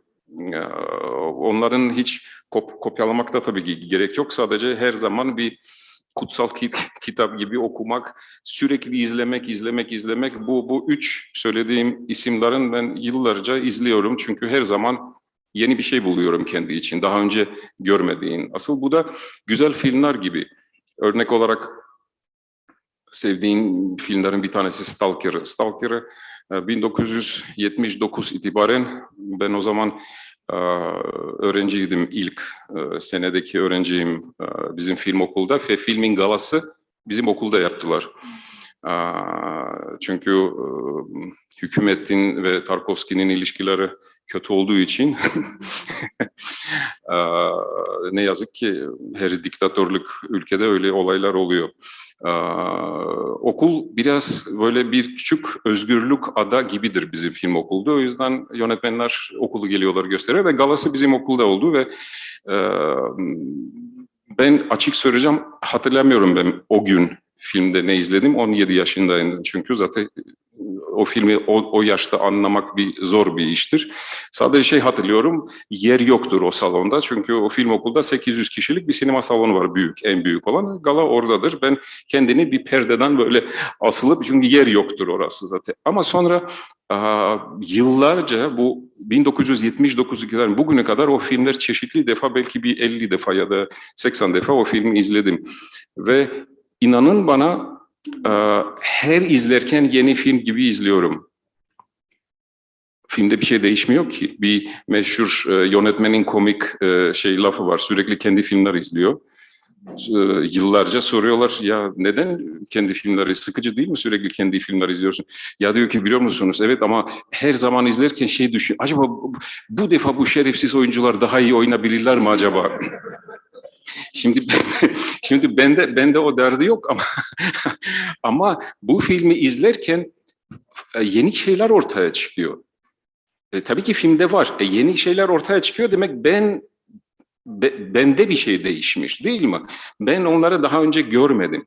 Aslında bu büyük sanatın etkisi ve ilham veren üçüncü nokta, Kurtuluş'un söylediğin sinema filmleri. Tabii ki, çünkü o bir mucize dünyası.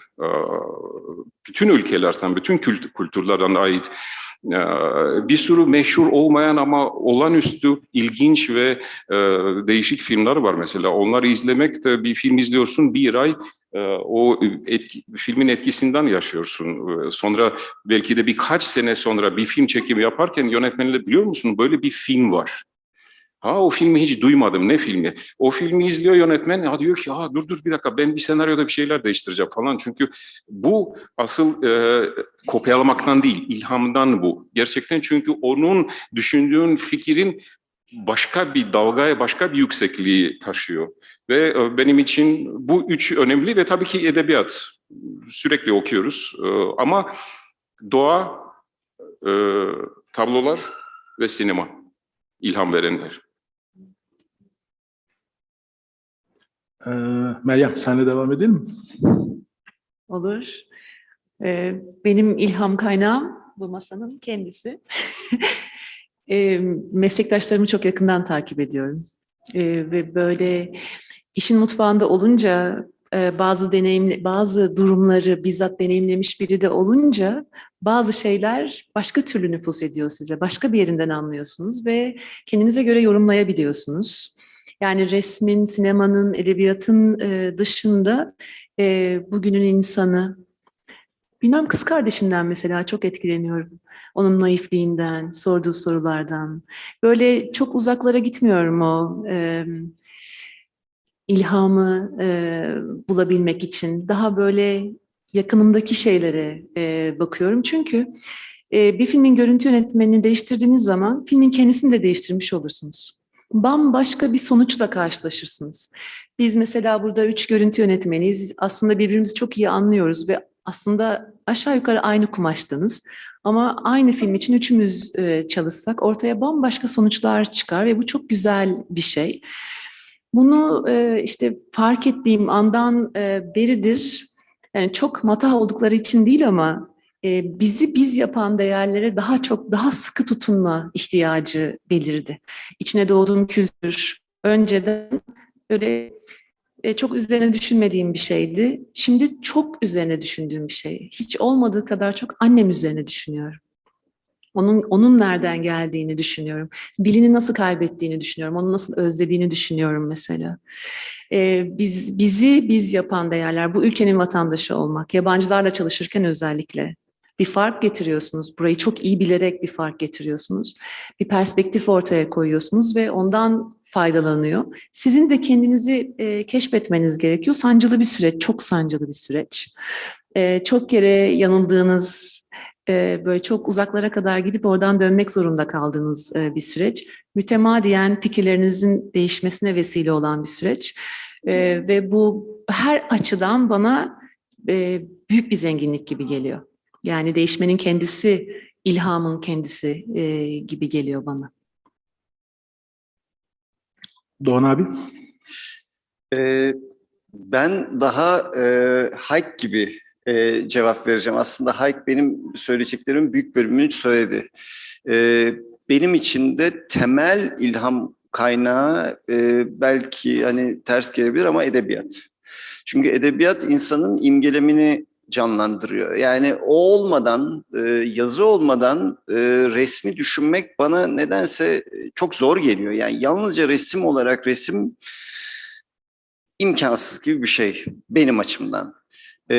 Tabii ki ustalar ve ben de klasik resme yani daha ortaokul, lise zamanından itibaren reprodüksiyon kitapları önümde saatler geçirdiğimi hatırlıyorum. Onları özümsemeye çalışmak, onları görmeyi öğrenmeye çalışmak benim için ciddi bir süreçti. Hala da bir süreç, yani bitmiş bir süreçte değil. Hala anlamaya çalışıyorum. Hayek'la aynı fikirdeyim. Yani ne o resimlere bakmaktan sıkılabilirsiniz, ne de o filmleri tekrar izlemekten sıkılabilirsiniz. Çünkü her biri çok katmanlı eserlerdir ve sonsuza kadar ilham verirler. Ama yaşım gereği ben televizyon çocuğu değilim. Küçük yaşlarımda ben radyo tiyatrosunu bilen, çok kitap okunan bir evde büyüdüm. Dolayısıyla da hayal gücümün geliştiğine inanıyorum. Hazır görüntünün de hayal gücünü biraz kısıtladığı görüşündeyim. Yani kısıtladığı demeyelim de belki zayıflattığı. O tarafımız biraz güdükleşmeye başladı gibi geliyor bana.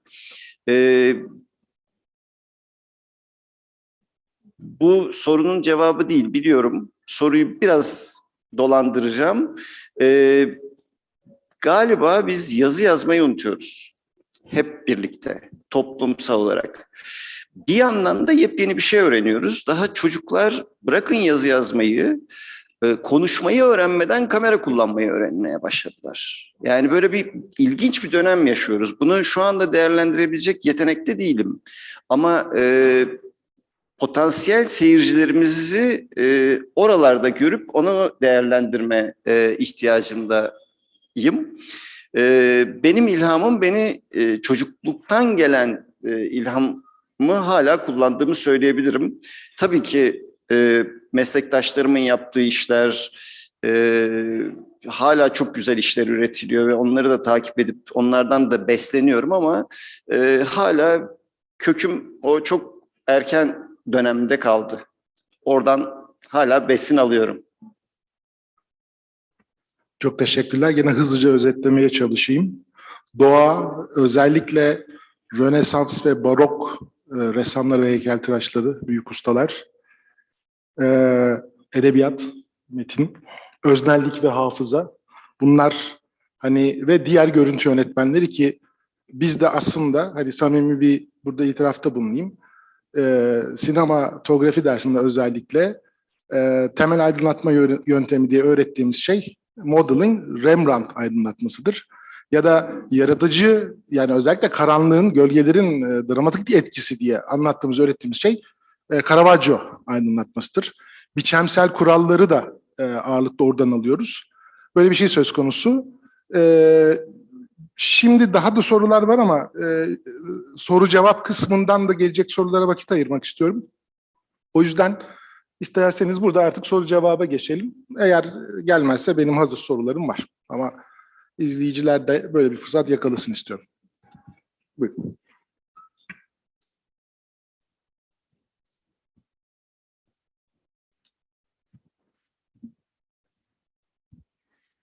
Öncelikle hepinize merhaba. Hepinizi ustam olarak görüyorum. Ben de fotoğraf ve video öğrencisiyim.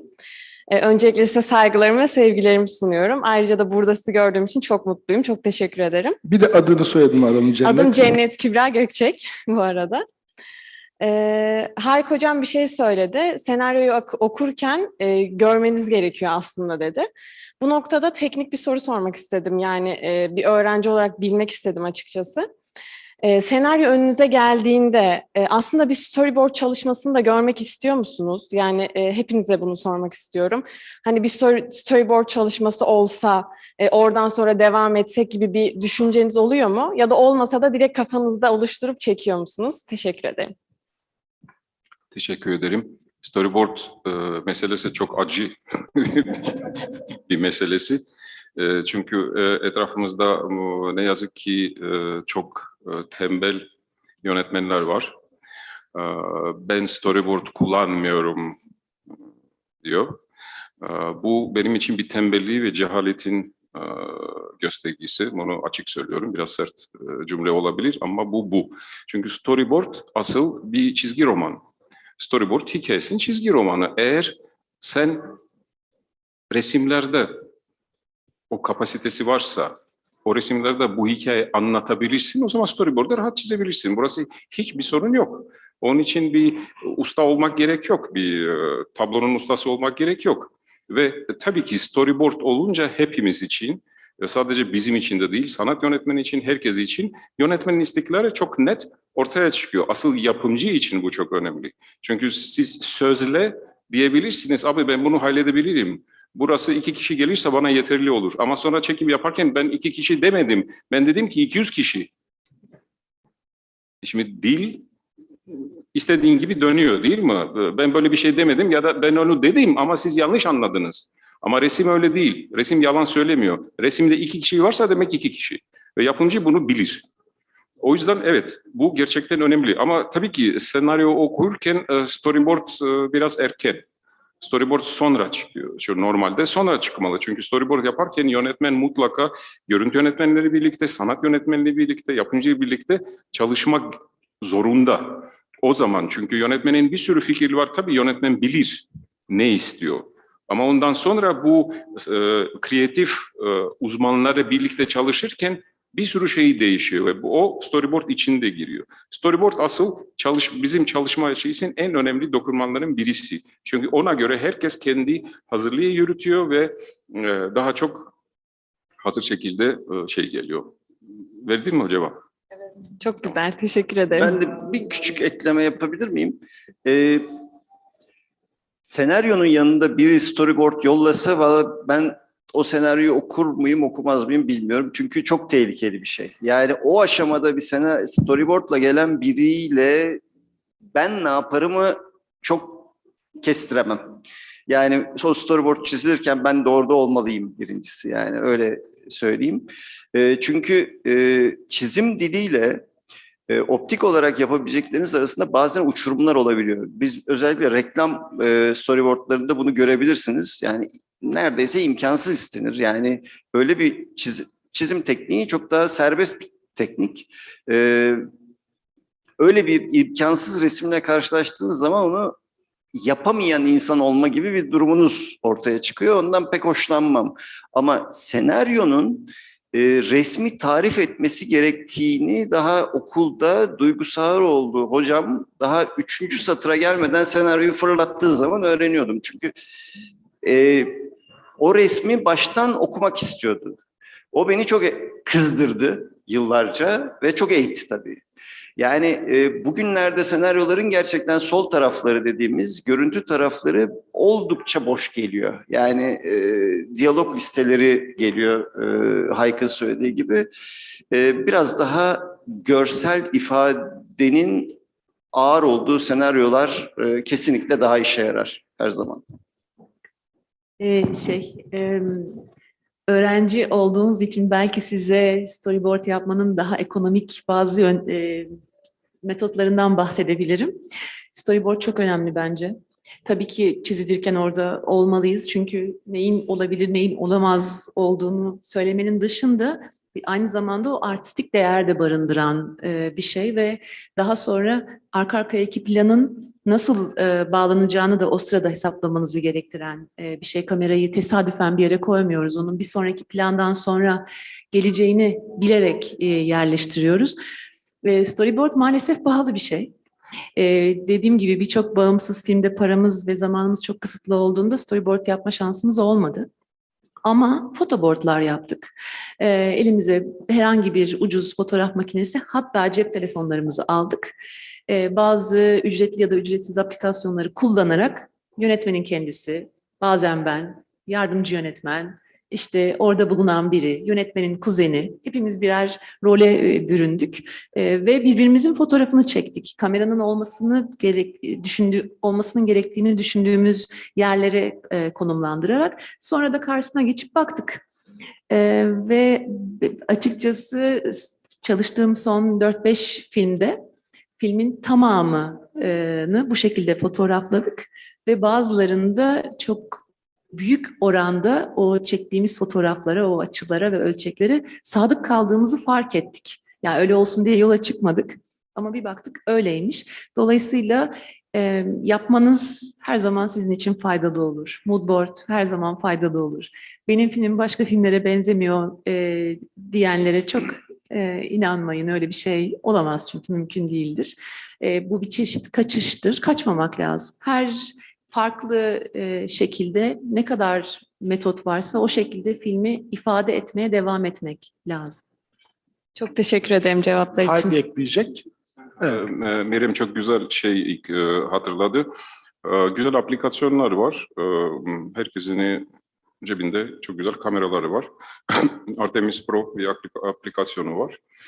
Onu kullanıp Meryem'in söylediğin fotoboard yapabilirsiniz. Çünkü istediğin kamera seçiyorsunuz, istediğin objektifi seçiyorsunuz ve tamamen sizin gördüğünüz mizansene ve objektif ne görebilir, çekebilirsiniz, paylaşabilirsiniz. Hem fotoğraf hem video çekebilirsiniz.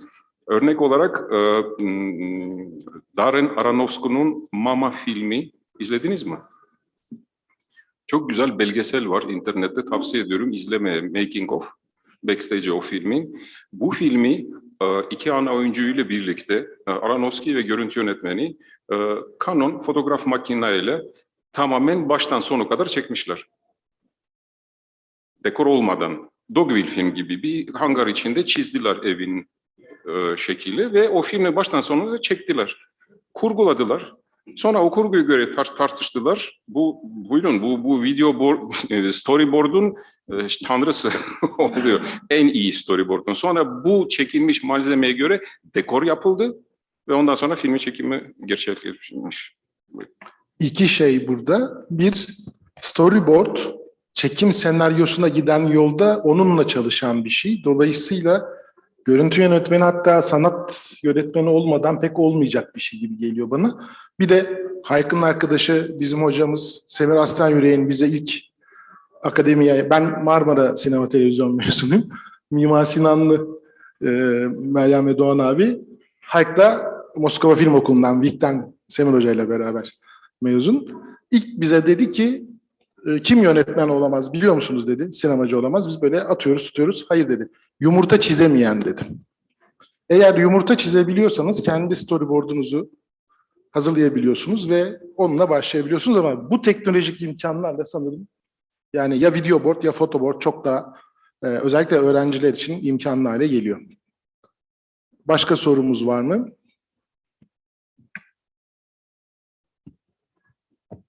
İyi akşamlar, hoş geldiniz. Ben akademisyen değilim, sadece bir izleyiciyim. Küçük iki sorum var. Bir tanesi, şimdi kısa filmlerle genelde yönetmenler başlar ve kısa filmlerde yönetmenler aynı zamanda görüntü yönetmenidir, aynı zamanda senaristtir. Şimdi görüntü yönetmenlerinin kameradan çeken arkadaşlarımızla alakalı bakış açılarını öğrenmek istiyorum. Ya da aynı zamanda görüntü yönetmeni kamerayı da kullanabilir mi? Ya da bu ayrı olmalı mı? Bu anlamda. Son olarak teknolojinin küçük bir soru daha var. Teknolojiyle beraber dronlar ister istemez hayatımıza girdi. Bu anlamda bakış açınızı öğrenmek istiyorum. Teşekkür ederim. Meryem başlasın. Evet. İki soru. Soru kısa film kelime grubunu barındırınca herhalde. Kamera çok fazla soru içeriyor, bir sorunuz. Benim açımdan kamerayı benim kullanmam çok önemli. Oradan başlayayım.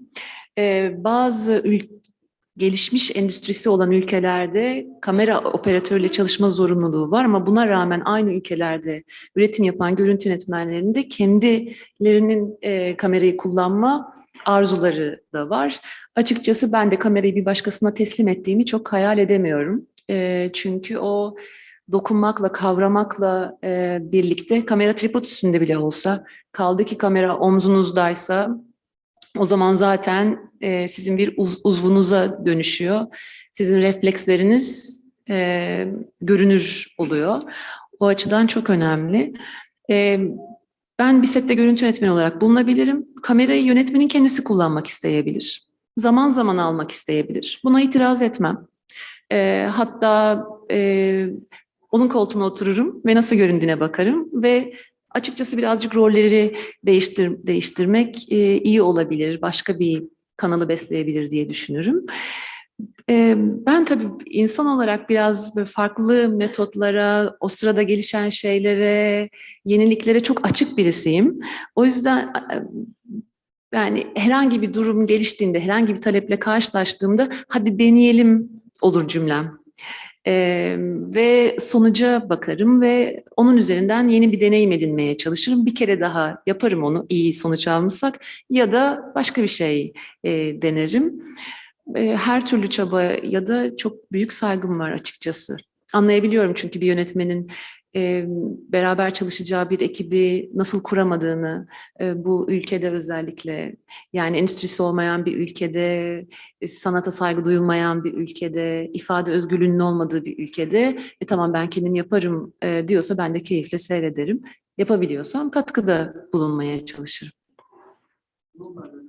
Onu şöyle, Hayk'ın bir önerisi var. Bu yeni teknolojik meselelerle birleştirip ayrıca bir tartışalım diye önerdi. Drone'u da ona katalım isterseniz. Doğan abi? Ben Meryem gibi düşünmüyorum artık. Yaşım kemale erdiği için. Yani kamera operatörü kullanmaktan hiç gocunmuyorum. Hatta mümkün olduğu kadar kamerayı güvendiğim birine teslim ettiğim zaman sete daha çok hakim olabildiğimi düşünüyorum. Çünkü en kötü şey kameranın dibinde böyle şu işi şu kadarcık bir ittirsem dediğim yerde birine sözle bunu söyleyip yaptırtmak zaman zaman imkansız oluyor ve kabul etmeseniz bile öyle çekmek zorunda kalıyorsunuz. Şeye gelince ben soruyu farklı aslında anladım. Daha çok kısa bir filmde yani birisi hem senaryoyu yazabilir hem kamerayı kullanabilir mi gibi ben anladım. Yanlış mı anladım bilmiyorum. Dar olduğu için insanlar maddi olanaktan vesaire durumlardan dolayı zaten birçok şeyi tek başına yapmak zorunda. Birden çok görev yapıyorlar. Ama sizler bu işi profesyonelce ve bu işi sanat tarafında yapan insanlar olduğunuz için sizin bu anlamda bakış açınızı bilmek istedim. Evet, biz maddi gücümüz var, biz bu işleri farklı yapmayı daha doğru buluruz diyebilirsiniz. Bu anlamdaki bakış açınızı öğrenmek istedim. Tamam, doğru anlamışım. Bazen bir insan tek kişilik banda olabilir. Yani koşullar onu gerektiriyorsa, yani bir yönetmen eline kamerayı alıp gerçekten görüntü yönetmeni olmadan da sahaya çıkabilir. Yani bu mümkün. Ama o çok zor. Yani hele kurmaca filmden söz ediyorsak bu imkansıza yakın çok çok zor bir şey. Ama mümkün. Yani o insanüstü bir çaba harcamak gerekir. Çünkü inanın ben kendi hesabıma kendi görevlerimi yerine getirirken set ortamında, çünkü hep bir zaman ve para baskısı altındasınız. Yani sonsuz bir zaman ve sonsuz bir paranız hiçbir zaman yok. Yani böyle bir şey mümkün değil. Dünya üstünde mümkün değil. Hollywood'a da gitseniz mümkün değil. Dünyanın hiçbir yerinde mümkün değil. Dolayısıyla o baskı altında bunların hepsini aynı anda yeterince hakkını vererek yapabilmek gerçekten imkansıza yakın. Ama yok mu? Özellikle belgesel düzeyinde hem kamera operatörlüğü yapıp hem yönetmenlik yapan, hatta yapımcılığını yapan o tür projeler için insanlar var. Benim de başıma geldi. Yani öyle projeler geliyor ki işte diyorlar ki hiç paramız yok ama Paris'te çekim yapacağız. Ben tercüman, şoför, işte sesçi, kameraman olarak gidip çalıştığım belgesel projelerim oldu. Yani çok da keyif aldım. Olabiliyor yani hani şey yok, hiç keskin bir kuralı yok ama bana aynı insanlar gelip biz Paris'te şu kadar insanla bu kadar şeyle 200 figürasyonu olan şöyle büyük bir proje yapacağız. Gece çekimlerimiz var bilmem ne. Ama sen hem sesçilik hem kameramanlık hem şey yap derlerse tabii gerçekçi ve saçma bir durum olur. Yapamazsınız yani mümkün değil. Bilmem sorunuza cevap oldu mu? Sadece eklemek, kısa bir eklemek olabilir. Eğer beceriyorsa yapabilir. Asıl sadece kısa film için değil, Alfonso Cuarón müthiş bir Roma adında film çekti ve sinematografi ödül aldı. Asıl şey değil, bu tamamen insanın kapasitesinden bahsediyor. Tabii ki kısa filmlerin imkanları az ve daha az zamanda, daha az malzemeyle çekmek gerekiyor. Eğer yönetmen yapabiliyorsa yapabilir. Şey yok, büyük fark yok diğer uzun metrajlardan gerçekten. Çünkü o da kamera kullanabilir. Burası kural yok.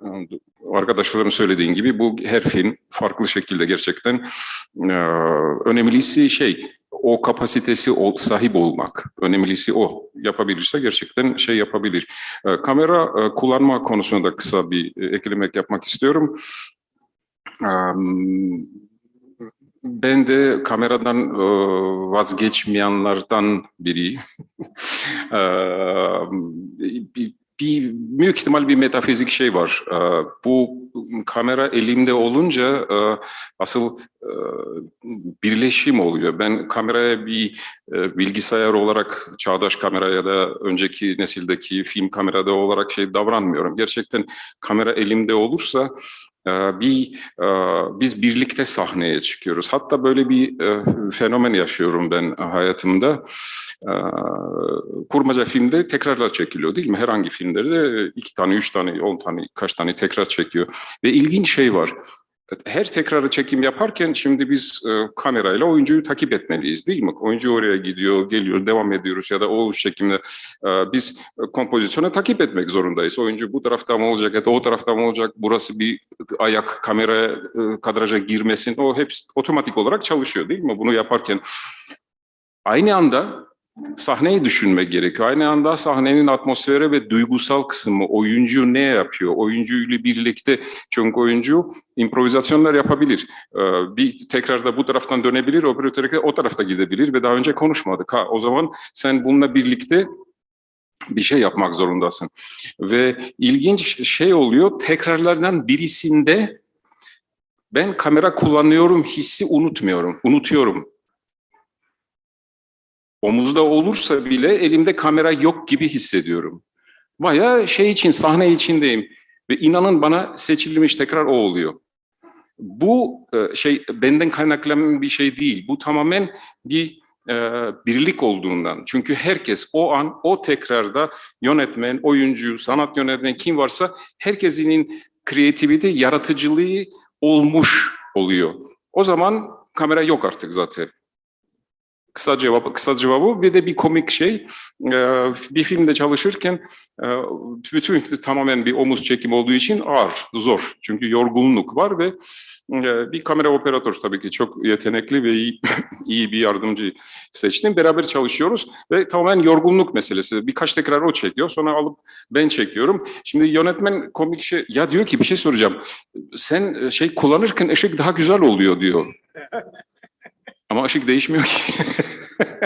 Ya demek Meryem'in söylediğin gibi burası, bilmiyorum ne o. Bir şeyler var. Kamera biraz böyle mi gitti, böyle mi oldu? Tamamen bir nefes meselesi bu. Siz kamerayla birlikte nasıl bir birlik oluyorsunuz? Küçük bir bilgi vereyim. Şimdi çoklu kamera Hollywood'un açığa çıkardığı bir şey. Yani görüntü yönetmeninin kamera kullanmaması meselesi. O da Hollywood'daki en pahalı unsur star oyuncular. Bunlar çekimin genelinden de çok daha pahalı olduğu için çoklu kamera yöntemini yıllar önce geliştirdiler. Yani sinemanın ilk yıllarından beri görüntü yönetmeni ayrıldı. Ve onlar ağırlıklı tercih ediyor. Avrupa, Türkiye'de dahil olmak, hatta dünyanın genelinde görüntü yönetmenleri, ki benim çok takıntılı olduğum bir görüntü yönetmeni var. Mesela Victoria Straro, işte Hayk Doğan abi, Meryem, kendileri kullanmayı tercih eder. Çünkü genelde dünyanın geri kalanında bir ana kamerayla çekiliyor filmler.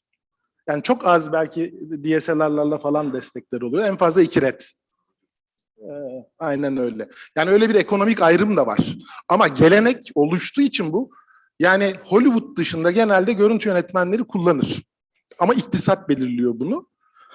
Onu söyleyeyim. Bir de teknoloji meselesine dönecek olursak, YouTube'da online canlı gelmiş bir soruyla onu bağlayalım. Günümüzde teknolojiyle artık herkesin elinde imkanlar var. Yani hepinizin bahsettiği. Profesyoneller olarak bir YouTube kanalına çekilen videonun mevcut kalitesini ne belirler?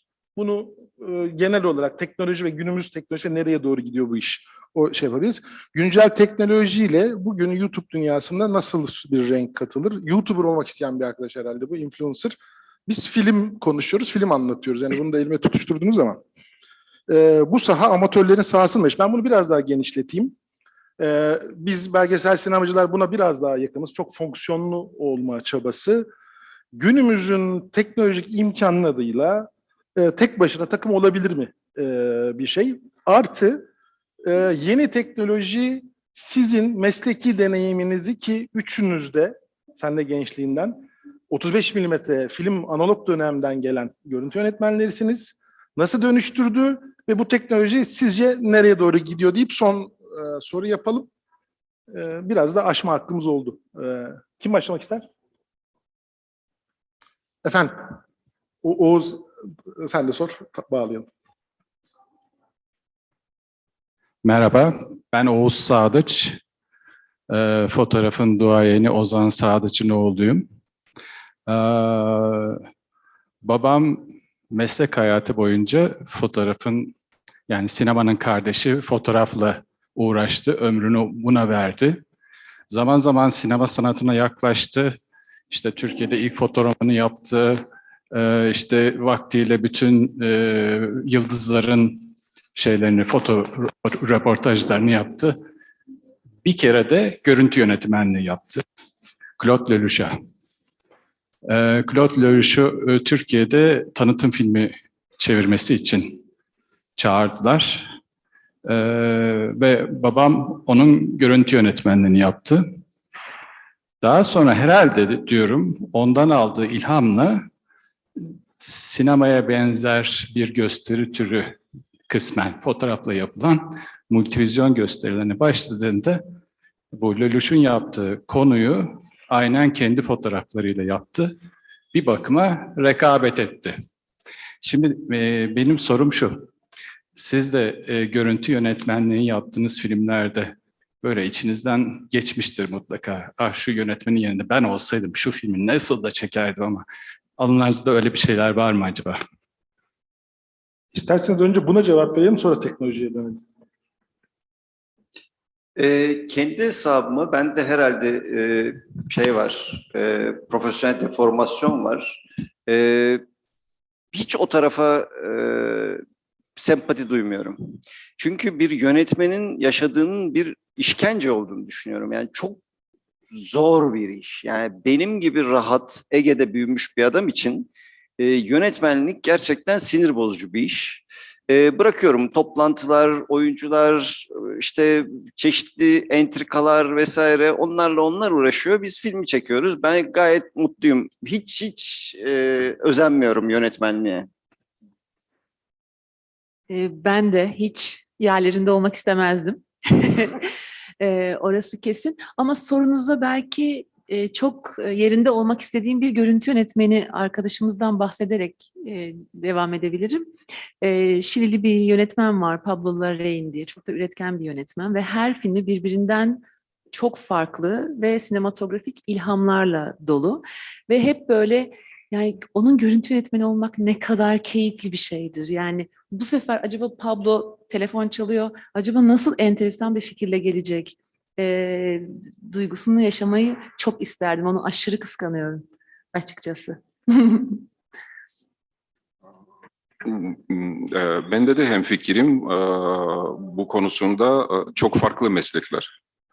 Ciddi farklı meslekler. Yönetmenliği o bir gezegen, o sorumluluğun seviyesi sonsuz çünkü biz hepimiz bir kısmı yapıyoruz işin ama yönetmen o bütün kısımları organize etmek, ikna etmek ve birleşmek zorunda. Biraz o konusunda cevap şöyle olabilir. Mesela film izliyorum ve eminim bütün meslek arkadaşlarım aynı şekilde. Şimdi kötü, başarısız çekilmiş bir filmi izlerken biz o filmin seti görüyoruz.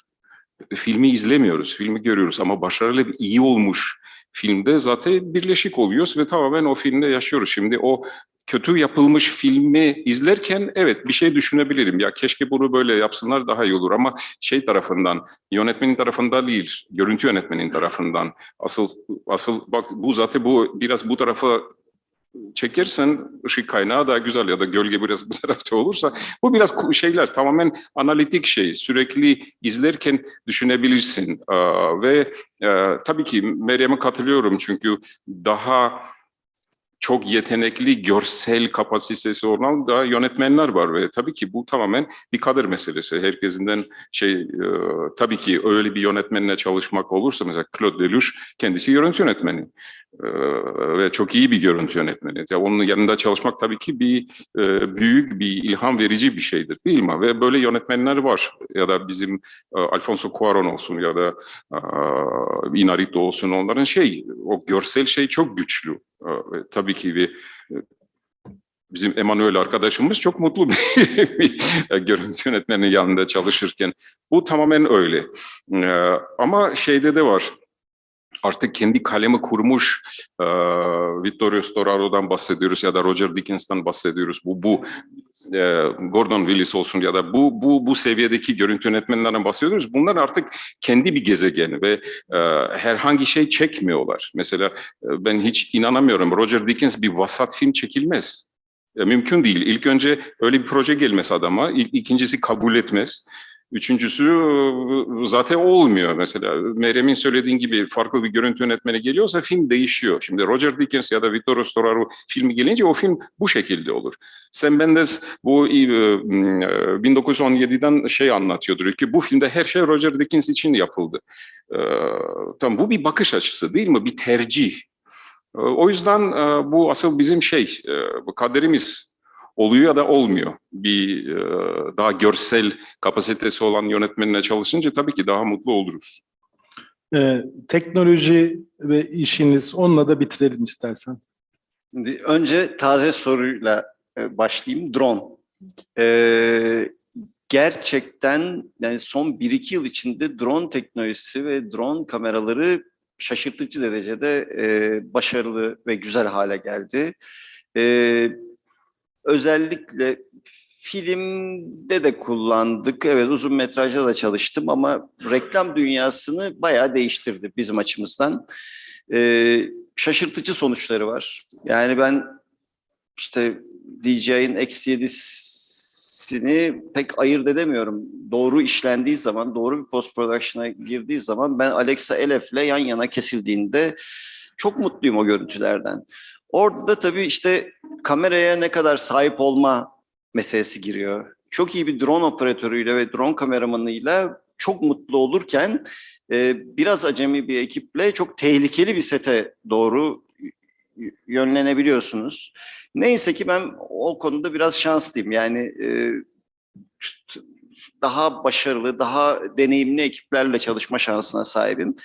Aynı şekilde kamerayı birine teslim ediyorsunuz. Bu zaman zaman görüntü yönetmeninin katlanması gereken bir şey. Yani ben bu iki meslektaşımdan daha fazla kamerayı teslim edebilir bir ruh haline dönüştüm.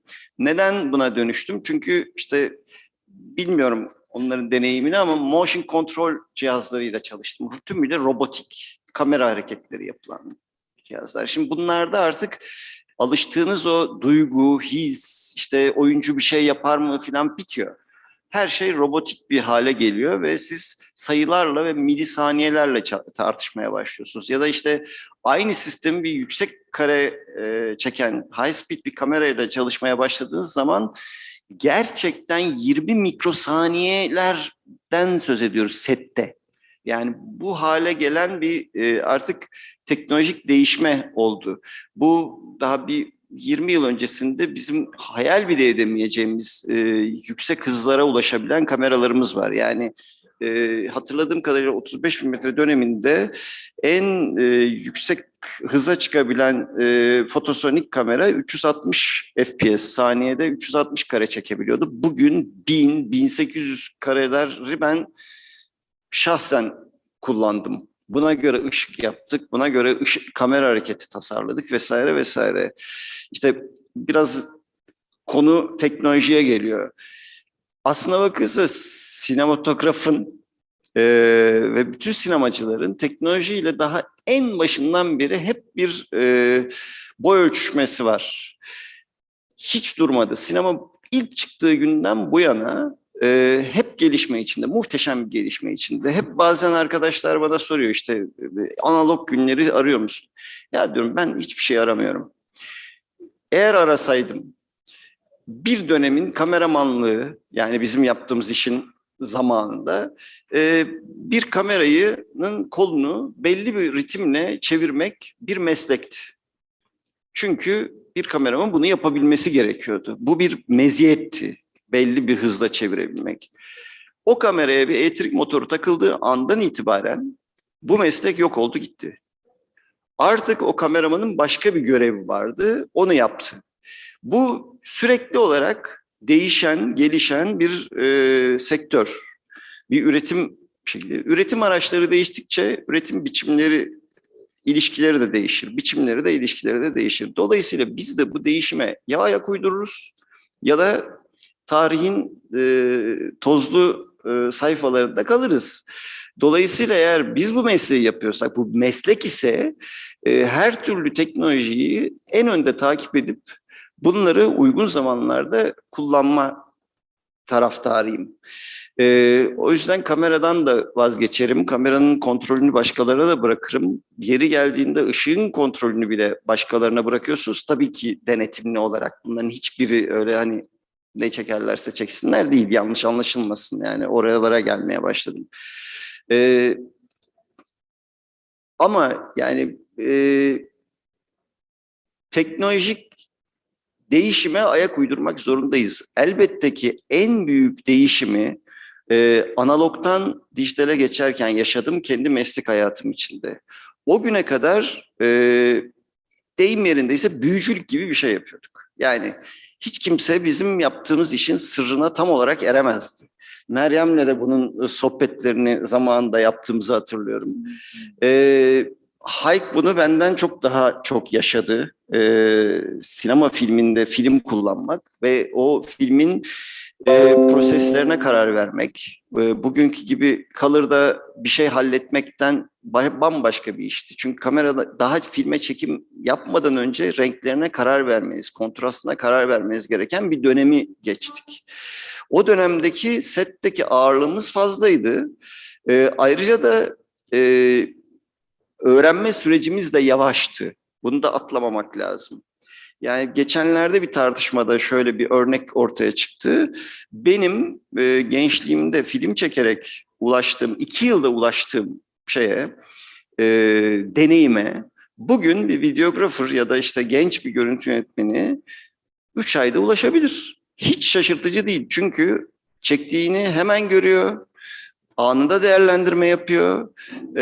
Çok hızlı prosesler var. Benim oraya ulaşmam için zaten yıllar geçmesi gerekiyordu. Şimdi yıllar geçmeden çok çabuk öğrenebiliyor. Bütün mesele bu prosesleri, bu hızlandırılmış üretim tarzını modalara kapılmadan aslında yapmak. Çünkü modalar çok çabuk ucuzluyor.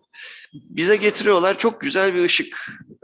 Artık eskiden yapımcılarla kavga dövüş alacağımız renk filtreleri yerine bir düğmeyi çevirdiğinde 1000 türlü rengi üreten bir ışık. Tamam, çok güzel. Eskiden yapamıyorduk. Şimdi çok ucuza, çok rahat yapıyoruz. Peki her şeyi renkli çekmek zorunda mıyız? Değiliz. Çünkü çektiğimiz zaman moda maymunu oluyoruz yani.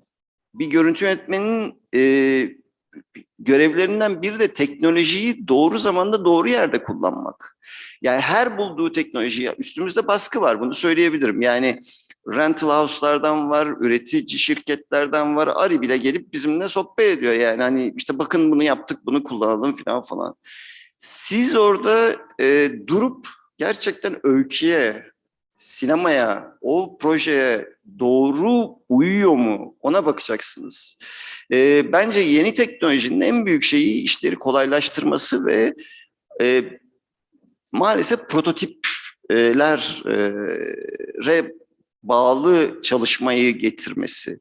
Herkes bir moda buluyor, bir moda görüyor, o modayı uygulamaya kalkışıyor. Bu da tabii çok homojen mi diyeyim, yani çok tek tip kötü bir üretim tarzına geçiyor. Bundan uzak durmakta yarar var. Yoksa teknoloji değişecek. Yani ben şu anda mesela heyecanla derinlik kaydeden lens kameraları okuyorum ve gerçekten benim üretim tarzımı değiştirebileceğini düşünüyorum hani önümüzdeki yıllarda. Gelince kullanacağız. Yani yeri gelince kullanacağız daha doğrusu. Öyle söyleyeyim. Çünkü Türkiye'ye her şey çok hızlı geliyor bu arada. Yani bilmiyorum bu son ekonomik durumla bu hız sürecek mi ama Türkiye ciddi bir üretim merkezi, İstanbul özellikle. Dünyanın her yerinden insanlar geliyor. Çok sayıda film çekiliyor. İnanılmaz sayıda. Yani bunu beğeniriz beğenmeyiz o ayrı bir konu ama endüstriyel olarak çok çalışılan bir yer artık. Dünyada da bir yeri var. Her şeyi çok çabuk görüyoruz. Çok çabuk uyum sağlamaya çalışıyoruz. Ve böyle devam edecek anladığım kadarıyla.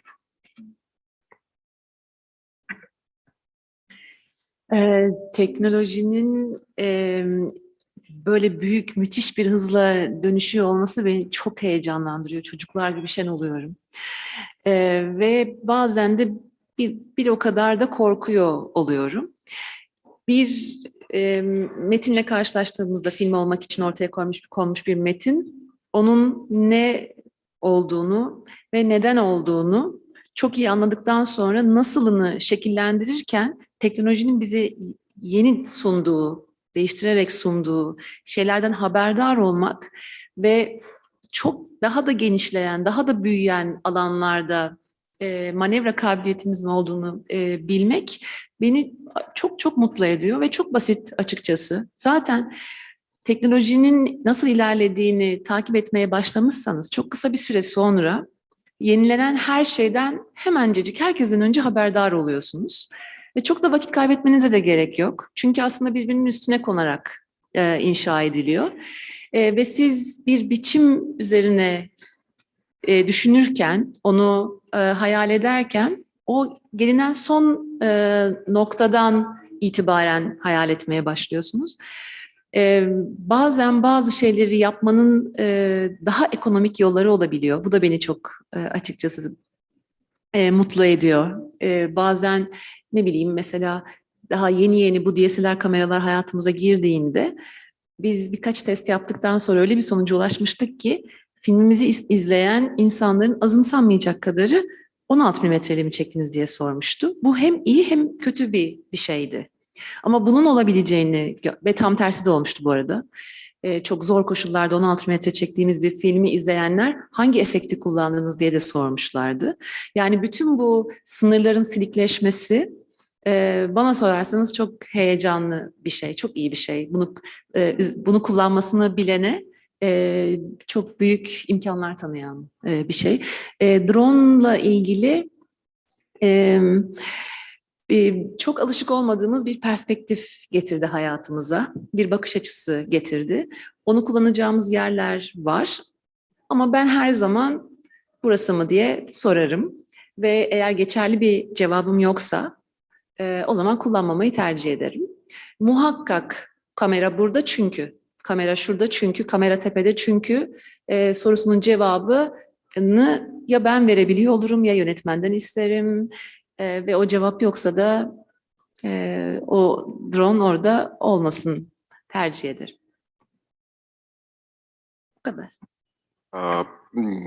Bu yeni teknoloji konusunda son 30 senede asıl bu teknoloji değişimi oldu. Eğer biz bunu karşı hayır istemiyoruz falan o zaman bunlardan vazgeçmek zorundayız ve bütün bilgisayardan vazgeçmek zorundayız. Çünkü teknoloji asıl oradan geldi ve bilgi iletim hızı değişince yeni teknoloji ortaya çıktı.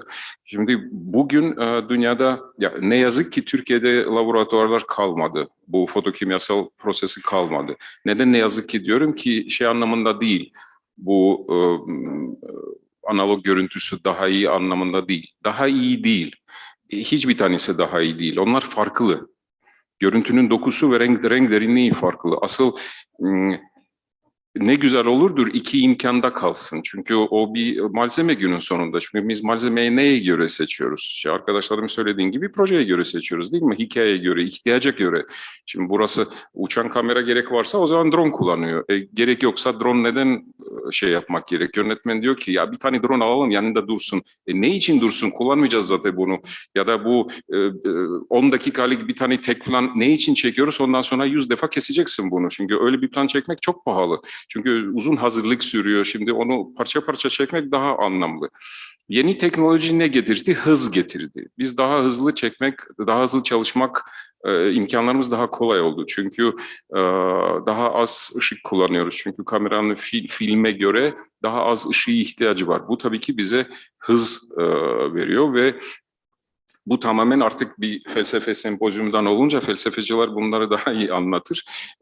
İnternet girince ve bu cihazlar girince bilgi iletimi daha hızlı oldu değil mi? Ve çok şey değişmiş. Dünya sinemasının 40 sene önceki dünya sinemasına ve bugündeki filmlere bakarsanız filmin ritmi değişmiş, tempo değişmiş. Daha hızlı yürüyor her şey. Bu tamamen onun sonucu oluyor. Şimdi bu malzemeleri bize o imkanı veriyor. Tabii ki sette bir elektronik görüntüyü görünce ve bütün ön hazırlığı doğru yaparken siz hemen hemen sonucu görüyorsunuz. Şimdi film çekim kullanırken o lüksü yoktur. Çünkü o zaman sadece görüntü yönetmenliği sorumludur o. Doğan'ın söylediğin gibi her şey tamamlamak gerekiyor. Kontrast olsun, gölgeler olsun, renk olsun. Ya %95 hatta %98 bitirmek gerekiyor sette. Çünkü orası sadece bir banyo kalıyor. Banyoda biraz kontrast oynatabilirsiniz ve o kadar. Ve film çıkmadan önce biraz daha aydın ve karanlık. Daha başka bir teknoloji yoktur. Ve tabii ki bu teknoloji sahibi olan görüntü yönetmenleri çok rahat girmişler dijital teknoloji. Tamamen dijitalde onlara göre yapıldı. Daha çok imkan var. Şimdi bunu görmemek tabii ki yanlış olur. Ama muhakkak bunu kullanacağım ya da bunu kullanacağım yok. Çünkü bir proje için filmin estetiği ve filmin dokuzunu, negatif filmin dokuzunu daha çok yakışır. Bir filmin elektronik görüntüsü yakışır.